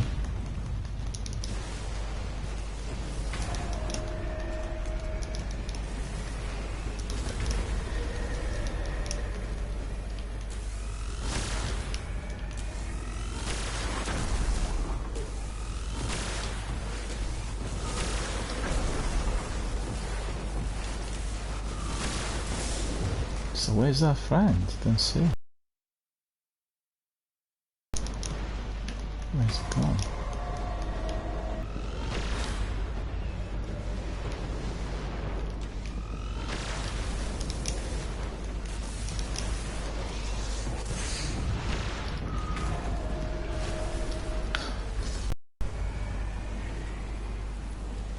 He had a look and then left. Oh well. That's not really particularly encouraging, is it? Oh no, he's there. I couldn't see him otherwise. I mean, couldn't see him earlier. I don't know what happened to him or where he went.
Taken now coming in, I'm gonna get killed. There, I'm not recharging quick enough. Thank you.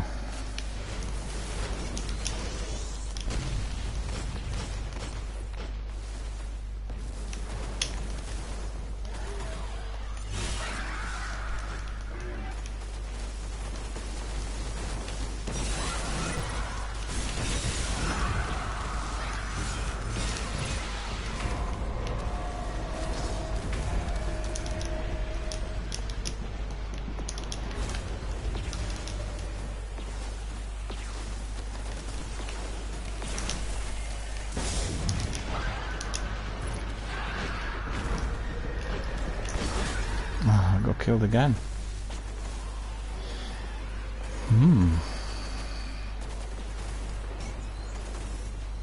Surely this saver is not like without any mods and delivered as normal. It's a lot harder than the one I played under the hard level.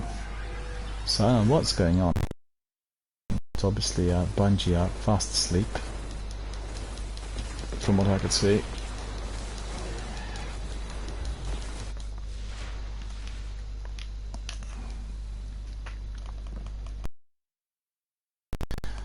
But obviously it'll be easier for us to complete if we have 2 people there. Destroy these blights because they'll just keep respawning enemies. I don't want any of that.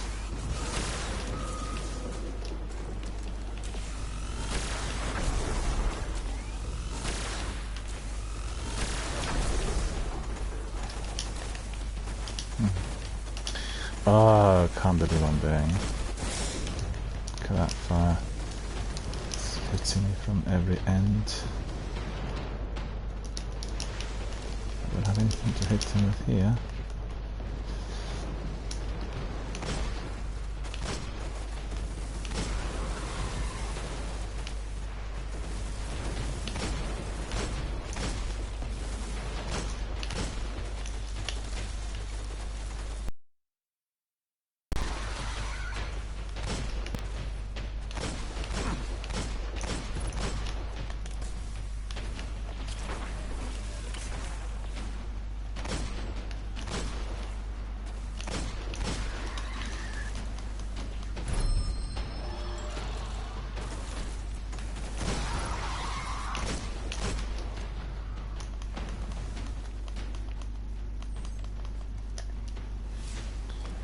We managed to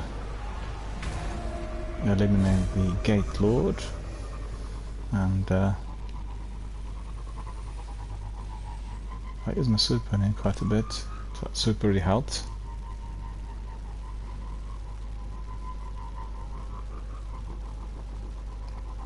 Well, the choice is there between Dark Drinker and Kreutzer or Galahorn, you know, so we can't have the both.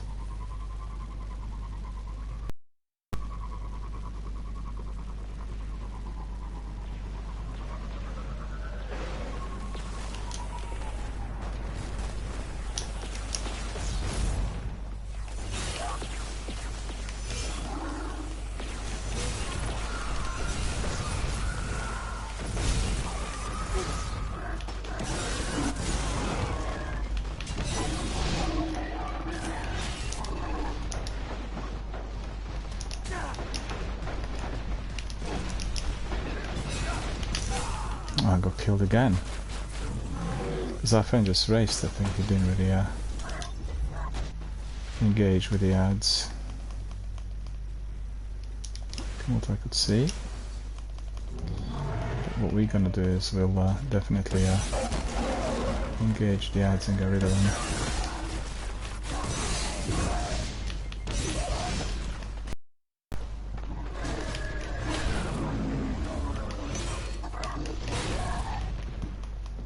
Yep, that's it.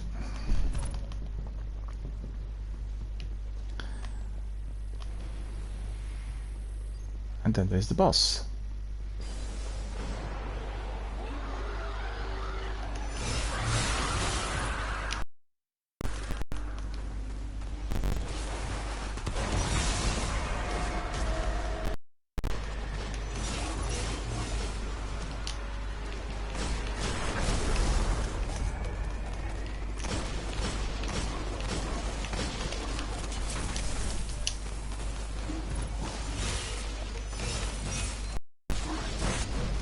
Oh, no, I don't believe it. That was annoying.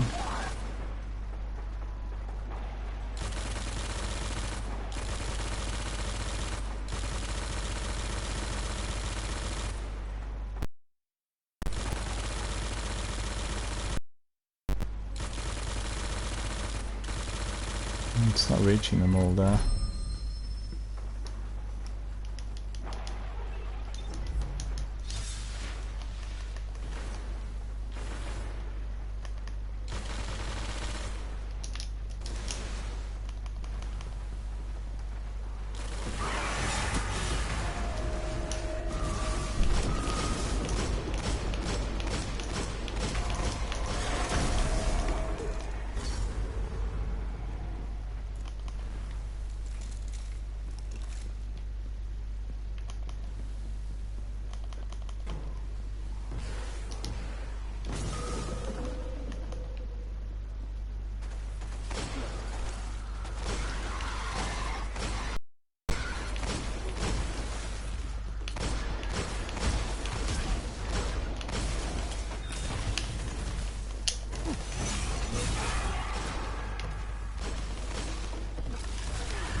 That's about it, I think.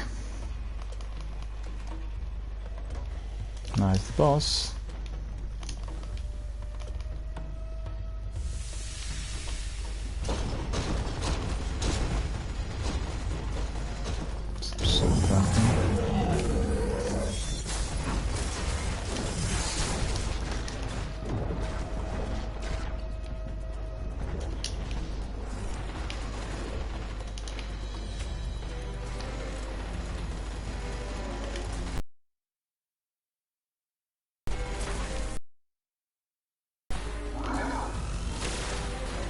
Valus Torek.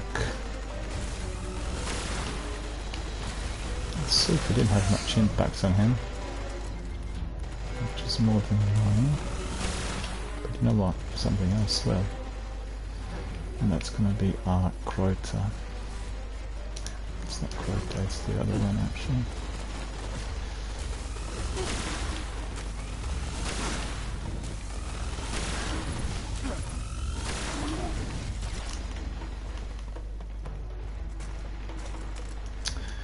Take another synth for our heavy.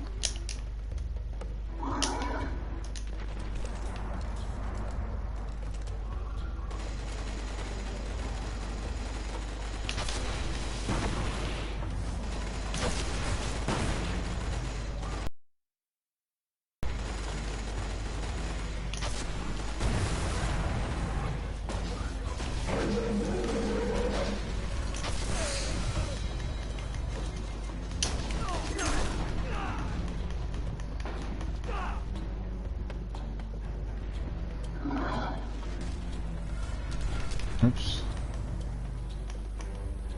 What's happening now?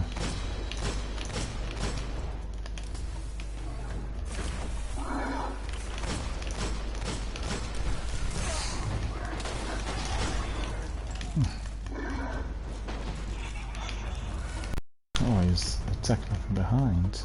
I saw him.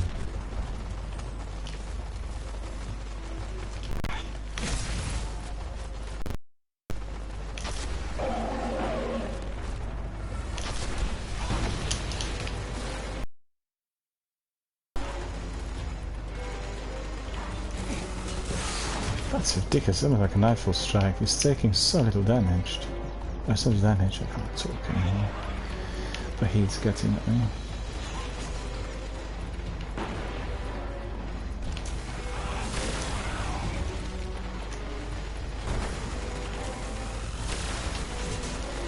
Nope, it's not helping. It's taking hardly any damage. I don't know what's going on in here.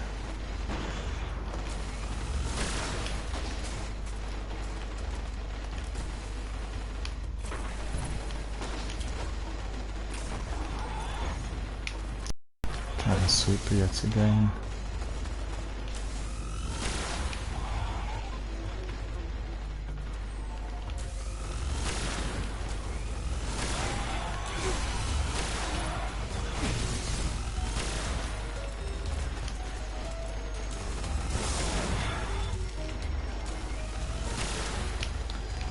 That sun was nearly costing me my life. Ah, that's ridiculous. I got hit again by Valus Torok.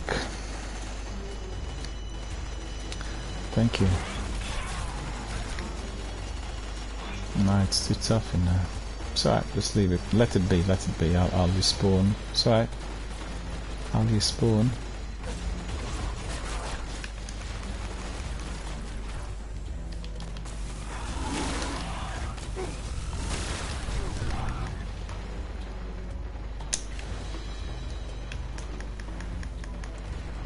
Take another scent if possible.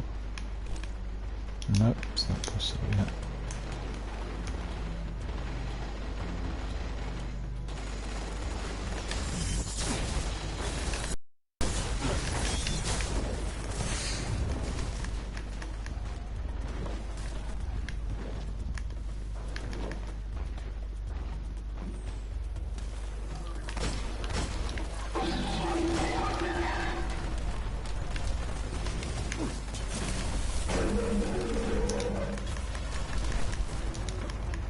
This is taking a long while now for an ordinary strike.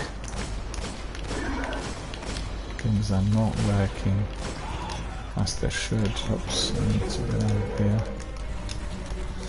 My friend's too close to the enemy, to the boss.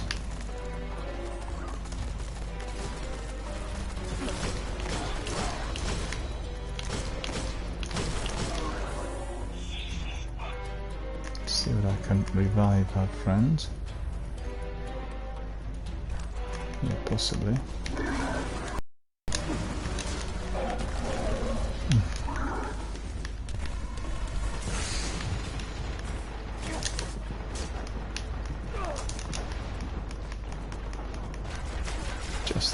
Just about. Yeah, I'll be able to get my rockets, which is going to be helpful. I come on 60. The cooldown was longer than that. Did you see that? It was 1 minute and 20 seconds. That's not really counting properly.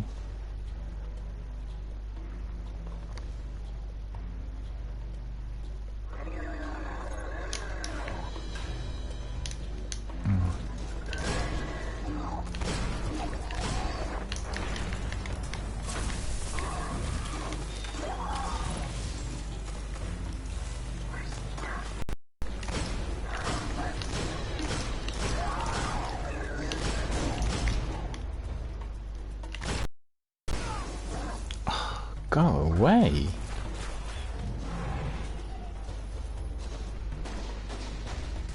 Don't believe it. It's just.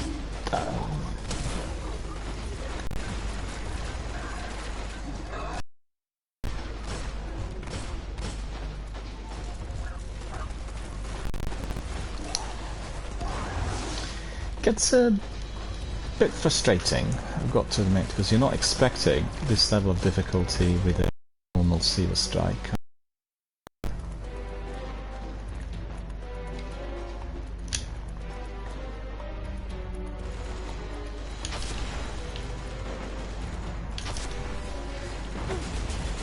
Oh, it's gonna hit me again. It was so fast.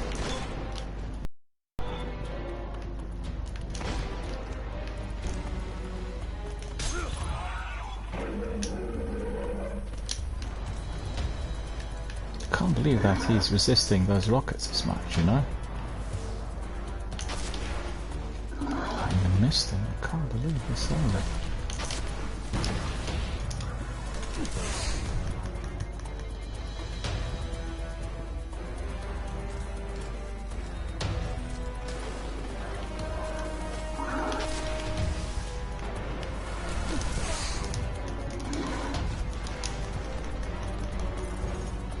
Supercharged. Let's see where that.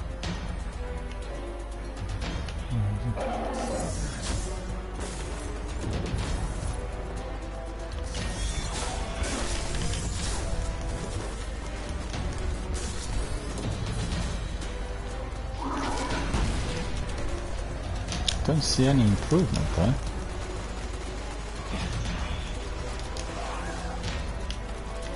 That's crazily difficult for an ordinary Seaver.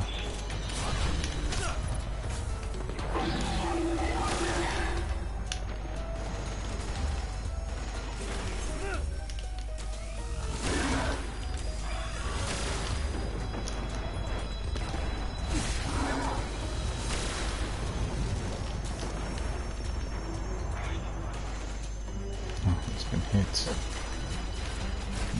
So can't really go and revive him. It's too risky.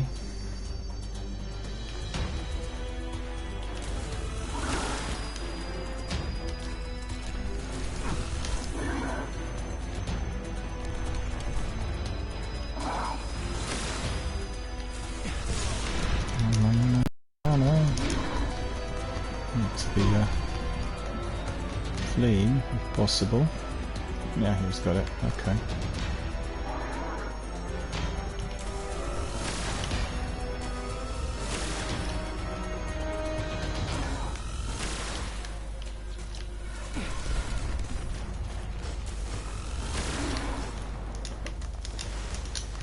Let's try with the Imago loop.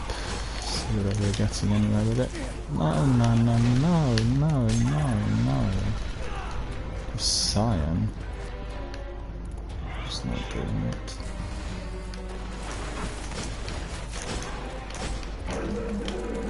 Hit him with everything. Now he's gonna go. There he is.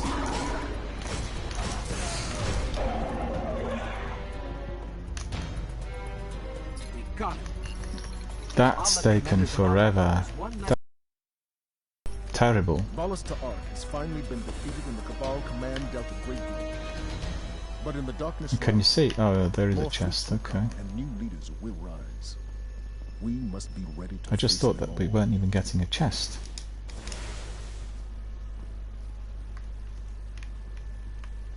Don't want to use the skeleton key because of the poor quality loot that we'll be getting here. So.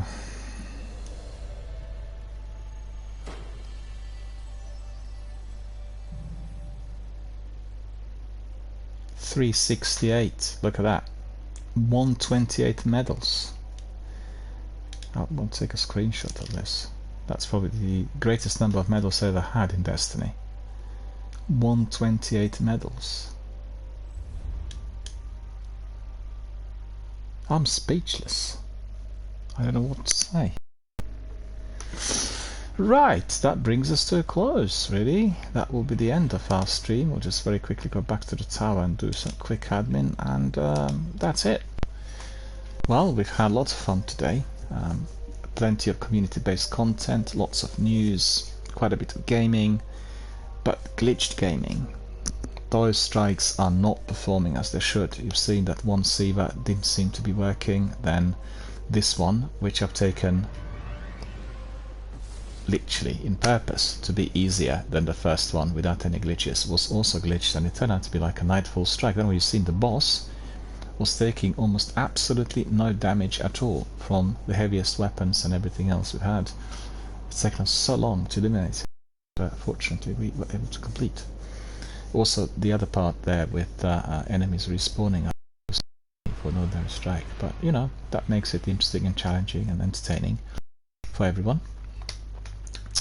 Was probably a very good ending when we consider all we talked about here today. Okay, there aren't that many things to collect. I think I'm probably full everywhere, so we've got one legendary. Okay, what's this? Sublime. Oh, there's something exotic in there. That's good. Well, let's keep our fingers crossed, hoping that there will be an exotic coming our way. Okay. Go to Master Rahul for a bit of admin.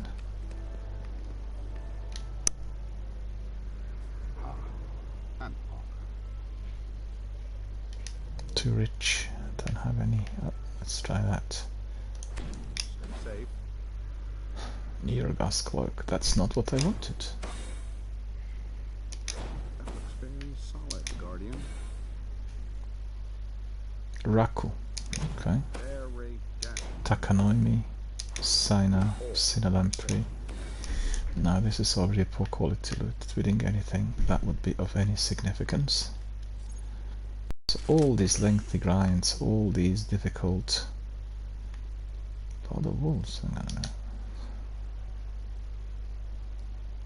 Yeah, that's right. I know that. Automatic shotgun.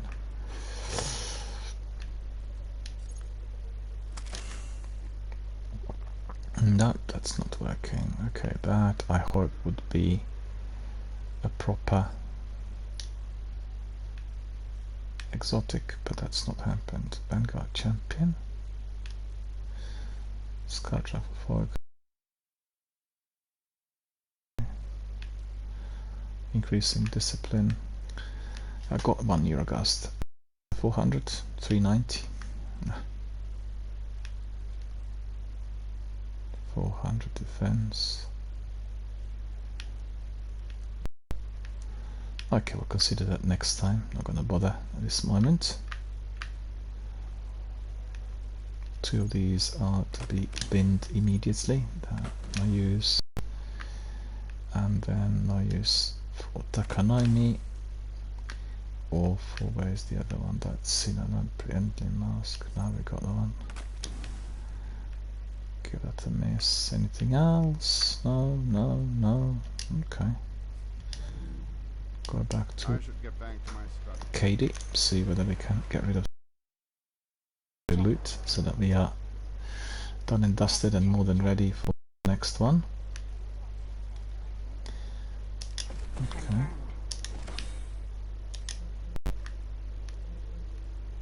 Got all of these, fine. Maybe an exotic. Let's pray that we are going to get an exotic. It's been a while. Last week I picked up that exotic gauntlet that has gone up now.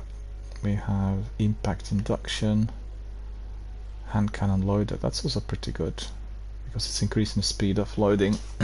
You will know that in the sequel we keep picking up the perks, the mods directly through extensive seasonal gameplay, so that's different to the original where you have to be grinding and grinding in order to get the perks unlocked per item. I guess some people prefer it. Matter of personal taste. What's this? Vanguard reputation boost. Okay, we've still got this. Right, get rid of that. Put the 4400 to look pretty and solidly powerful for all enemies to be contested. Yeah,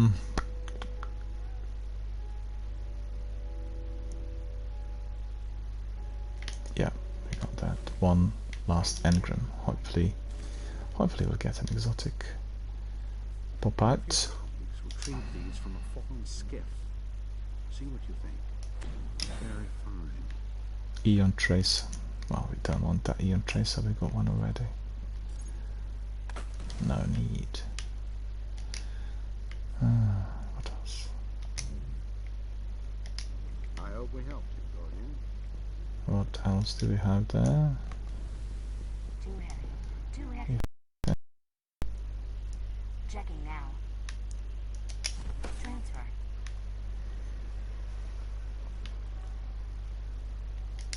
Resolved. Mind you, I'm gonna get rid of this one. I don't really need it. This class item. See, butterfly.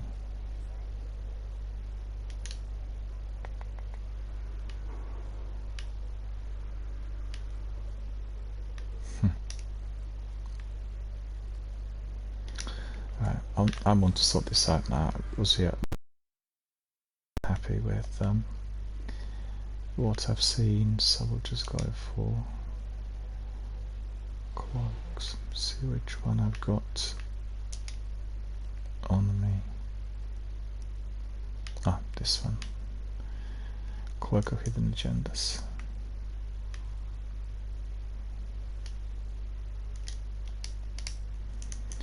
So that's good. That is going to be resolving it, so we'll get rid of that one. And then let's see these artifacts, see whether we get any doubles.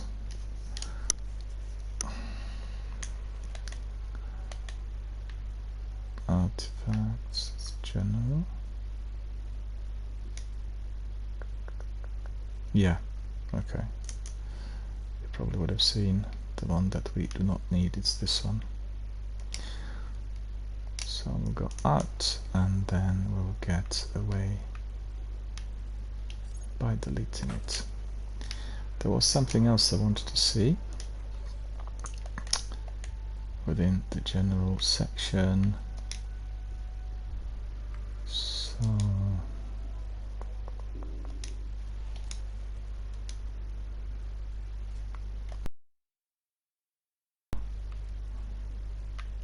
see, this Tower Watch needs to be deleted. We don't need it. Bellicose, we also got this one, can be deleted as well. Butterfly coil. Alright, so that makes it easier for us to do business.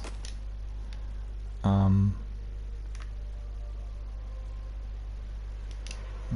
did I want to do? Yeah, I wanted to have a look at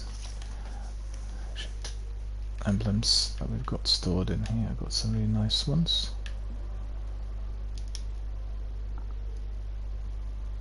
And this one I quite like.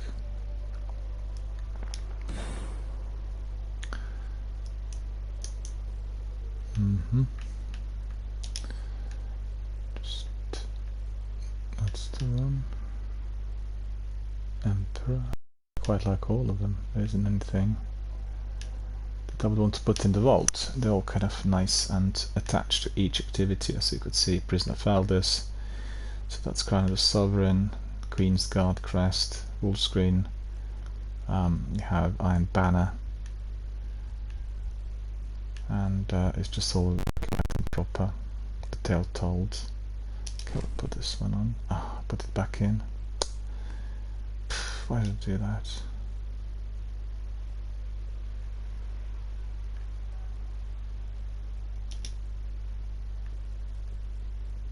Pick it up.